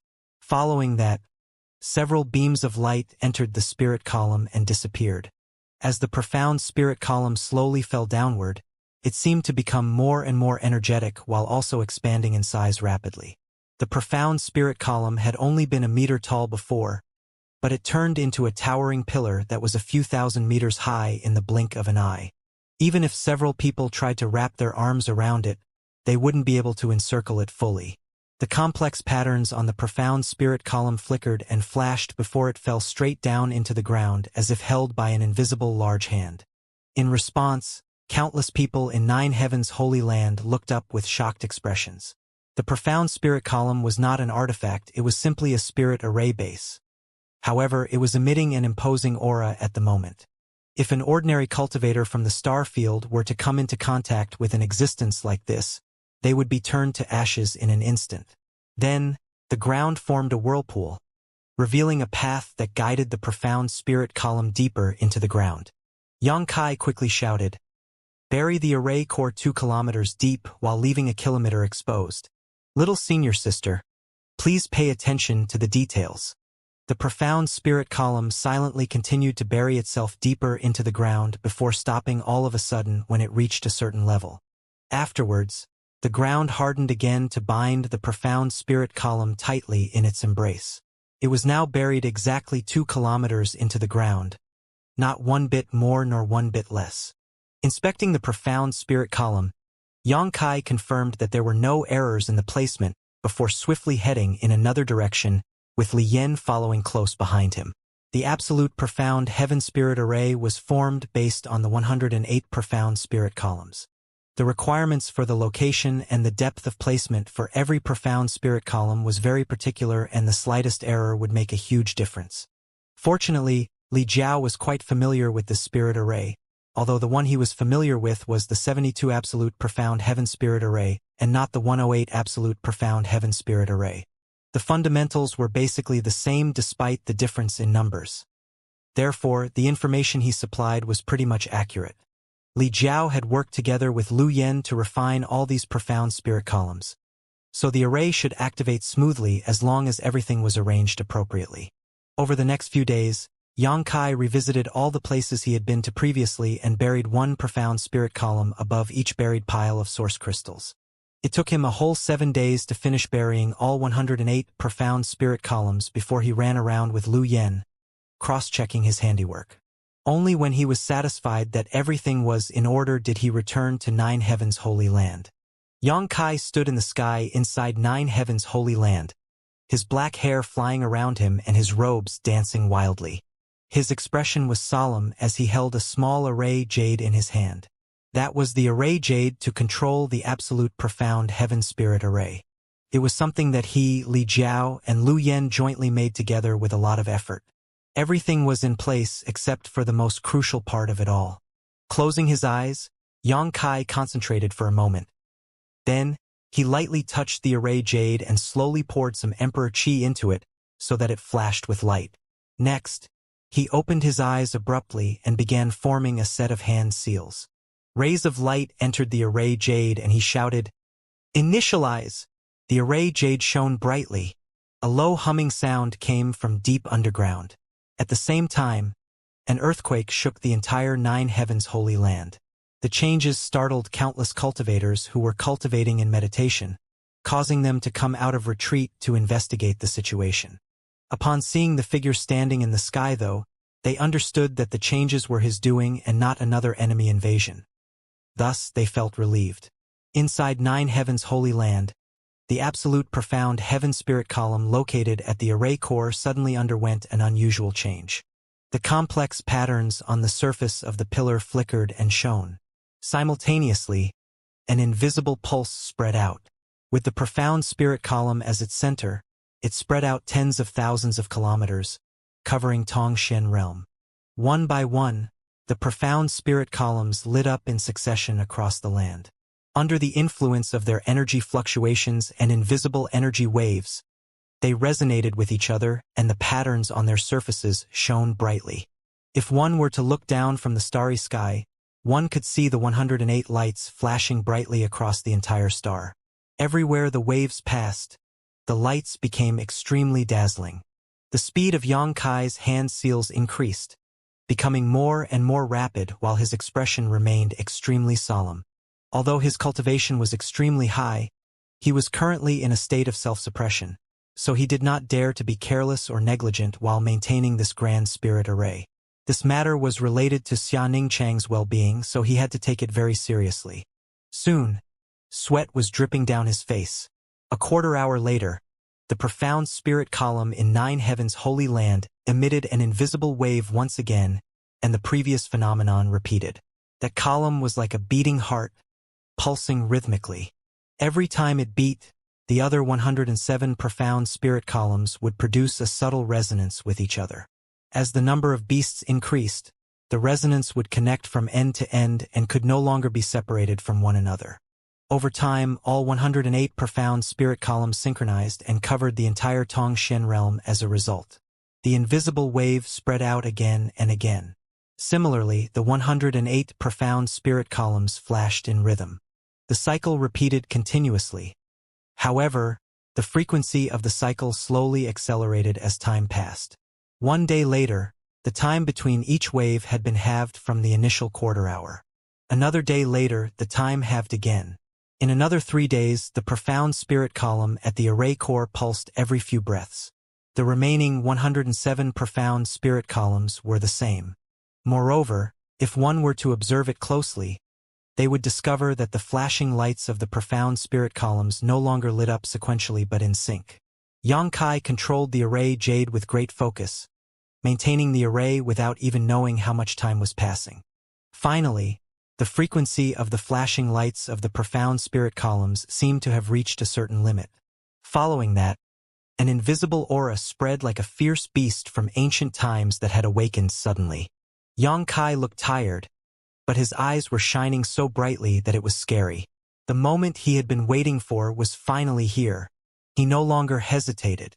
Changing his hand seals, he threw the array jade high into the air as a ray of light hit it, and he shouted, "Activate!" The array hummed. At that moment, the 108 lights that had been flashing continuously died out completely. They no longer contained any light in them. However, the extinguished lights were rekindled again in the next moment. There was neither sequence nor individuality to the rekindling of the lights. They had completely become one, and 108 vibration waves undulated all at once. Every one of the profound spirit columns shot out 107 rays of light in all directions. These lights cut through the sky and weaved a gigantic net that covered the skies above all of Tongshen realm. At that moment, all living creatures in Tongshen realm looked up into the sky. The crisscrossing rays of light looked like meteors falling from above, converging to form a shower raining across the entire star. The sight was shocking to see. However, nobody felt any fear or trepidation. Instead, many had the urge to worship the phenomenon instead. Hong hong hong. Rumbling sounds rang out continuously as every profound spirit column was closely connected with the other 107 profound spirit columns. Kacha? As if a key had slid into the lock, the 108 profound spirit columns came to life at the same instant and began to release a world-shattering force. Immediately after that, the sky sparkled, the clouds gathered, and principal strength swirled. The world was beginning to reject the spirit array that exceeded its tolerance limit. All of a sudden, a fair and flawless jade-white hand swept through the air. Wherever the jade-white hand passed, the clouds dissipated and the skies calmed. Soon, everything returned to normal. Without Xianxia using her Star Master's power to protect the spirit array and interfere with the world principles, the 108 absolute profound heaven spirit array would not have been able to function properly. Li Jiao was right. Those in the Emperor realm were unable to exist in this world safely with their cultivations unsealed. So how could the absolute profound heaven spirit array that came from the star boundary be any different? If it were a slightly weaker spirit array, it might not have been a problem. Unfortunately, the absolute profound heaven spirit array was an emperor-grade spirit array that far exceeded the limits that this world could withstand. Fortunately, Xianxia's power had allowed the array to continue existing within Tongxian realm. It wasn't just Nine Heavens' holy land that was facing constant tremors, though. In fact, the entire world shook as the absolute profound heaven spirit array took effect. The net of light covering the entire world gradually disappeared, but the 108 profound spirit columns were now connected together as one. At the same time, the array began to truly operate. Firstly, the source crystals that Xianxia buried in advance finally came into play. Guided by the profound spirit columns, countless source crystals transformed into pure world energy, which was extracted by the profound spirit columns and circulated into the world. What rich world energy! A burst of exclamations rang out from Nine Heavens' holy land. At this moment, the world energy that had always been rather special in the Holy Land climbed to new heights. More importantly, it had yet to reach its limits and continued to rise rapidly. Nine Heavens' Holy Land was soon covered in a layer of fog, one that took only the blink of an eye to become so thick that one couldn't see anything in front of them. The fog made a person feel as though they were floating in a sea of world energy, a very pleasant and joy-inducing sensation. Nobody had ever experienced such dense world energy before. Although Nine Heavens' Holy Land was the cultivation paradise of Tongxian realm, and it was still worse off compared to many other places in the star field. The reason being that Tongxian realm's world energy had been in decline for thousands of years and was now quite depleted. That was why it couldn't produce any strong cultivators. Even when Nine Heavens' Holy Land was at its peak, it could not compare to any of the ordinary mountains on Shadowed Star or Water Moon Star. The differences between them were like night and day. However, it was different now. Changes were occurring everywhere on Tongxian realm, and all the cultivators who survived the previous war happily cheered and ran around spreading the news. The sun was shining in the sky, but raindrops still began to fall. The cheering cultivators suddenly seemed to freeze in place when this happened and looked up into the sky stupidly, reached out their hands to catch the raindrops or using their tongues to lick them. When they did, they were shocked to the core. It was spirit rain. It wasn't just any ordinary rain, as every single drop of rain was brimming with world energy. It was practically the manifestation of pure, condensed world energy. When the spirit rain first appeared, it was only a light drizzle. However, it soon became a pouring rain that covered the entire star with not a single spot left out. Green sprouts emerged in the withered wilderness. Young grass sprung up from the dry ground. Sickly cows mooed and stood up again. The dying elderly abruptly opened their dull eyes as they began shining with life. Their grieving families, who were about to cry in mourning, were dumbstruck by the phenomenon. When the absolute profound heaven spirit array was in operation, it not only increased the world energy of the star but also improved the ethereal vitality of Tongxian realm that was difficult to sense. Xianxia remained standing in the sky, holding the array jade of the 108 absolute, profound heaven spirit array in his hand, as he spread his divine sense out like a tide and investigated the situation in every corner of the world. Upon seeing the status, a satisfied look surfaced on his face. He was only able to solve Tongxian Realm's worries this time around thanks to Li Jiao's help. Yang Kai neither knew much about spirit arrays nor had he heard of the absolute profound heaven spirit array before. If not for Li Jiao's efforts over the past 2 months, he would not have been able to arrange this array. And now, the effects were greater than Yang Kai could have expected. He couldn't help feeling extremely grateful toward Li Jiao. And let's just write off the debt that Fire Dragon Palace owes me. At any rate, Li Jiao and I have gone through more than one life or death experience together, and he has also provided his assistance to me, though not always willingly. In any case, it would be too embarrassing to try and collect that debt from him after this. Besides, those debts are nothing to the current High Heaven Palace. Why should I make others tighten their belts just to pay me money I don't care about? Secretly making up his mind, Yang Kai glanced out of the corner of his eye and immediately flew off in a certain direction. Little senior sister, why did you come out? He appeared next to 2 women and supported Xianxia by the arm with one hand. He was extremely anxious. Why aren't you lying down? Why did you run out instead? Walk slowly. Slowly. Stop. Stop. It's raining outside. You shouldn't go past this point. Shuiyu glanced sideways at him and complained. If I didn't know better, I'd have thought that Ning Chang was pregnant. Xia Ning Chang's face reddened upon hearing this. On the other hand, he touched his chin and considered it seriously. That's not a bad idea. Xia Ning Chang quickly changed the topic. I just came out to take a look as I felt much better all of a sudden just now. It wasn't just much better. Prior to this, she remained extremely weak and pale-faced despite receiving Yang Kai's help to stabilize her vitality and prevent it from being drained. In contrast, her face now had a rosy glow. It wasn't just because she was feeling shy after being teased by Shuiyu. It was mainly due to the effects of the spirit array. Even though she was the Star Master and could grasp the situation of the entire star with just a single thought, seeing with her own eyes was a habit and a more intuitive experience overall.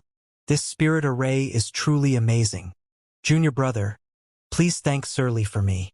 Xianing Chang was watching the spirit rain pouring down outside, and if not for Yang Kai's presence, she would have rushed out to dance in the rain to express the joy she was feeling inside. Of course, Yang Kai nodded. Although Li Jiao and him were now close enough that there was no need for thanks between them anymore, it was only natural that he agreed to this task since Xianing Chang had spoken up about it. 10 years, Xianing Chang suddenly said. What? She smiled. Tongxian Realm will fully recover within 10 years. The cultivators of Grand Desolation Star Field only took a few years to cause such severe poisoning. In contrast, it would take 10 years to recover from the damage even with Yang Kai spending a huge amount of source crystals. Destruction was often easier than recovery. Are you satisfied with just that? He glanced at her with a grin. She blinked. What else is there to want? He replied. Tongxian Realm is inferior to the other stars. In the first place, its grade is on the lower side. Just restoring it to its original state is no good. Moreover, 10 years, that's far too long. The wheels in Xianing Chang's head spun quickly as she asked, Husband, are you saying you have a way to make the star even better? It all depends. He laughed heartily. He had some plans in his heart, but he did not know if they could succeed. Therefore, he did not dare to promise them anything, lest he could not achieve what he promised. That would be extremely embarrassing. However, Shuiyu seemed to have seen through his intentions and smirked. If you can make Tongxian Realm better, then I will. You will what? He glanced at her with a scorching gaze. She blushed slightly but remained steadfast. I will let you do whatever you want with me. His eyes gleamed. I want us to sleep together. Humph. She scoffed at him. Then he slipped between Shuiyu and Xianing Chang. Hugging both women in his arms, one on each side, he boldly declared, You can't make a horse work without feeding it. Let's all sleep together. Come, come, pervert. Shuiyu glared at him fiercely, her alluring and graceful looks nearly charming his very soul out of his body. Then, she lowered her head shyly and murmured, You have to convince Ning Chang first. Xianing Chang's face blushed beet red. How did this topic even come up? Yang Kai then said with a serious expression, The convergence of yin and yang is the heavenly way. And it's decided then. Who agreed to that? Xianxia was anxious. She couldn't even imagine doing something like that. However, Yang Kai quickly lowered his head and took a little taste by pecking her on the lips. In response, she became frozen stiff as if she had been struck by lightning. She had never been so intimate with him in front of others before. Shuiyu had been watching them with a smile and was caught off guard when he turned around and stole her red lips too. Similarly, it was just a peck and he did not go too far. It wasn't that he wasn't tempted, but that he still remembered what Shuiyu said before. He was not allowed to touch her until Xianxia was fully recovered. Although he could win them over with persistence at this moment, how could that win against the expectation of having both of them at once in his heart? Heh, these two innocent women. Did you think that it's just the two of you? When that time comes, neither Qing Luo nor Su Yan will escape. Laughing riotously, he flew off. Behind him, Shuiyu touched her cherry lips for a moment before she stomped her foot and shouted, "Scoundrel!" Yang Kai stood under the spirit rain with his hands on his waist, energetically and passionately declaring, "Everyone, Grand Desolation Star Field has invaded our lands for more than 10 years, massacred our fellow cultivators, snatched our women, and looted the riches from our star field. Billions have lost their homes, and billions more have had their lives destroyed. Now is the time for us to fight back." The heavy rain was noisy, but it couldn't drown out his voice, so everyone heard him clearly. "Join me now and we will make them pay. An eye for an eye, blood for blood." Yang Kai lifted his fist towards the starry sky. "Blood for blood." Voices roared to the sky. The grievances accumulated over the past few years had not disappeared with the recovery of Tongshan realm. Instead, the thirst for revenge had only grown stronger with time. Oh! Yang Kai sat on the peak of a barren mountain on a certain dead star in the endless star field. He propped his cheek on one hand and closed his eyes in deep contemplation. His divine sense dived into his knowledge sea, navigating through the vast star chart there. This star chart depicted the entire Hung Luo star field and was something Yang Kai obtained by accident when he first left Tongshan realm in the past. At first, he had not paid much attention to it and simply used it as a navigation tool to not lose his way in the star field. Over time, though, he discovered that this star chart was different from the star charts drawn by ordinary star chart masters. It seemed to be changing constantly, corresponding to every corner of the entire star field. It was just that the star chart was too large and the star field was too vast, so these minor changes would not have been noticeable without careful observation. Yang Kai later learned that the star chart he had accidentally obtained was actually the source of the entire star field. It was precisely because of this star chart that he managed to sense a faint connection with Hung Luo star field in the ancestral domain and eventually returned to this place. Wu Kuang mentioned that, in the past, every time he traveled to a new star field, he would search for the star field source and devour it. With that, he could become the master of that star field and would no longer be rejected by its world principles. A star field source did not have a fixed form, and compared to the star source of a cultivation star, the star field source could almost be considered a mythical existence, practically impossible to find. For Yang Kai to obtain one could be said to be a great stroke of good fortune. Unfortunately, he could not harness the power of the star field source because he had never bothered to refine it. Only by successfully refining this star field source could he truly become the master of Hung Luo star field.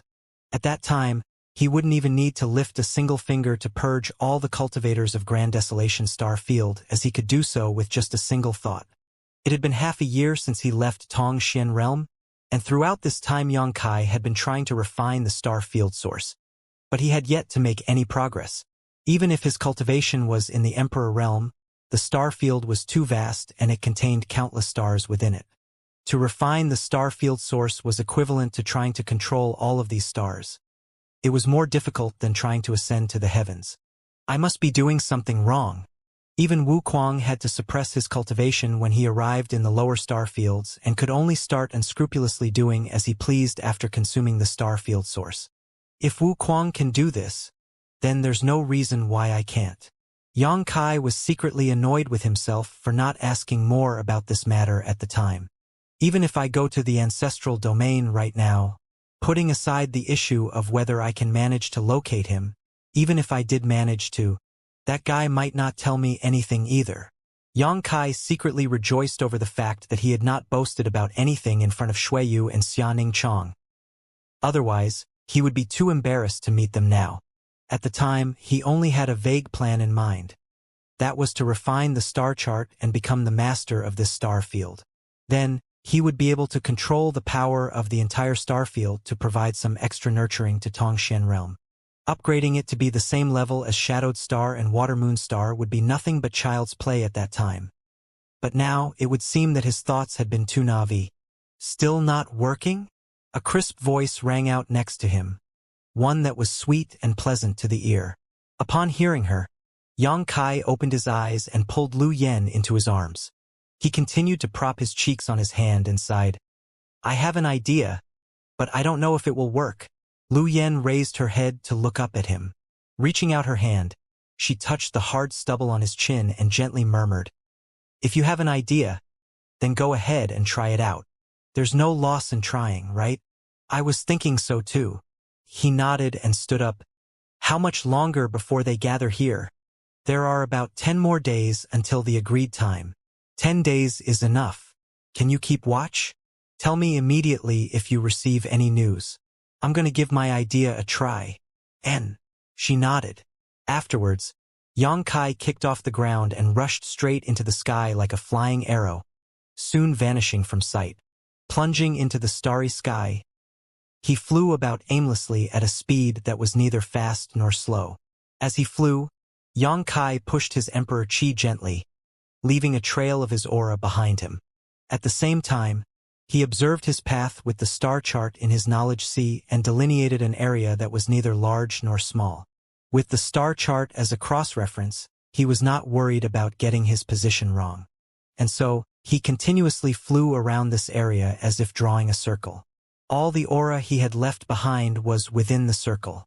5 days later, he came to the center of the circle and abruptly stopped before closing his eyes. His divine sense dived into his knowledge sea as he quietly studied the star chart. All of a sudden, his figure stiffened.